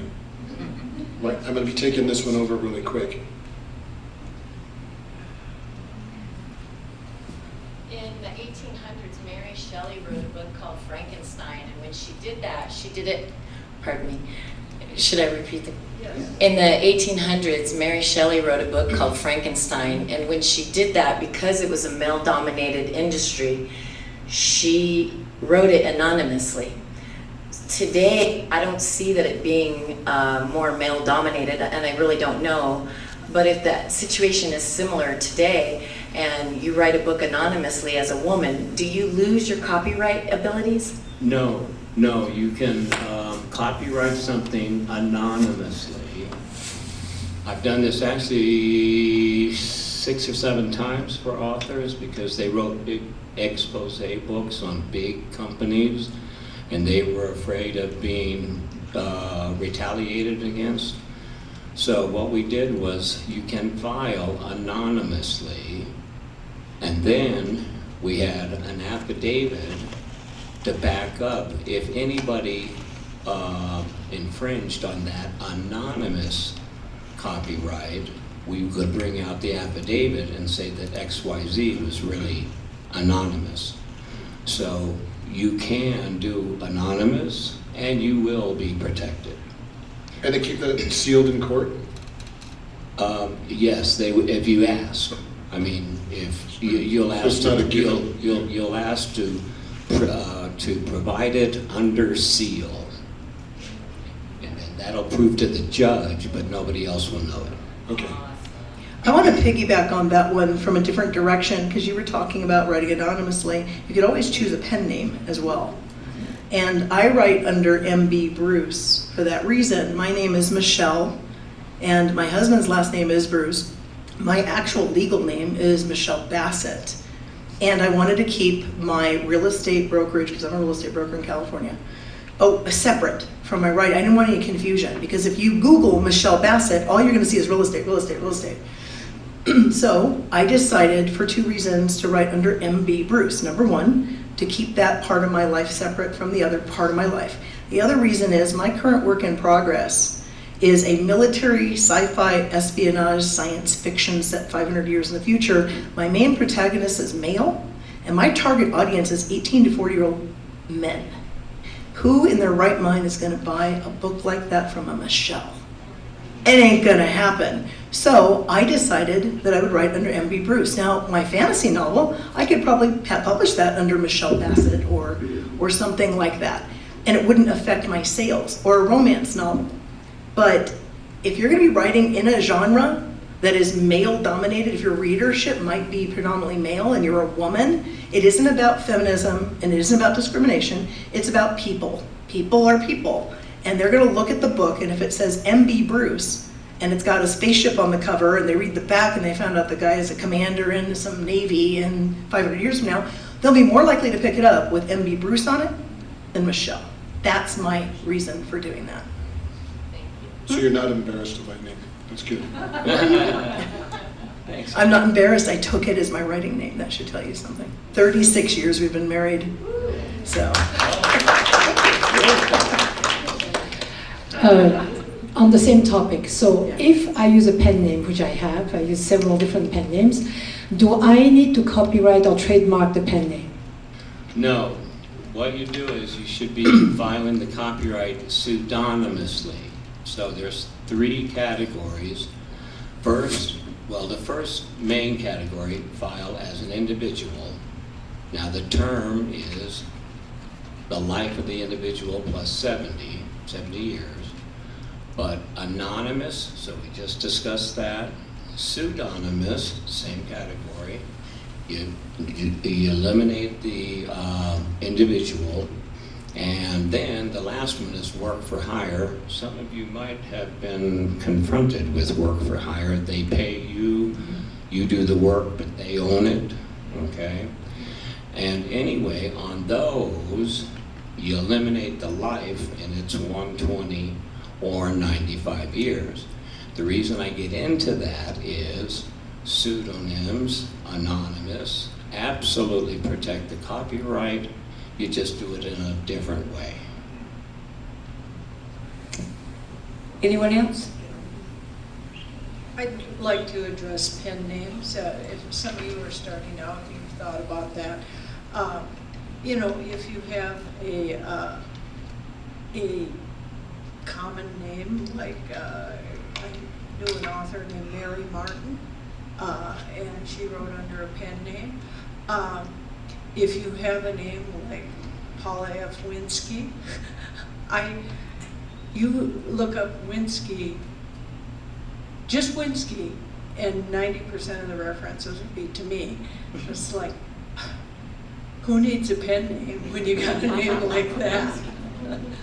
I have to comment on the same thing. Nebgen, we are the only Nebgens. And if you see Nebgen, I'm related to him. Wow. So why do I need to, have a pen name? It's so unique. I'm going to keep it, right?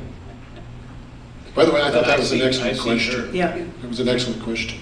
I see Michelle's points, absolutely. It's marketing. My ego's not attached to it. It's just marketing. That's right. I talked to a lot of different editors, agents, and professional writers to come up and decide how I was going to publish. before I started. I only have one thing published under Michelle Bassett, and everything else from now on is under MB Bruce.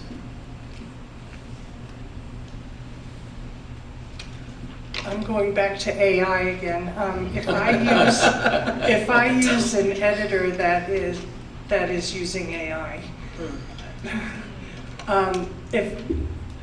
if I use it just to identify parts of the story that I might want to work on, but I do the work myself, or do I let the editor change it? Is there a difference in that? Yes, because if the editor changed it, that's opens up a whole nother can of worms. But if AI, again, is just suggesting some things to you, but you're the one who wrote it, okay. But if your editor used it, as an analytical tool, I'm not too against that as much as I just don't trust it. I don't trust AI. I don't think they're going to tell me the right thing. But if they just used it to review and then you took the suggestions and did the writing, I think you're cool. Steve, I have a question for you. Yeah. On the AI, and this is a hypothetical situation, right? You're working on a project and you go into AI and do this work. Aren't you pretty much surrendering your material to the AI universe? Yes, you are. Right? And I know you were discussed that a little bit earlier, right? And if, like with me, if I was doing this podcast book, this is a proprietary thing, right? I've got my own processes and stuff that are inside that book that you're not going to find in other books. But now, if somebody went to this and unloaded it onto an AI, then my proprietary stuff is scattered throughout the universe in public domain. Now, and by the way, this is another thing. They can take this and use AI, and all of a sudden I'm saying AI is the greatest thing in the world. Yeah. They can fake videos. It's called deep fakes, okay? And you see it in all areas. You've seen it in motion pictures, you've seen it in music.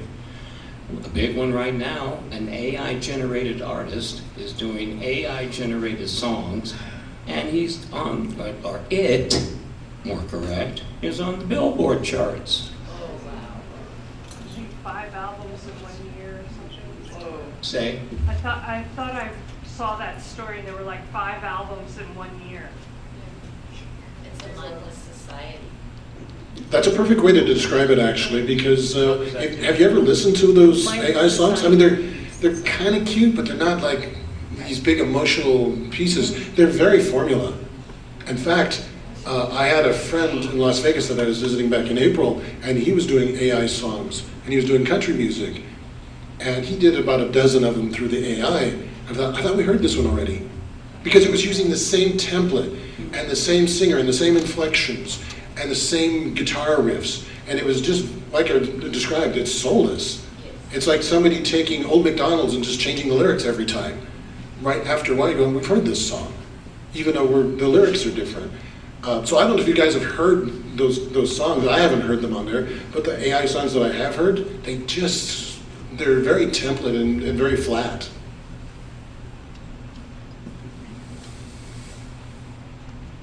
What one marketing strategy has been most effective for you in selling books? And that's to all of you. You know, I would like to start with Paula, because she's taught me a lot in the last couple of years on marketing books. She's the expert. She's got more books than the rest of us combined.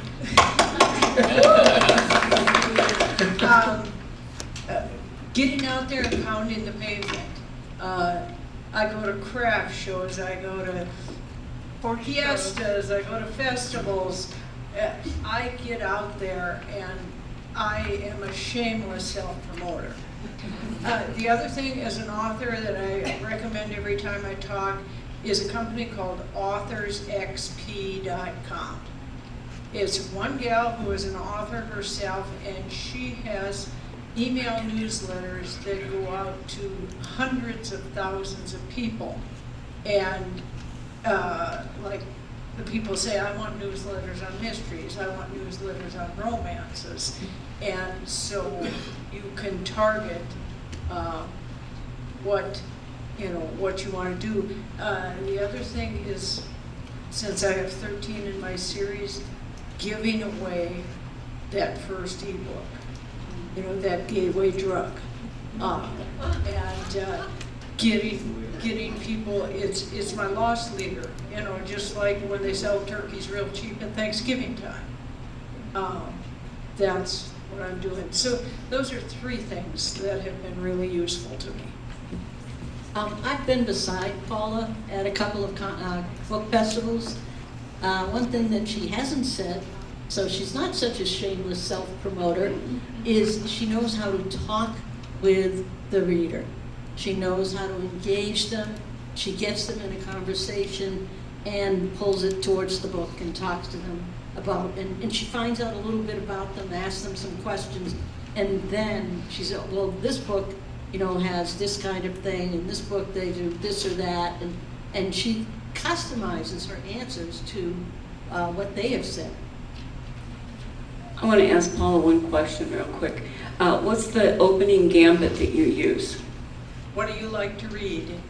Never do you like to read. You never ask them a yes or no answer. And so you make them admit, I don't really read much. No. Make them admit it. And 9 times out of 10 you'll get an answer, And we don't around here have much nonfiction.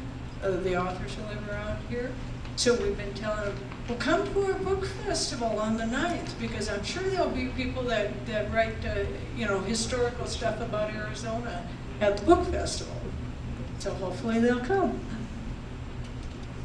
Anyone else from the panel? I guess I made it much of the same. Bookstore signings, some that hadn't been mentioned, I don't believe.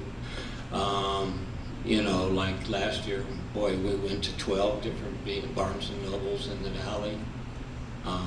This year, we want to try and get down to Tucson. The other big deal for us is that this year we've done a Spanish translation, so that's going to be our hook for this year's promotion. Hey, time for Theodore, and look, we've got the Spanish version this year for all of our Latino friends. So something like that. So the only thing that I would say is that I will be learning a lot of that very soon. And I'm listening to all these experts here on the panel because I'm editing an anthology along with the committee for Diamond Valley Writers Guild. And we're about ready. We're going to launch on September 30th. The name of the book is Menagerie, a compilation of stories, poems, and musings. And it is a very eclectic. If you look at our website, you'll be able to follow when it comes out. So we're learning that as a committee and as a Writers Guild. Some of our members on the committee have done extensive publishing and some have done none. And so I'll get back with you on what worked and what didn't this last year. But the one thing I would say, get a website. And the reason is, like today, I've got my thing out there for you to scan. That's a point of contact. Business cards, they get lost, people throw them away. But if they can go to your website and then they can decide, I want to follow that person on Facebook or Instagram and see what they're doing, or X or whatever. If you have a newsletter, they can sign up. So I think that's really important, is to have, that is the calling card for business, and this is a business. Writing, publishing, selling your books is a business. Have a website, even if it's a simple website. If you can't afford to put one together, I just changed my website, and I'm very happy with my website right now. I'm working on it, still a work in progress. But I had one through PubSite Pro. So you write that down, PubSite Pro. They are only author websites, and they launched originally with Alan Alda, and the CEO of that company is Fazia Burke, and she's a friend of mine, and she will hook you up. If you go to PubSite Pro, it's like $19 a month, and the website is a plug and play. I am not techie, and I had a website up and running in 2 hours. So it's really easy. That's probably the most plug and play that you can do. Otherwise, my current one's on Wix, but whatever you do, try to make it simple, something you'll actually maintain. And then the second thing is, I agree absolutely with them over there, is that you need to have a freebie. You got to have something to give away to get people interested, and that's why I kept saying, you can go to my website and there's a free story you can read. It's just something so that people will engage with you. So that's my inexperienced at selling. Well, I sell things, but I'm launching into the selling of books things, and that's a little different than selling houses. Yes. If I can add, we also are offering the ebook for free, and then also at the fair tomorrow, ours is a children's book, so we're going to have a little coloring sheet and a little package of crayons for them, and for free. So the kids, if nothing else, can walk out of there with a pack of crayons and a coloring sheet of Theodore. So little things, that's some of the little things that we're doing. Yeah, and I got to do full disclosure. I'm a podcast instructor, and that's the main thing that I do. I teach the Podcast Academy. The book that I wrote was born out of that because the students kept saying, this is too good, you need to put it in book form so we can remember it. I am not a writer. I confess I'm not a writer, right? I have a witness. Trust me, he's not a writer. What are you trying to say? The book, I'm proud of the book though. I'm really proud of the book. And there was, I have to give you the quick story here. I decided, okay, there's too many people that want me to write this book, and I've never had any interest in writing or publishing or doing any of that stuff. I just admire you guys for wanting to do it. But I sat down and I started writing it out, and the more and more I started writing it out, I'm going, I'm not a writer. This is terrible. I wouldn't even read this. Yeah. It was awful. The way I wrote this book was I sat down in front of this microphone and I lectured to it and had it recorded. And so it was just translating it into a script, which then I went back in and restructured it, and then hired a really, really gem of an editor who took my stuff, and I kept telling her I'm not a writer, I'm sorry. And she actually came back the very next day and she goes, oh my God, this is a great book. You've got some structure problems. Your structure's completely wrong. And I said, is that I can it? attest to that. Yeah, it was. I admit it, right? I was not a writer. I was doing this because people wanted the information that they could have in hardcover. So this book is very much the lecture notes done in a much funner way than that would happen if you took the day class. And some of the students that were here were thrilled to get the book today because it's the first time they finally got to get one. They were some of the people that were screaming, we want the book. And so it was a landmark. So with that disclosure in mind, one of the things that I've found that have been helping me promote the book and sell the book is going to events like this, right? Just being visible. And for those that have bought my book today, thank you so much. I hope that you give it to somebody that you think that would use it, or you want to use it yourself. So that's really neat. The podcasts that I went on actually were amazingly successful, but I actually targeted those, right? And it's a niche for me because that's what I teach. And so those people are generally curious, right? What is he going to do? What is he going to say? The ones that were afraid passed on me, but the ones that weren't afraid and were generally curious actually had really good interviews. So I have to tell a quick story about Bing. Uh-oh. 2 weeks ago, we were in Salt Lake at the Writers Cantina conference where he presented there as well. And the second day, since he's not a writer, it was a 2-day conference, he went and presented, and then the rest of the time we were there, he did other things. He went to the mall. He sold a book at the mall, just in conversation, and they looked it up and go, oh, and they bought it right there in front of him, the ebook. So it's just talking to people, it's networking. And he came back and goes, I sold a book today. It cracks me up. So anyway, I just wanted to tell you that story.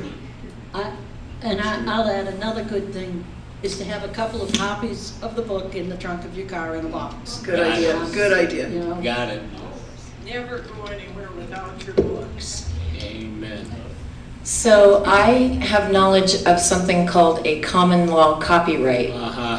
Now, is that something that is enforceable? And No. Okay, It's so it dead. wouldn't behoove you at all. Not at all. It used to be, yes, there was such a thing, but with the current code, it was explicitly disallowed. No legal enforcement or no legal status at all. Can you describe what that is? The common law copyright, or you might hear it called the poor man's copyright. Put it in a sealed envelope, send it to yourself, registered mail, and then never open it and throw it in the to, put it on the shelf. Not anymore. Not anymore. No good. That was a good question. It was. Very It was good a very question. good question. One thing back to marketing that I would recommend, and that's only because I've learned this from Paula too, is when you do an event, make sure you have a sign-up sheet for your website, for your newsletter, for announcements, events that you're at. And you were talking about doing things at Barnes & Noble. Don't forget the local coffee shops. They love to have authors come and share about their books. It draws more people to their store. Because they're not going to charge you if you do. And they can advertise that you're going to be there. Especially if you're doing your own promotion. Hey, I'm going to be over at Bob's coffee shop, right? And you're doing all the networking and stuff to lure people into their store. They're not going to object to that unless you're bringing in undesirable elements. Mm-hmm. Exactly. What about your trailer? Oh, and trailers. I get trailers made of my books through different people. And I put them on the website that is hosting not only my website, but like on Amazon or any other site that is going to be showing my book that I can. Because people like to see those little 30-second blurbs, the little sneak peek. I echo that. We have that also on for Theodore. We have a couple different pieces of animation just to give an idea of what's going on in the book. And very, very effective. Is that AI generated? Yeah, it is. Can I add on the freebie thing too? Something that I found, and you probably found them here, some of you have them already, is giving away a trinket that's actually useful. Right, today I'm doing the pens and the little USB sticks. Those USB sticks are 8 giggers. They're not the little gratuitous 1 or 2 ones. They're actually useful, right? You can put videos on those, so they're big enough to be useful. And they weren't that expensive, and they've got my information on it. So even when I'm screwing up my own website, you can look on those and see it correctly. Right? The pens are the same way. And the pens, they're just candy in a sense. Right? Everybody's going over to the box and going, ooh, I like the blue one. Ooh, I like the pink one. Right? And they're taking it because it's attractive to them, and it's taking my calling card with them. And since right? it's something useful, they're not going to throw it away like a business card or a bookmark. Yeah, so think about that if you're looking at the giveaways. Make it something useful. It's not that expensive to do that kind of stuff. I think for all the USB sticks that I made, it was probably $70 for them. And I think there was 100, right? So it's not that expensive. And even if there's one that doesn't work, it's like they're not going to come back and yell at you. Right? It was free. It was free, right? And the calling card thing, right? They're going to look me up with that calling card and so, it worked. No, as far as I know, none of them have failed. They've all been really excellent. Yeah, they have. Yeah. Quick comment on credit cards, business cards. There's now new ones where you can just put the OCR code and whatever, and it'll have all of your information. I haven't gone to it yet, but I've seen it. It's very effective and very kind of cool and up to date to have these new Digital cards. Yeah, you do it right on your phone, and then people can just scan it on your phone and connect with you. Stephen, you're so young. I know. I could say something, but I won't. I'll be 70 in December. We're just going to have a special party. I'll leave it at that. So let me show you another freebie, and I've had this for years. This is actually a little lens cleaner. It's inside a pocket. I got this at a convention in Las Vegas. And I found those online too, and those are really cheap. So, and you put your own labels and stuff on it, right? So they're completely tailorable to you. They're not just generic ones. And I don't have any use to pass those out to you guys because you don't wear glasses. Almost everybody here's got glasses. Maybe it's time to update that. Okay, Right. I'm sorry. Go ahead. Stephen, Yes. what about things like poetry? Like if you have a blog and you write a poem, you're not going to afford to copyright every single poem. So how does that work? Well, yes, you do. Now, you can do a poem, a collection of poetry. That cover won't- all of them? Yeah, you won't have quite the same problem as if it was 10 short stories. So you put 15 poems in something, and you put it all together. That's a little bit different. But the best still is each poem. I've been writing poetry since I was 9 years old. Every single poem. What does that cost? Well, the filing fee is $65. Well, you can do multiples and it's You can cheaper. do, right, but then you run into that problem where if they take 3, 6, and 8, you really only have one claim. Whereas if you did it separately, you'd have 3 claims. Good to know. Wow. I was hoping you had a different answer. So you save money, but at the same time, the drawback is that you're giving up some claims. And ladies and Can I ask gentlemen, a- yeah, one more, go ahead.